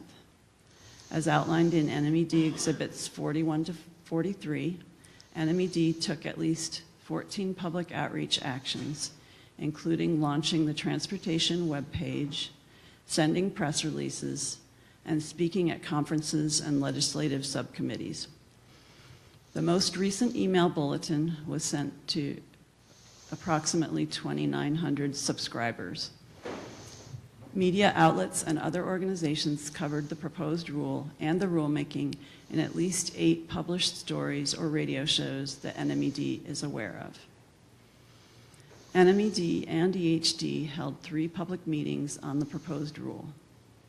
The first public meeting was held in person on Tuesday, September 19th, 2023 at the Santa Fe Public Library Southside Branch from 4:30 to 6:30 p.m. 29 people attended, not counting NMED, EHD, or other staff who were at least peripherally involved in the rulemaking. 2 Spanish interpreters were present to provide interpretation to anyone who needed it. The room was set up with an audience area surrounded by 6 or 7 tables attended by experts in fields related to the regulations, such as details of the proposed rules, charging, fueling infrastructure, and rulemaking process and public commenting. These experts were from the New Mexico Department of Transportation, the New Mexico Energy, Minerals, and Natural Resources Department, PNM, NMED, and EHD. NMED and EHD gave a joint 30-minute presentation, and then attendees were invited to visit the tables of their choice and ask questions and have discussions with the experts at each table. The second public meeting was virtual, held by WebEx from 4:30 to 6:30 p.m. on Wednesday, October 4th, 2023. 113 people registered for the October 4th virtual meeting, not counting NMED, EHD, or other staff who were at least peripherally involved in the rulemaking. The format was similar to the first public meeting in that there was a 30-minute joint presentation by NMED and EHD. There were breakout rooms and Spanish interpretation was provided. The third public meeting was held in person on Monday, October 16th, 2023 at the City of Albuquerque International District Library from 4:30 to 6:30 p.m. 47 people attended, not counting NMED, EHD, or other staff who were at least peripherally involved in the rulemaking. The format for this meeting was the same as for the first in-person public meeting, with 2 Spanish interpreters present, tables attended by experts in fields related to the regulations from several state agencies, PNM and EHD, and a 30-minute presentation followed by attendees being invited to visit the table of their choice and ask questions and have discussions with the experts at each table. All 3 public meetings were advertised on the public calendar on NMED's website, and the calendar notice for the virtual meeting included the WebEx link. All 3 meetings were well attended and featured quite a bit of public interaction, especially at the breakout sessions and tables. During the public meetings, NMED and EHD described the proposed rule and how the public can participate in the hearing process, including submitting comments through NMED's public comment portal. As of November 6th, 2023, approximately 1,400 public comments had been received. In summary, NMED and EHD have made a concerted effort to inform New Mexicans throughout the state of the proposed rule and how to participate in the rulemaking. Stakeholder engagement. Since the governor announced the rulemaking on July 3rd, 2023, and in addition to the outreach above, staff at the NMED or EHD have had at least 25 meetings and/or discussions with stakeholders, scheduled and non-scheduled, including with the New Mexico Automotive Dealers Association, NMADA, multiple times, representatives of manufacturers, environmental groups, and others regarding the proposed rule. auto dealers, the National Auto Manufacturers Trade Association, environmental health advocates, environmental organizations, business associations, and over 1,400 individual New Mexicans from various parts of the state provided feedback during public comment periods, public meetings, and individual stakeholder meetings. Tribal engagement. NMED gave a presentation on the proposed rule at the 8 Northern Indian Pueblos Council's Intertribal Resource Advisory Committee meeting on October 19th and emailed a letter to tribal environmental directors which included information on the benefits of the proposed rule in New Mexico. And this is in NMED Exhibit 44. NMED also presented the proposed rule at the November 7th Indian Affairs Department Tribal Leaders Briefings and sent an individualized letter on the proposed rule to the leader of each Pueblo, tribe, and nation in the state. In summary, NMED has done a solid job of outreach to the public and specific stakeholders on the proposed rules and encouraged a wide variety of people and organizations to participate in the process. Thank you, Ms. Hughes. I take it that concludes your summary.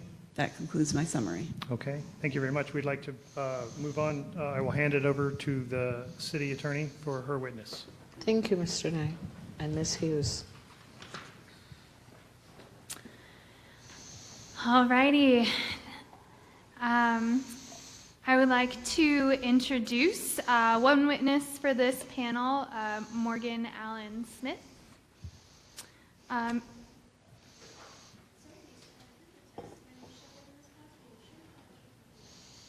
Yes. Thank you. Mr. Smith, can you please state and spell your name for the record? Yes, Morgan Allen Smith, M-O-R-G-A-N, Allen, Allen, A-L-L-E-N, Smith, S-M-I-T-H. And where do you work? Work at the City of Albuquerque Environmental Health Department. And what do you do for EHD? I am a air quality regulation developer with the Control Strategies Division in the air quality program. The Control Strategies Division in the air quality program. And don't forget to speak slow and loud for the court reporter and interpreters. How long have you served in this position? About 8 months. And did you submit written testimony for the hearing today? I did. Is that Exhibit 5 with reference to your resume at Exhibit 6 and to Exhibits 20 and 21? That is correct. Do you have any changes or clarifications to make to your written testimony? I have 2 corrections to make. So the first one is with regards to my resume that was submitted. There's a section under volunteer activities, and for the first activity, it said that it's going through present time that actually concluded on September of 2022.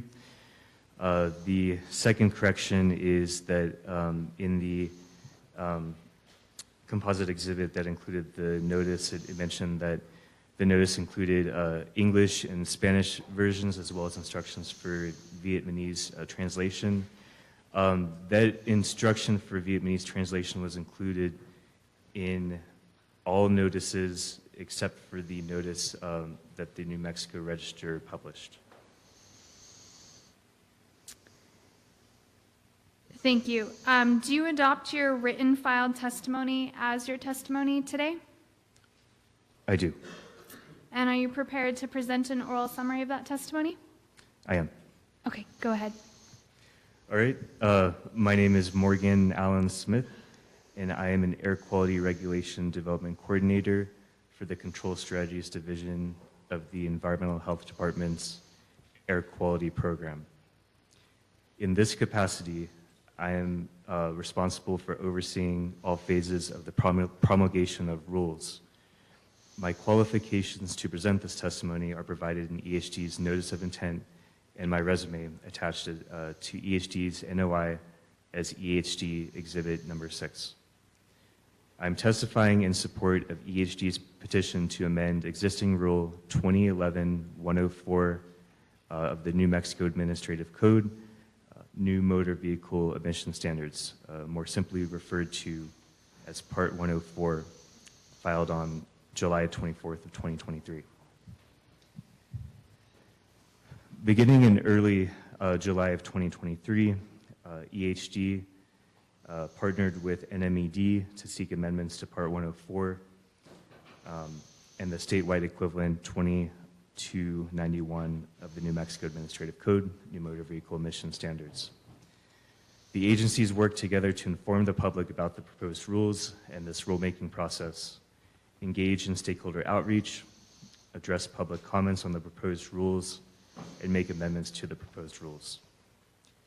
EHD participated in stakeholder engagement activities, including 3 public meetings, one of which was in the at the International District Library in Albuquerque, attending individual stakeholder meetings with the New Mexico Auto Dealers Association, and this was with NMED, the Alliance for Auto Innovation, Western Resource Advocates, Natural Resources Defense Council, PNM, Tesla, and the Truck and Engine Manufacturers Association. And then it also included collecting feedback from auto dealers, automakers, community advocates, environmental organizations, public utilities, etc., and receiving and replying to over 400 comments. And currently, in terms of the comments that EHG has received to this date, that I replied to is 443. EHD also provided updates to the U.S. Environmental Protection Agency Region 6 throughout the rulemaking process. Information about the this hearing, the proposed rules, stakeholder engagement opportunities, including the 3 public meetings, the public presentations, and the public comment process, was published on EHD's website.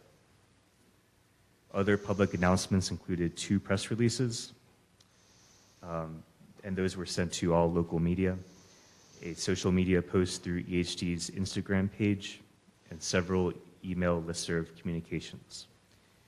Additionally, the public notice for this hearing was made in accordance with 2011-8219 of the New Mexico Administrative Code, as demonstrated in EHD Exhibit number 21.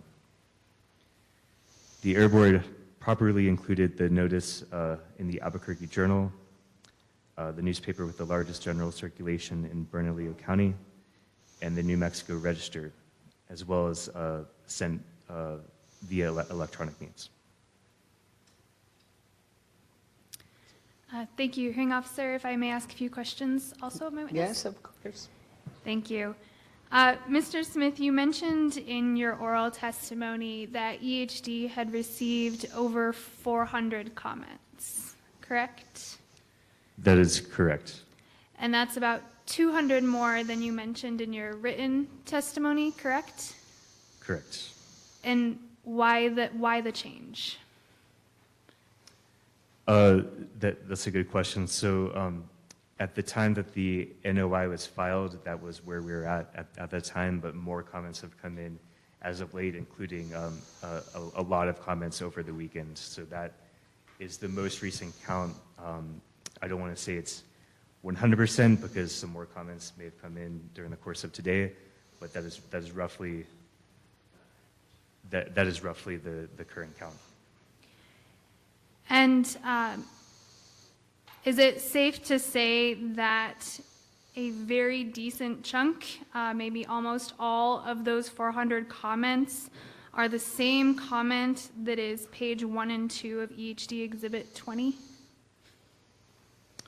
That is correct. Is EHD still receiving public comments during the course of this hearing? That is correct. And how are you handling those public comments? For any comment that is sent to EHD, I reply to those comments. For that stock comment, that was the same comment that was sent multiple times. We have a prepared response to it, and then yeah. So and then I've also responded to other comments that weren't that stock comment. Weren't the stock comment. And Mr. Smith, have you also sent those to the Air Board hearing clerk for inclusion in the online docket? Yes. Okay. Thank you. That's all. Thank you very much, Ms. Sona and Mr. Smith. I'll start on this side this time. Chair Paul, do you have questions of this panel?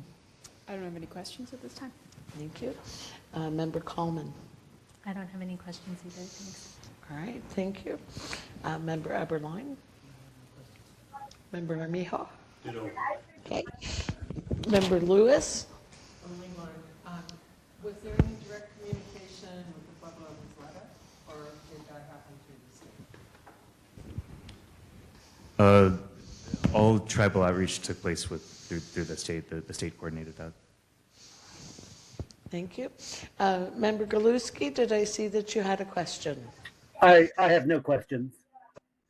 All right, thank you. Member Bitzer? No questions.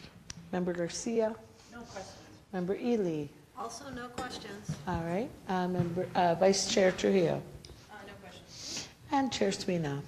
I just have a couple. Great.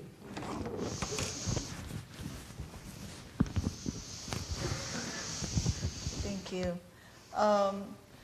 In the update to the New Mexico tribal leaders with IED, was there any feedback that was shared during that meeting regarding this rule from tribal leadership? I was not at the meeting. I'm only reporting on it. Okay. So I don't know. So do you know if there was any documented feedback? Not that I know of, but I'm not the person who would know. Yeah. Excuse me, if I may interrupt. We have a witness whose resume we supplied, Colt Vaughn, who was at that meeting, and he can he's available to answer questions, and he could be quickly sworn and answer that question. I'm pretty sure. Okay. And he's right. Oh. Nice. All right. Please come up. Spell your name, please, for us, and the court reporter will swear you in. My name is Colt Vaughn, K-O-L-T V-A-U-G-H-N.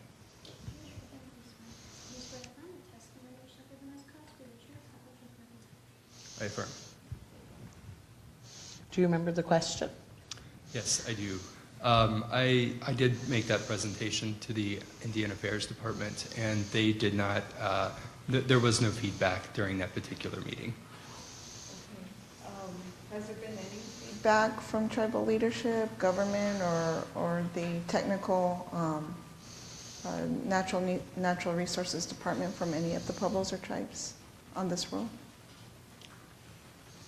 In my presentations that I have made, I presented at the Iraq meeting that Bonnie addressed, as well as the Indian Affairs Department meeting, and in both of those meetings, we received just one comment in response regarding some of the battery components of vehicles, but there was nothing related to the role itself. And we did provide contact information as well, requesting that if tribes would like to engage with us further, to please reach out to us. And to my knowledge, no one has done that. Okay, thank you. That's Thank you. Member Richards, are you on the platform? Yes, I'm here. Do you have questions of this panel? No, I don't. Thank you. All right, thank you. Oh, Chair Paul. Just briefly.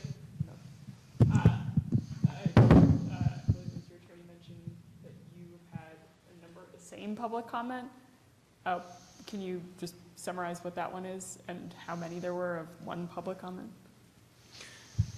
Yes, so that same comment was generally supportive of the rule, and it was actually addressed to the Air Quality Control Board, but it talked about the need for clean transportation to address climate change, and that it would have numerous benefits and positive impacts, and so that's kind of the gist of that comment, and it was included in the composite exhibit number 21.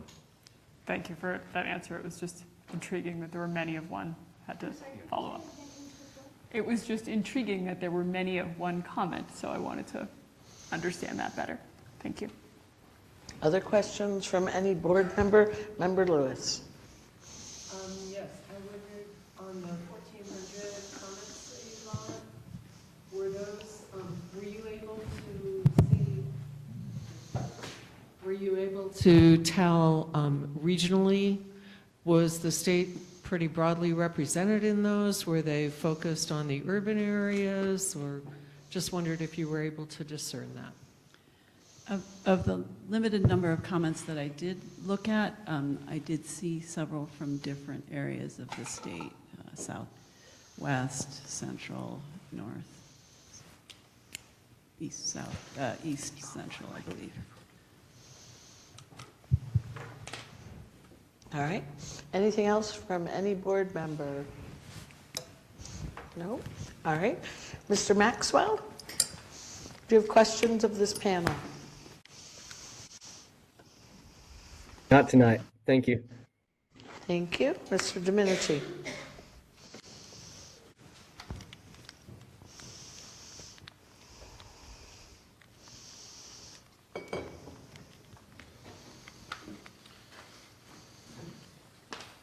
Thank you, Madam Chair and board members. I just have a few. I'm holding a part of one comment here. This is addressed to the Environment Improvement Board from the American Fuel and Petroleum Manufacturers. Ms. Hughes, do you recall receiving this comment? I think it's over 500 pages long. I did not. I do not. Can I show this to you? I'd like to verify this is part of the comments that are in the record, if I could. The comments are addressed to the Environmental Improvement Board. Okay, so you wouldn't be able to answer that? Correct. Okay. And the ones you described as boilerplate, those were also addressed to the Environment Improvement Board? Or those were to you, I guess, sir? Yes. Were those to the Air Board, or whose were those addressed to? They were addressed to the Air Board, but they're sent to EHD, and because they're sent to EHD, we included them, that stock comment as an exhibit, and I did give a brief response. Okay. So I want to talk about what a stakeholder meeting is. And I want to be sure the record's clear that before the governor announced that she was going to have her administration pursue the rule that we are here on today, there were no meetings with interested parties. Is that correct, Ms. Hughes?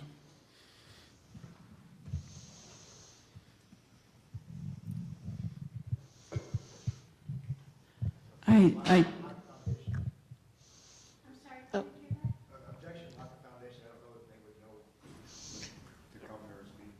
All right, so just a caution then to the witness.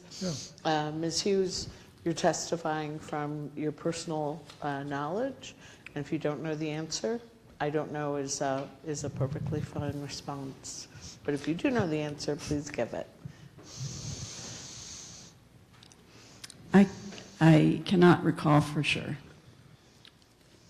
Okay, well, I'm referring to your testimony. You referenced stakeholder meetings. Or you say stakeholder engagement. That's on page 7 of your testimony. Correct, but my testimony refers to stakeholder engagement after the governor's announcement. So my question is, as far as you're able to testify, there was no stakeholder engagement before the announcement? I cannot testify one or the other to that. Okay, are you aware that many times stakeholder meetings implies that there are meetings with stakeholders before the regulation that is going to be proposed is even drafted? Yes. And when you talk about stakeholder engagement, everything in your testimony is after the regulation had already been presented to the public by the governor, correct? The regulation, the intent to propose the regulation had been announced by the governor, and it was then, a petition was then presented to the EIB.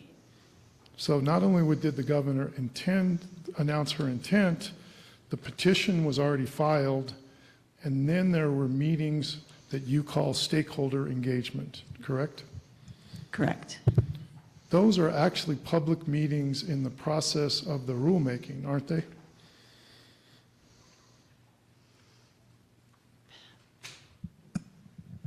I guess I am not familiar with the dictionary definition of stakeholder meeting. Well, you've been doing this for a long, long time. Have you ever been involved in a rulemaking that claims to have stakeholder meetings when in fact there were no meetings with stakeholders before the rule was presented?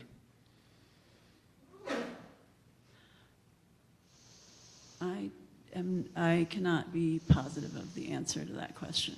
That's not the common method of using stakeholder engagement is presenting a rule that's already been drafted and presented as a rule, proposed rule to the rulemaking board.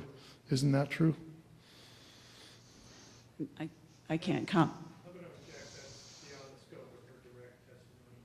Right, and there, again, I don't think you've laid the foundation. Again, if you don't know the answer because you don't know what's common, that's a fine response. What's the purpose of a stakeholder meeting after a regulation has already been presented in a petition to the board indicating that the rule has to be identical to a rule in another state? What's the purpose of that stakeholder meeting? The purpose is to gather comments and input from stakeholders. But that won't change the rule because the rule has to be identical to a rule in another state, correct? There are certain flexibilities within the rule that can be made. Is that on enforcement and implementation? And again, I'm going to object. This is beyond the scope of her direct. She is not the expert on the contents of the rule or the legal issues around what can and can't be changed on the rule. She's not the right witness to address these questions to. All right. So, Ms. Hughes, if this is outside your personal knowledge, again, just say so. That's outside my knowledge. Why don't you just describe in your own words what impact these stakeholder meetings could possibly have had on the rule that had already been presented to the hearing, if you know?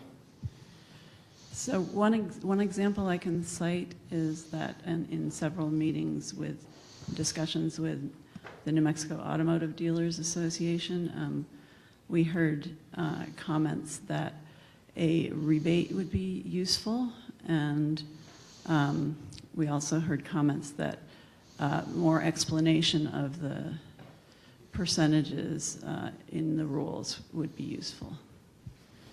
And Do you know one way or another if a rebate is possible to be included in this rule? I don't know, but I know that that comment can be used in other ways. And how do you know that? From discussions with coworkers, and staff of the New Mexico Environment Department. Now, if I understand it, there were 3 public meetings held, 2 in person and 1 virtual. Is that correct? That's correct. And were there, and I heard mention of, I think, 2 tribal type meetings. Were there other meetings that you're aware of that took place in the public process after the rule was proposed? Yes. And what are those described in your testimony? Let me refresh my memory.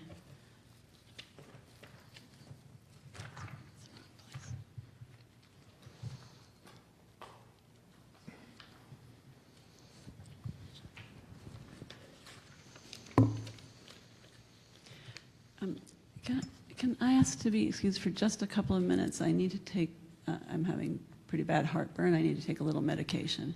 Okay. Absolutely. Actually, Mr. Domenici, we are just a few moments from 7. Your 30 minutes or 60 minutes hasn't run yet. I think we might have to finish this tomorrow. Ms. Hughes, please do whatever you need to do. Okay. Thank you. I just wanted to add something you talked about, or I asked about rebates, and PNM does offer rebates. You can find that information on the website, but it's for the installation of chargers, and there's certain income qualified rebates as well that PNM is offering. I don't know if I can finish with him. I only have a few questions. I might be able to finish with this witness if it matters, or we can come back and just finish it My up. read of this is we have 3 minutes. Is that? Okay. Okay. Well, we can come back. All right. Okay. Tomorrow morning, we actually begin with public comment at 9 a.m. We'll go until I've called all the names that are willing to comment, or until 10, whichever one is later, and return to the technical case. We might return to the technical case a little before 10 if I can't fill that hour. Okay? So thank you all. We're adjourned for the evening.